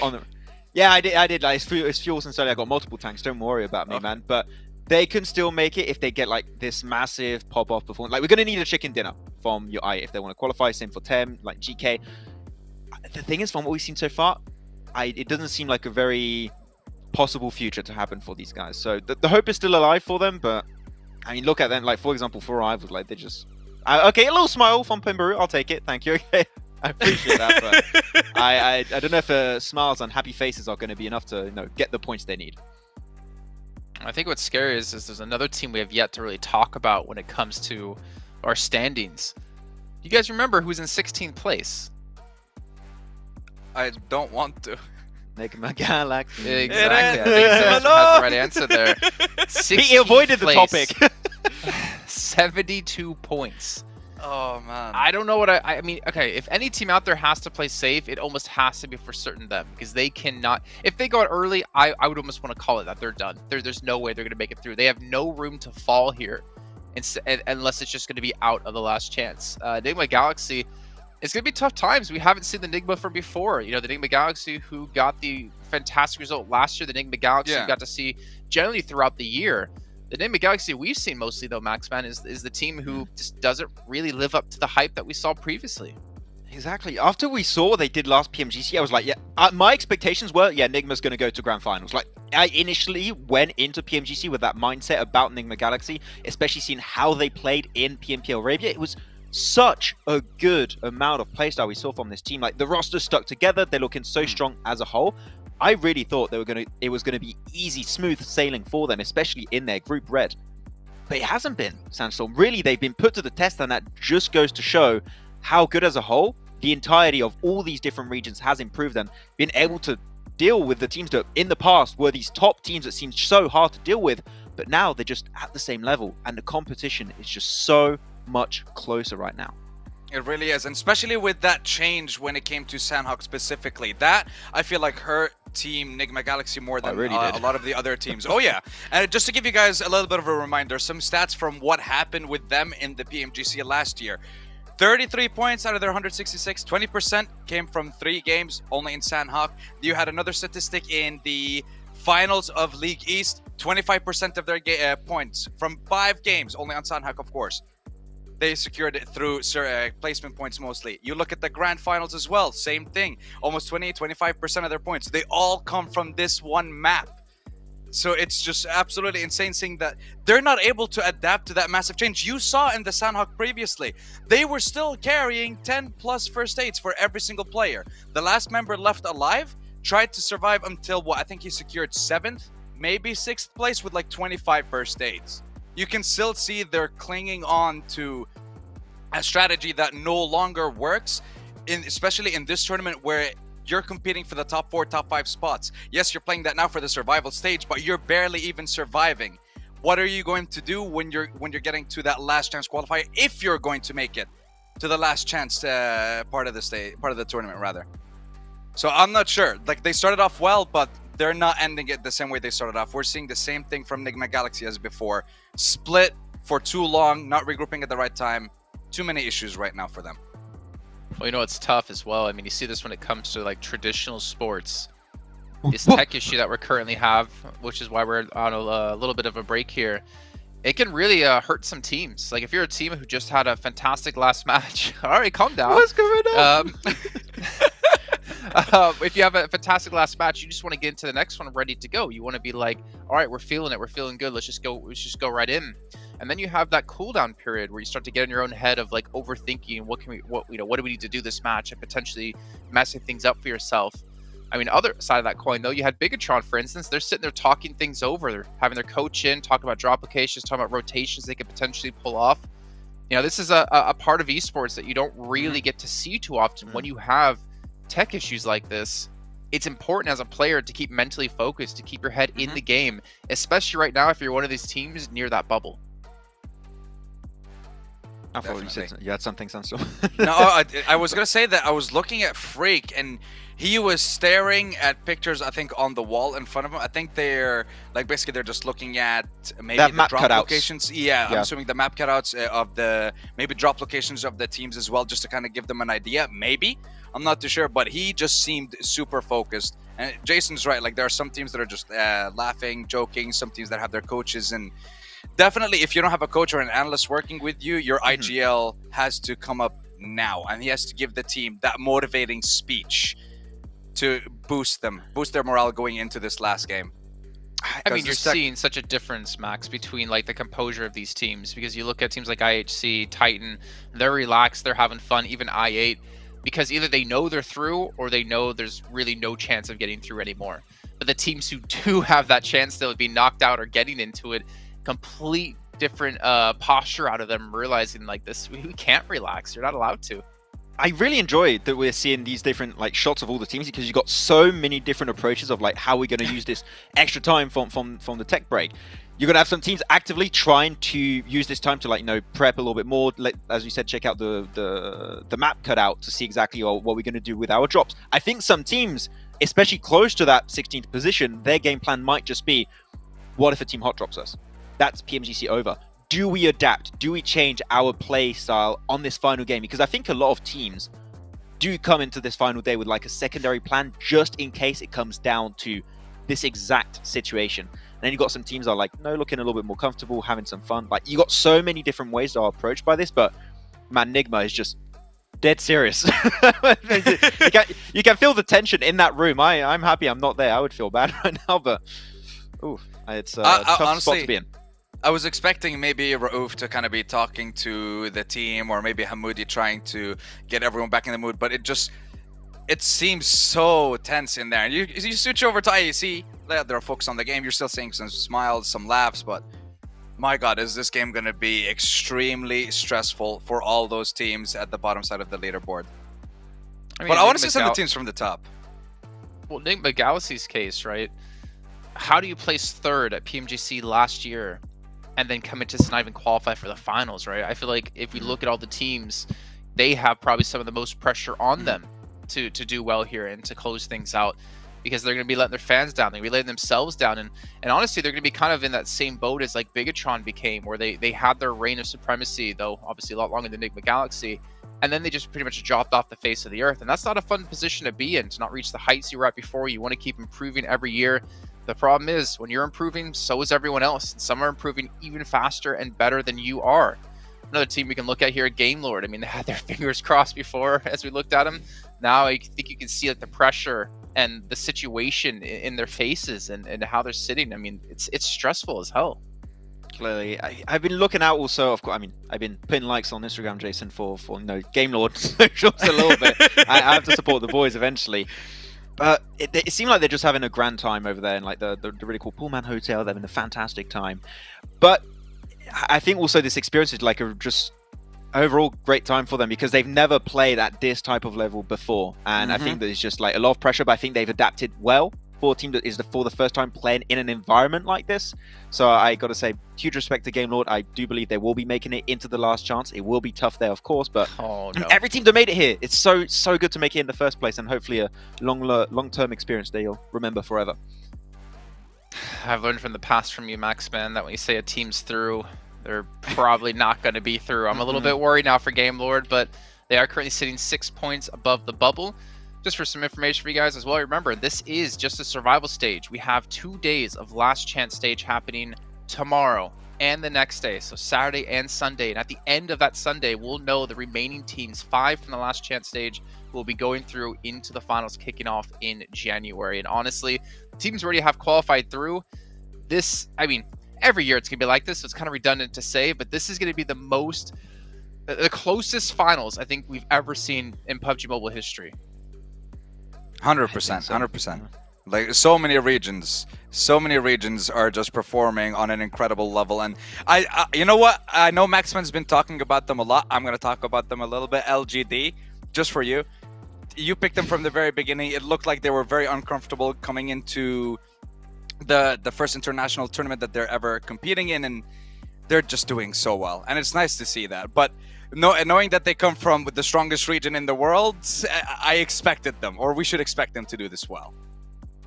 All right, so a quick little tidbit for you guys. Luxy is coming back in for Genfos, who was originally being subbed out. So it is time. Everyone is in the lobby. Everyone is ready to go. We're here on the desk. I'm sure the casters are ready, and you guys at home as well. Let's get into the final match here of the survival stage. One more chance to prove themselves worthy of a spot. Not even in the finals, Blank, into that last chance stage that will be coming up, as Jason said. Over the next 2 days, these teams have it all to play for. And once more, both Nigma Galaxy and Box find themselves fighting for the bubble. Over in Group Red, 155 points for Nigma Galaxy at 10th place. 11th place was Box, 153, just eking their way into the survival stage. And now, once again, like you say, John, in a very disastrous spot within the tables. Not quite as disastrous as 17th downwards, but it's that battle for the 16th place, and this time only one of them might be able to go through. So we'll see what Nigma Galaxy and Box Gaming can do here. Besiktas also a little bit worried, 75 points. Bigatron, Red Alien 76, and Game Lord at 78. There would be a massive performance from a lot of these teams below them, from 17th down to 20th, that might be able to bring themselves back up into the placements. Skylights Gaming, unfortunately, now definitely disqualified from the last chance. They will be out, no longer playing. Unfortunately, they did not make the cut, and those points just were not enough for them. But one last game now for all these teams to try and get in towards that last chance, towards the top 16. And for LGD,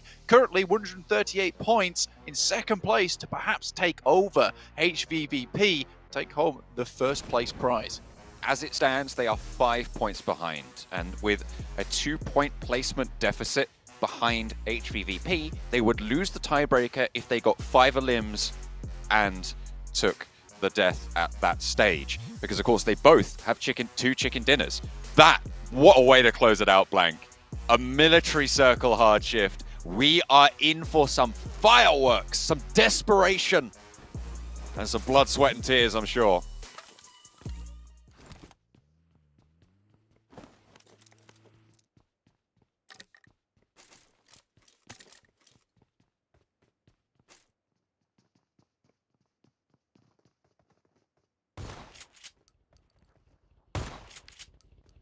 Oh ho ho!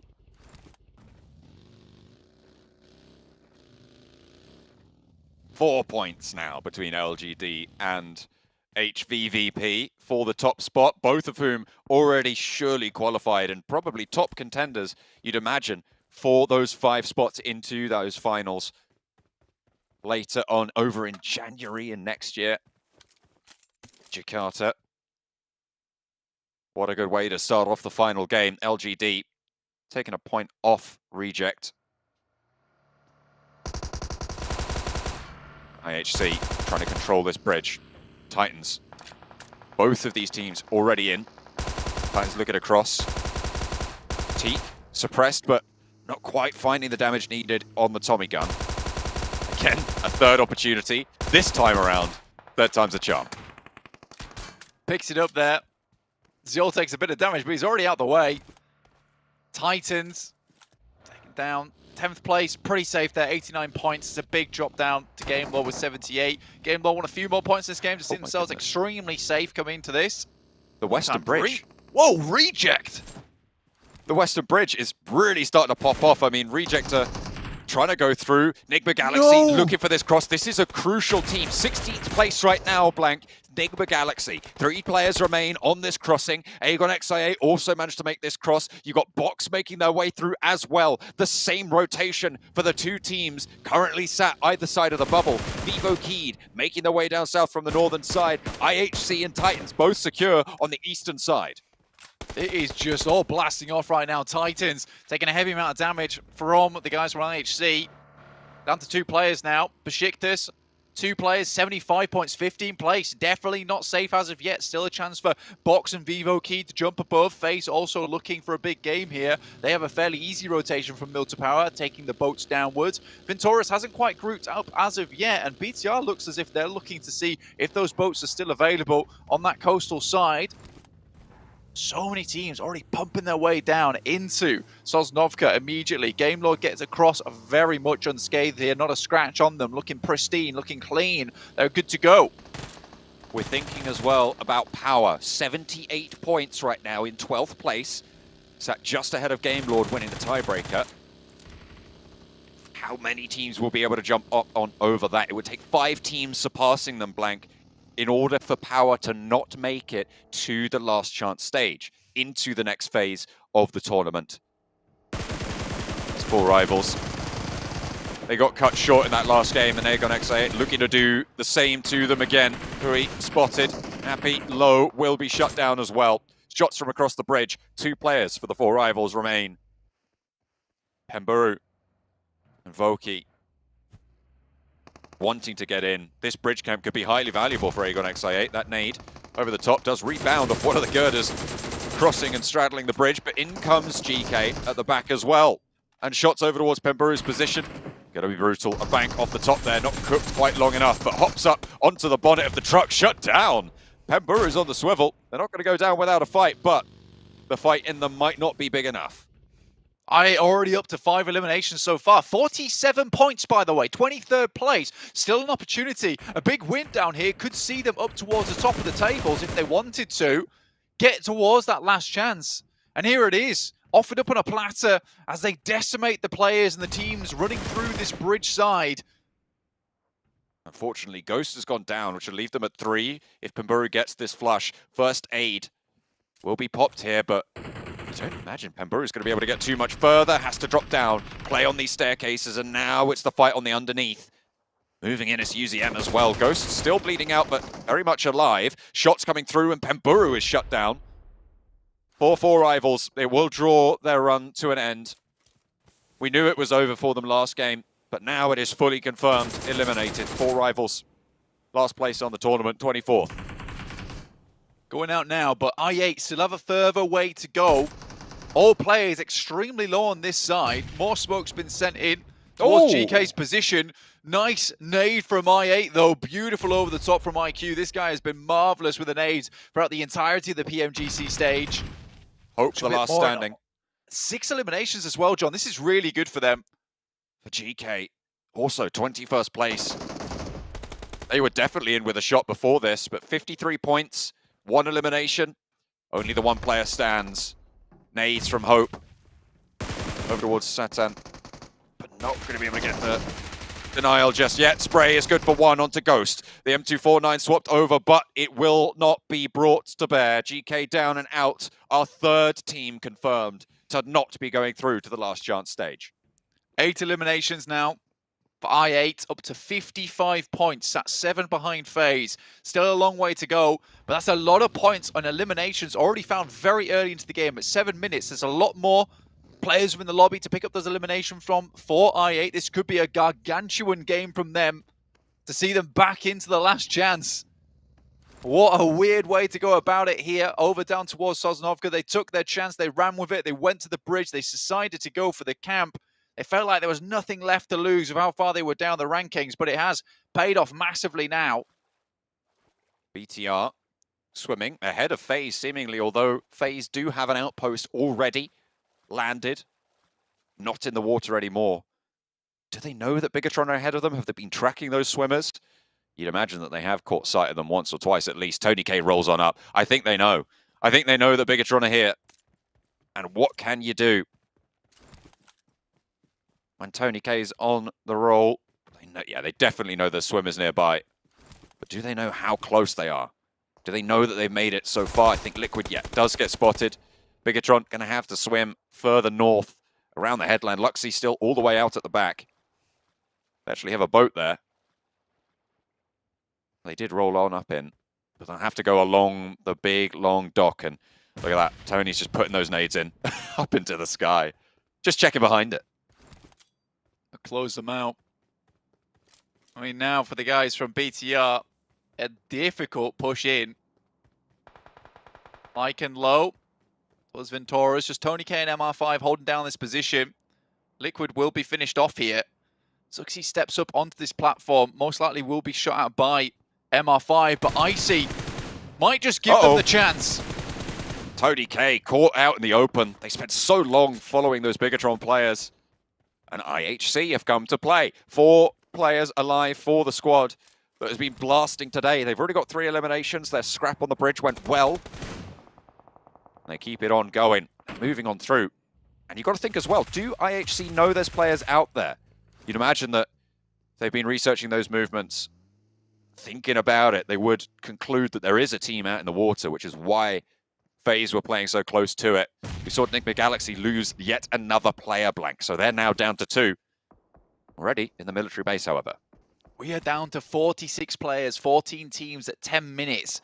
This does not happen very often. Throughout the day, we've seen these 30-minute matches, everyone trying to the very last straw, the very last ring of the bell to try and get these points where they can. LGD hit up the ferry pier, see if there's a vehicle there that they can use. Zuxi, as well as Misery, actually able to get onto the headland itself. Luxy off in the distance, maybe looking for a different position. IHC, though, will certainly be looking down this way with a couple of their players. Luxy still making his way on over. Nice shots from Luxy, though. MR5 almost down. Ventoris steps up. Both these players extremely low. The med kit's all he's got left on him. Does he have time? It's going to be close. Oh! It's going to get knocked there, but Luxy in the meantime was knocked and flushed. It's going to be Misery and Zuxi to move forwards for the Bigatron roster. 76 points on the cards. I mean, they're currently in 15th, but it is very far from safe.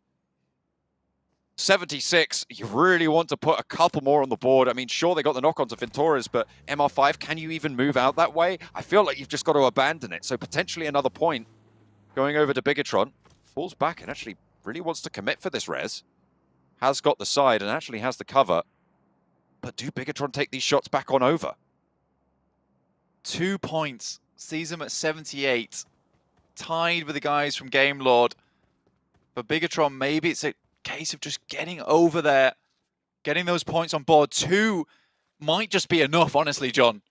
You think it's a small amount of points, but that can be the difference between getting towards the last chance and sitting yourself at 17th place at the end.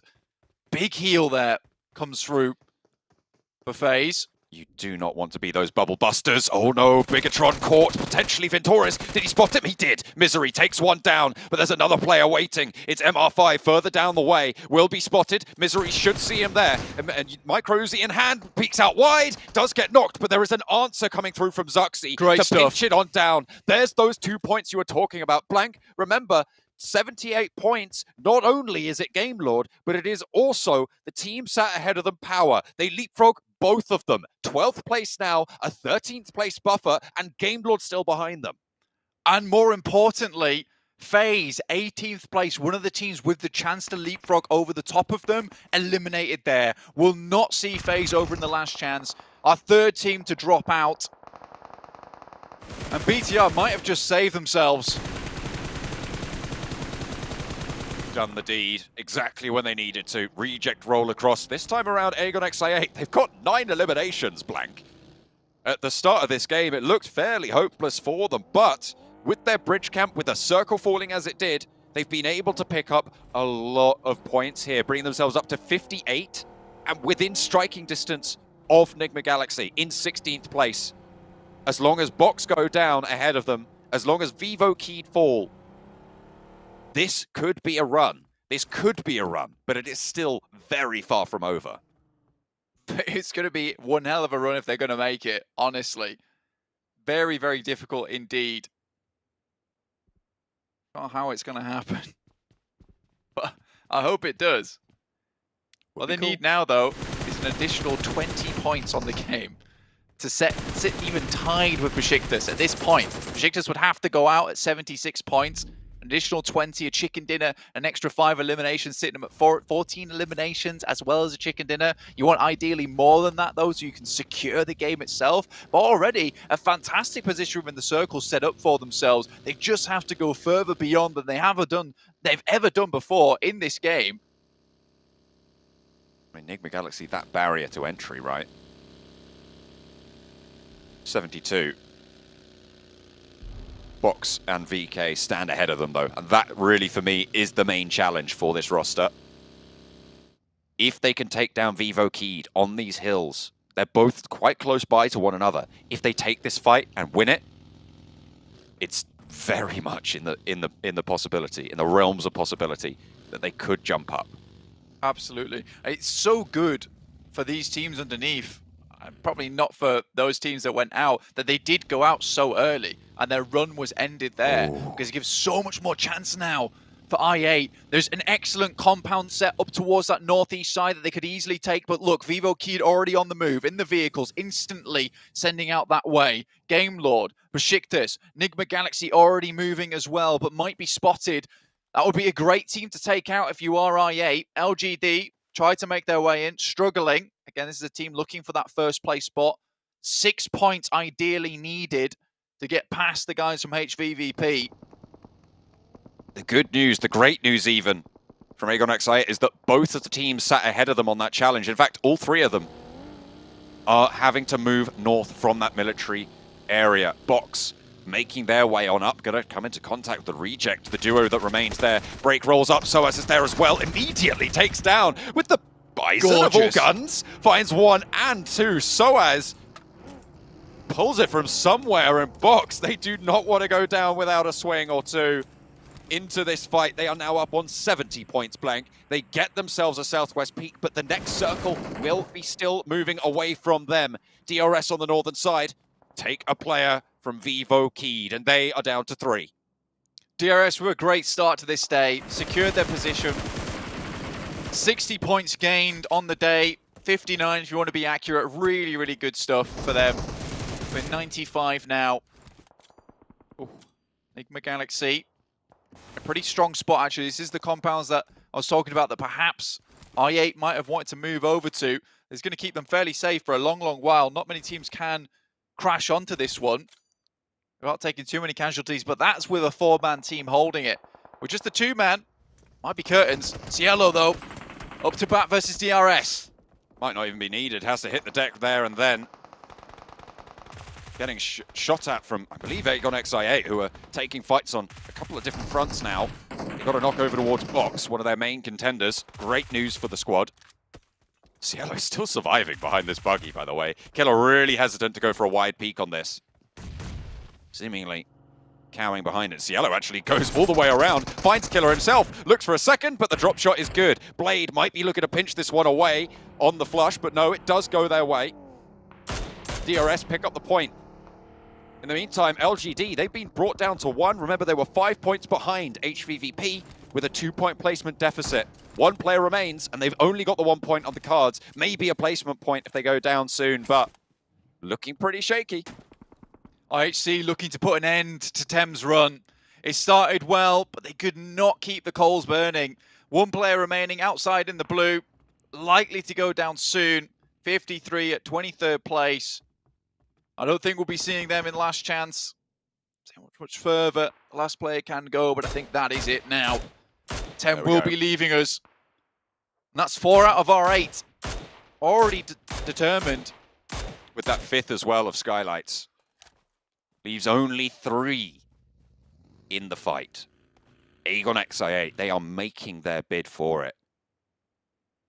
With that bridge camp, able to pick up so many points to give them a chance. Vivo Key, they're down to 2, close to DRS as well. They will be in the next circle, but DRS are going to push on into them.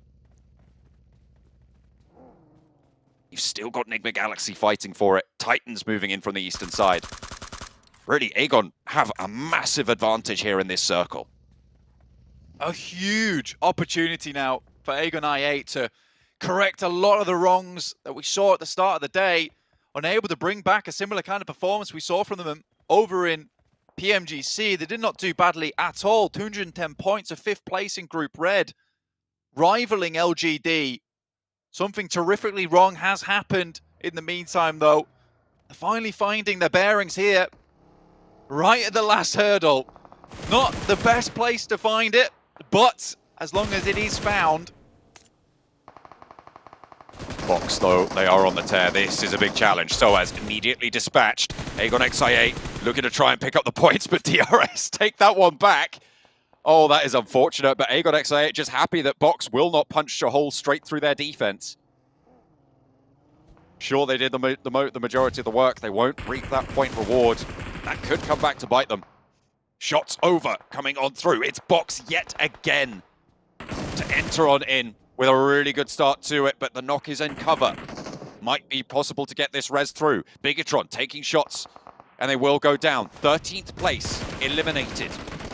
They will try and hold on to it. IHC up to bat against DRS on this northern side. IHC with 2 down, DRS only the 1. Icy and Seoul to play off one another though, and they are super strong today. They have been hot all day long, and it looks like they will not stop here. Delta will be caught and out, and IHC still playing with 2, still efficacious, and DRS struggling to overcome it. Vivo Key take the opportunity, the confusion, the madness around the map at the moment to move out the way, to get to a better position. It's a good move as well. 9 limbs still for I8. Game Lord looking to keep going. 12th place at the moment. They are real secure at the moment. I think for BTR it's going to be very hard for them to be leapt over at this point in 13th. A lot of damage sent over towards Box. Aegon XI8 nade over the top, doing a lot of damage. Box, 17th place. If they go down here, it all comes crashing down. Enigma Galaxy are still alive, and it's just Trisme to keep them in. 17th place potential to go out right here and now, with the smokes moving forwards, and that's it. Box confirmed, down and out. They will not be going in. Enigma Galaxy looking to hold on. Besiktas waiting in the wings, trying to use them as a human shield. But Aegon XI8 are tearing their way through everyone to try and make their way up. Vivo Key is still alive, but they're cowering in the distance. IHC taking damage. Blade still putting the work in. 11 eliminations so far. We've got word from Houston. The rocket's gone off, and it's in I8 at the moment as they burn through the fuel at the last moments here to pump up the points potential to get into the last chance. IHC taking the final challenge against Killer. DRS down to 1 on the northern side. Aegon XI8 with teams still left to go, but the placement points start to rack up here now, Blank. If teams survive for long enough, they will be going a little bit further. LGD out, eliminated. 8th place, 1 elim. That is not enough. HVVP will be our top spot moving into the last chance. I8 need to remove Enigma Galaxy. They found themselves a very secure position within the center of the map. Lord does not want to let this up right now. 7 teams remaining. This is probably the worst time to go out for any team because you don't pick up many of those placement points, and Game Lord just became the worst neighbor ever for Enigma Galaxy. Oh, what a way to go. Aegon XI8 continue their march. 11 elims now. Couple more still to pick up, but they're going to have to leave the position they've held for a while now. IQ moves forwards. Always been on the swivel for the squad. Excellent point man for them. Now more than ever necessary. The only team, other than Game Lord, with 4 players alive. Game Lord already have that central spot. Aegon XI8, 11 points on the game, puts them up at 58 total. Looking at that bubble, looks like it might not move too far away from 72. So if you're looking at a 75-point bubble, you will need 12 extra points coming through on top of what you've already earned if that bubble doesn't move past 75. A chicken dinner would do it. More eliminations as well. Do me. Shots from Nigma. Modi around the side, takes down Titans, and Nigma ladder up again. Up to 6 now. Blade spots that position. Great work from Hamodi there. A clutch that was massively required. He could not sit on his laurels there. Had to move out. Had to make something happen. Lord and Hamodi, separate buildings at the moment. A great idea from both of them. Try and extend their gameplay as long as possible. Even if one of them gets crashed upon, the other can survive for a bit longer. It requires 2 separate crashes to take these players out. Lord's still peeking. That bubble is very unlikely to move past 78 blank. Remember, there is the team from Group Green, Power, who made their massive dash in the final game of yesterday. We're looking at Aegon trying to replicate that twofold to look for a safety spot. But they are still there. Seems a long way off. Look at the power that they have over this circle. It's the 16th and 15th teams. That's such a big problem for them. And Besiktas and Nigma Galaxy, both of them remaining in, has made the work so much harder for i8 as they start to ladder up just in terms of those placement points alone. Besiktas going down could work. Still, with the placement points, they'd earn something on this game. It's unlikely. Nigma Galaxy really is the prime target. We thought it was looking fairly safe for Power at the start of this game, but they are still very much at risk. Vivo Keyed, a wild card in this one. 2 eliminations, 2 players alive. They've been keeping their head down for a while. Aegon i8 moving out. This is bold. Well, not particularly bold, but dangerous. As Vivo Keyed have broadside on their player, and they really aren't having much of an investment down that way either. They send a second player over the top. The nade comes through. They know there's players here now. McGrellan trying to hold it off with Diego. 2 players alive for Vivo Keyed. This is for their tournament life as well. 2 teams battling it out for survival here. And they just send all the way away. They're going to be on the move. Try and just get away from it. McGrellan plays behind the headland now. Diego back into the shack. A nade pours on through and over the top. It bobbles perfectly. And UZM banks it off the roof to leave Vivo Keyed at just 1 player alive. McGrellan, they saw where he went, and Killer's there, looking for those shots as well. They confirm, and another point in the bag comes on in 12 eliminations now. Vivo Keyed under pressure from DRS, Lone Ranger. 14 eliminations and the chicken dinner. Besiktas? Besiktas, though, standing up, you're right, behind. I have to be extremely careful about this. Looks like Blade's going to return to the group. Zessi moves forwards. Peace closer still. Trying to backfill. Aegon XI8 moving down. They will have some high ground nades over. They know where McGrellan is. Confirm yet another. 13 points now with the nade solidifying that one. Vivo Keyed. Good. 2 eliminations. They will be down and out. Zessi spotted. Excellent news. But do they know that the piece is here as well? Definitely going to be able to pick that one up. 14 eliminations now for Aegon XI8. They are absolutely fighting for their life right now. They looked so relaxed before the game, but I guarantee you, Blank, not a word out of turn spoken in that booth now. Goodness me, this is getting so stressful. 17 eliminations would sit them tied with a 78-point margin. I don't know about the placement points and the rankings and how that would go down, because if both of them got chicken dinners, they'd be set 1 apiece. They still have to go all the way here, John. There is further work to do, and they still have to go against Game Lord across the way. They have made such a run of it so far, and there's limited elimination possibilities left. They hit 18 eliminations, that's it. That's big. That's big, Nigma Galaxy. Out. 5th place out. 1 elimination coming on in. That is not good news. That's 7 placement points. 8 points total. Might have leapfrogged up. And I think there's only 1 team now in danger. It is Power. With Besiktas staying alive to 4th place, they were going to be sitting pretty. And it is all between Aegon XI8. Can they make that miracle run from the bottom? They've bridge camped. They've played the mountain. The circles went their way. Now is the hour. But Game Lord are their challengers.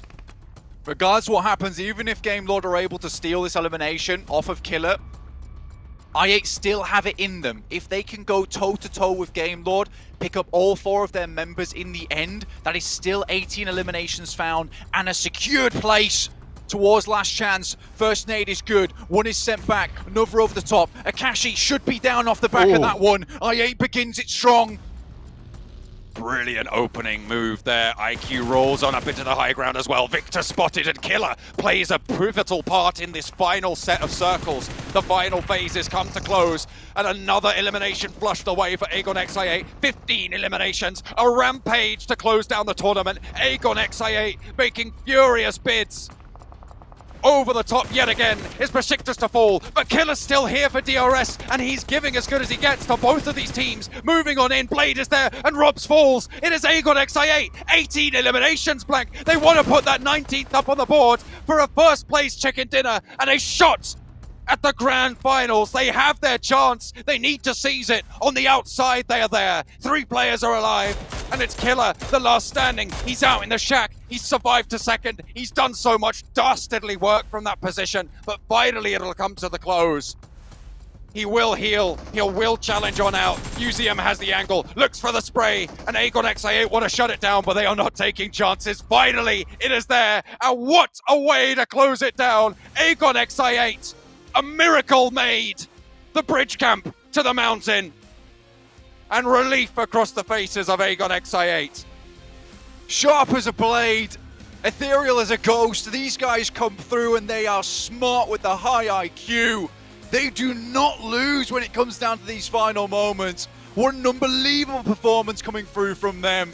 Securing their position, they probably don't even know it yet. There's praying going on in the back right now. They want to know if they've made it happen, calculating in their heads, but we have the answers and they'll find out later.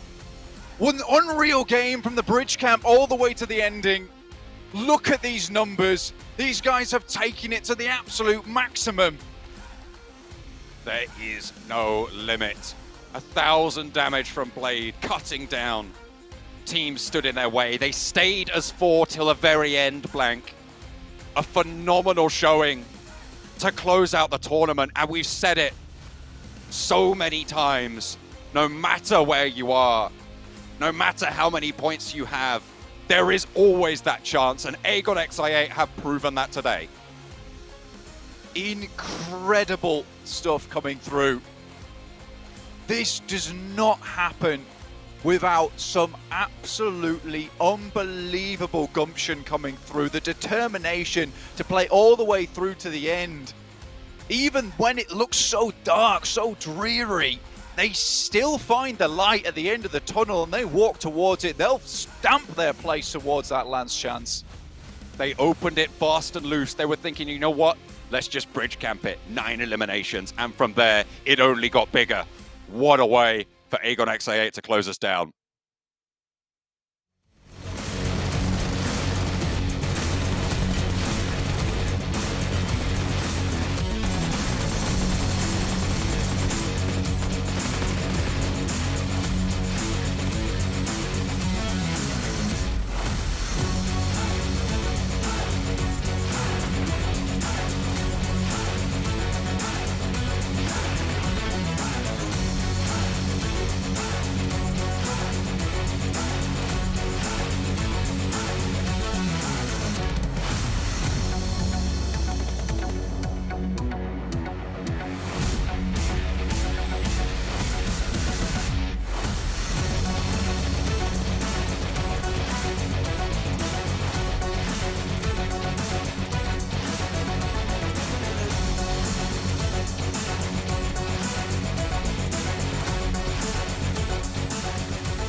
What a way to finish off the survival stage here at PMGC 2022. 19 eliminations, 34 points total. i8 needed a Hail Mary at the end, and we don't know if that pass has been caught just yet, gentlemen. We don't know if they've qualified through just yet, but looking down the rest of the list, DRS getting 20 points, Game Lord getting 17 should have secured them a place. Enigma Galaxy somehow surviving with 2 players, get themselves 7 points on the board, which should be enough for them to qualify. That match had so many moving parts, so many ifs, ands, or buts, so many different situations that could have played out differently. We could have had different teams qualify. And Max, that was a hell of a way to end off the survival stage.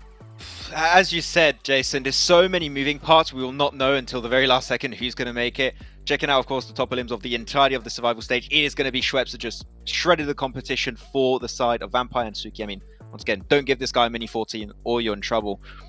But I don't know. I mean, IA, there was one singular thing they had to do if they wanted to have even just a chance to secure themselves a position in this last chance, and it was a chicken dinner with a lot of limbs.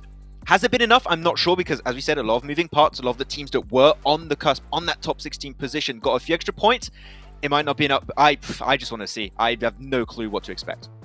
Well, you know what? We're going into it. Here's our overall rankings. All 12 of these teams you're seeing here on the front page will be playing in our last chance tournament, kicking off tomorrow. And only 5 of those teams are going to get through into the finals. Are we taking bets? Oh boy. Let's hear it, Max. Let's hear it, Max. Do you think I would have made it? They're in. I say they're in. It has to be. It's such a good storyline. Power are out. I8 are in. Power Okay. 17th place. Can we take a look at the second page and see if I8 did enough in the last match of the day to qualify? They're out! Oh, 1 point! 1 point for Nickman BTR! Are you kidding me? Oh my god.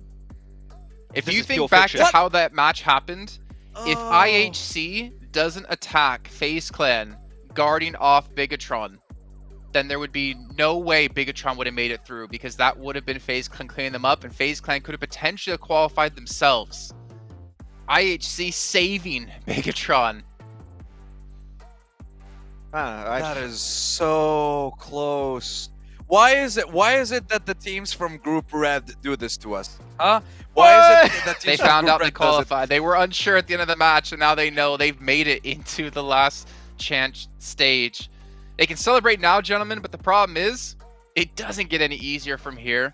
They qualified into top 16, but they have to break through top 5 to make it into the finals. Let's go. Our qualified teams here. So many new teams being added to the last chance. And Group Green are looking amazing. LGD added to that, but there's only 5 teams out of all of this talent that's going to make it through into the grand finals in January.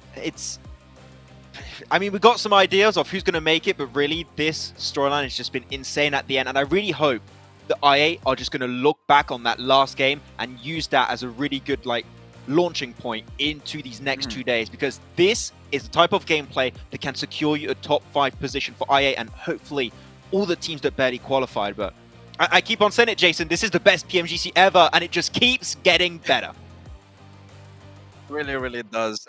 Something that you pointed out, Maxman, off air, but let's go. When it comes to IA, we'll get to that later. LGD and Suki, 6.5k damage. I want to give it to you, Maxman. This is your boy. This is your team, LGD. Go on. I mean, he's been looking absolutely amazing. I thought Schweppes was going to take it eventually, but no, it's just he has been hyper consistent throughout, especially today. LGD is a threat to be reckoned with, and that means if they make it to top 5, every single PEL team, a total of 4, would be playing into the grand finals. That is an insane ratio, and just goes to show once again, Jason, how dominant the Chinese region is in PUBG Mobile esports. And I feel like we might see how dominant they're going to be globally here very soon as well. If LGD can make it through into the finals, having the plethora of teams already qualified with Nova, with 4AM, it's going to become extremely scary to see what will happen for every other team from around the world, not just the Chinese teams. But honestly, such a great finish as well. I feel like we've been very blessed over the course of this year with the changes of formats, with the changes of how things work necessarily within the tournament. We've had so many great photo finishes that it makes me really excited to see what's going to happen in the finals and, of course, next year. I mean, even just the group stage, right? You had it went down to some tiebreakers between T2K and also the Reject. So, yeah, as I said, best PMGC, hands down.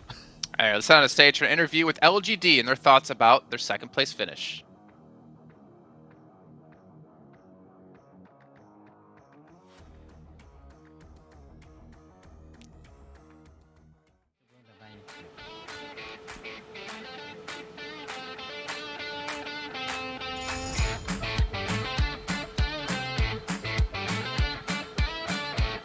Hello， 各位小伙伴，欢迎来到我们的赛后采访环节。我是主持人 DJ 4大郑子琪，站在我旁边的呢就是杭州 LGD 的猫猫，来先跟大家打个招呼。Hello， 大家好，我是杭州 LGD 猫猫。在今天的比赛打完了之后呢，取得了一个非常好的成绩啊。不过，我觉得在今天的比赛其实有一个比较大的风水里，就是从第3局开始，你们就已经大概率的可以确定自己是可以晋级了。所以说，在第4局开始呢，你们很早的就进入了圈中心，包括在第5局也是在前期就进入到了圈中心。这是否代表着你们在战术打法上面的一个改变呢？ So you have entered the center of the circle already when it's really early, and will you continue this kind of strategy in the upcoming games of PMGC? 就是主要是后面就想找 VK 嘛，喜欢找他贴贴，然后比较喜欢他，然后就他节奏比较快嘛，然后就跑到圈中心去了。Oh, so this is because we were looking for the team VK, and we really love them. So we're enjoying fighting with them. But so when they went to the center of the circle, so we went too. 其实我觉得找 VK 是一个非常正确的选择啊，因为 VK 毕竟作为我们的邻居，其实在我们的战术部署上面会有很大的阻力啊。不过 VK 在今天的成绩确实也比较一般，我相信以后呢应该是没有后患之忧了，对吧？那么除此之外呢，来到了这个第5局打得还是非常的漂亮的，但是在第5局你们占据了那个 L 型房的时候，只占据了 L 型房的长房，没有占据那个短房，导致 Box 非常轻松的就从那个马路上面拉了过来。当时是怎么想的呢？ So as for VK, we believe that they could get better grades next time. And for the 5th game, what were on your mind when you're crossing fire with the other team, which named Box? And we thought, and it is really hard to get us to think why you didn't take the other side of the motel, because everybody is out there and it was a tough game. 就是当时就是那个短房是被那个蓝楼支架的，然后在那1楼毕竟只有我跟 YZJ， 然后也不太好接，然后就准备撤到那个长房，然后在那守着，然后就是说到后面用毒圈来卡他们。So this is because when we were in the other side of the motel, we thought we just protect what we have there and we keep it right, then everything's settled. 所以说是在战术上面放弃了在短房上面的部署啊。不过在最后呢 ，Box 在进入到了我们那个长房之后啊，其实我们的几位队员之间的这个配合并不是特别的多的，因为 Suki 是一个人站在了楼顶，然后另外的几名队员呢，全部都是在屋内。当时相当于我们的 LGD 在同时跟场上所有的队伍交战，那个时候是怎么想的呢？是怎么部署这个战术的呢？ So when everybody is out and the Suki was on the top floor of the building and everybody is inside and other people was stay inside, what were on your mind after in that moment? 就是当时陈 C 跟 Suki 不是在2楼嘛，然后那个圈越来越小了，然后高点都没圈了，然后就是剩余就我们那个楼顶是最高点，然后 Suki 就上去了，然后就他们2个都在打外面周围的人嘛，然后 Box 也没有进攻的想法，然后我跟 YZ 就卡着 Box， 如果要进攻的话就叫帮忙就好了。So this is because we were staying there because the circle is shrinking, so we can just stay there for safety. 在这个第5局吃鸡，虽然说是有些惊险啊，但还是成功的拿到了那样的一个分数。接下来来到了第6局，在第6局的时候啊，因为我们是一支跳点到 G 港的队伍嘛，在第6局出现在这个小岛圈，其实对于我们而言是一个非常好的练兵局，但是明显效果不是特别的好啊。问题出现在了哪里呢？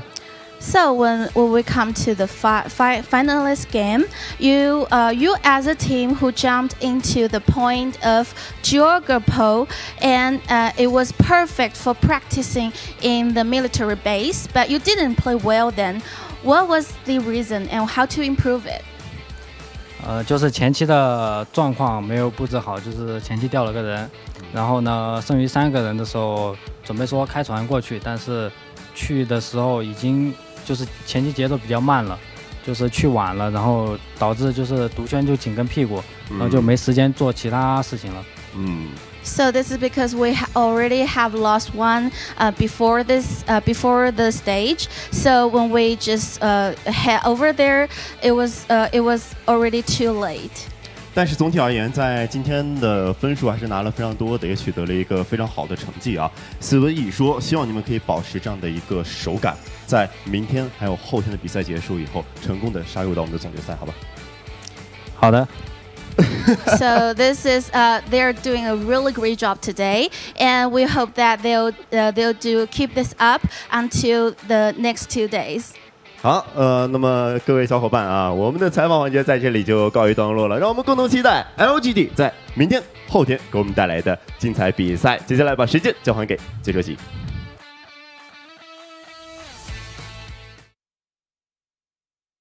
Go ahead, Maxman. Explain the host man himself taking the microphone.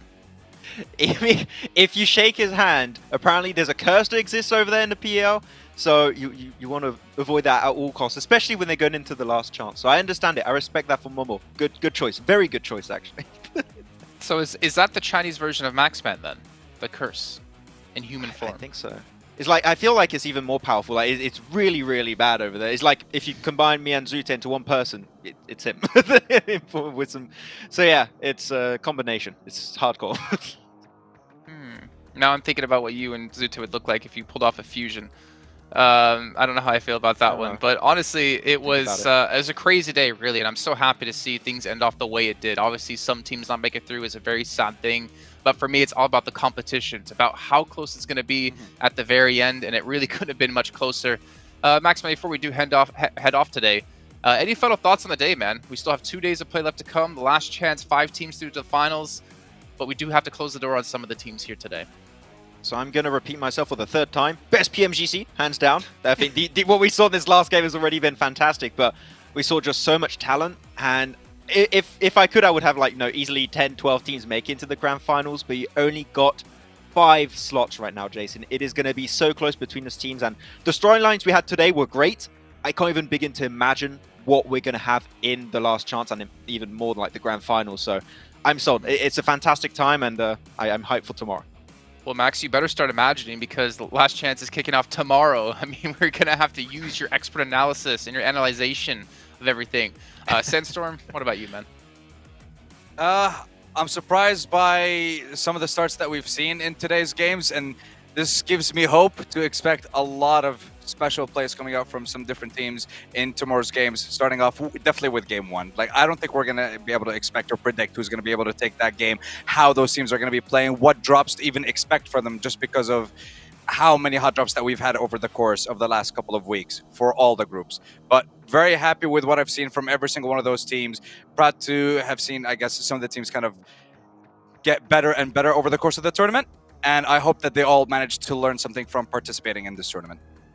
Well, tomorrow, 11 out of the 16 teams will have to watch PMGC Finals from home. We're going to find out which 5 teams will be joining the rest, though, kicking off tomorrow at the exact same time. And we'll see you guys then.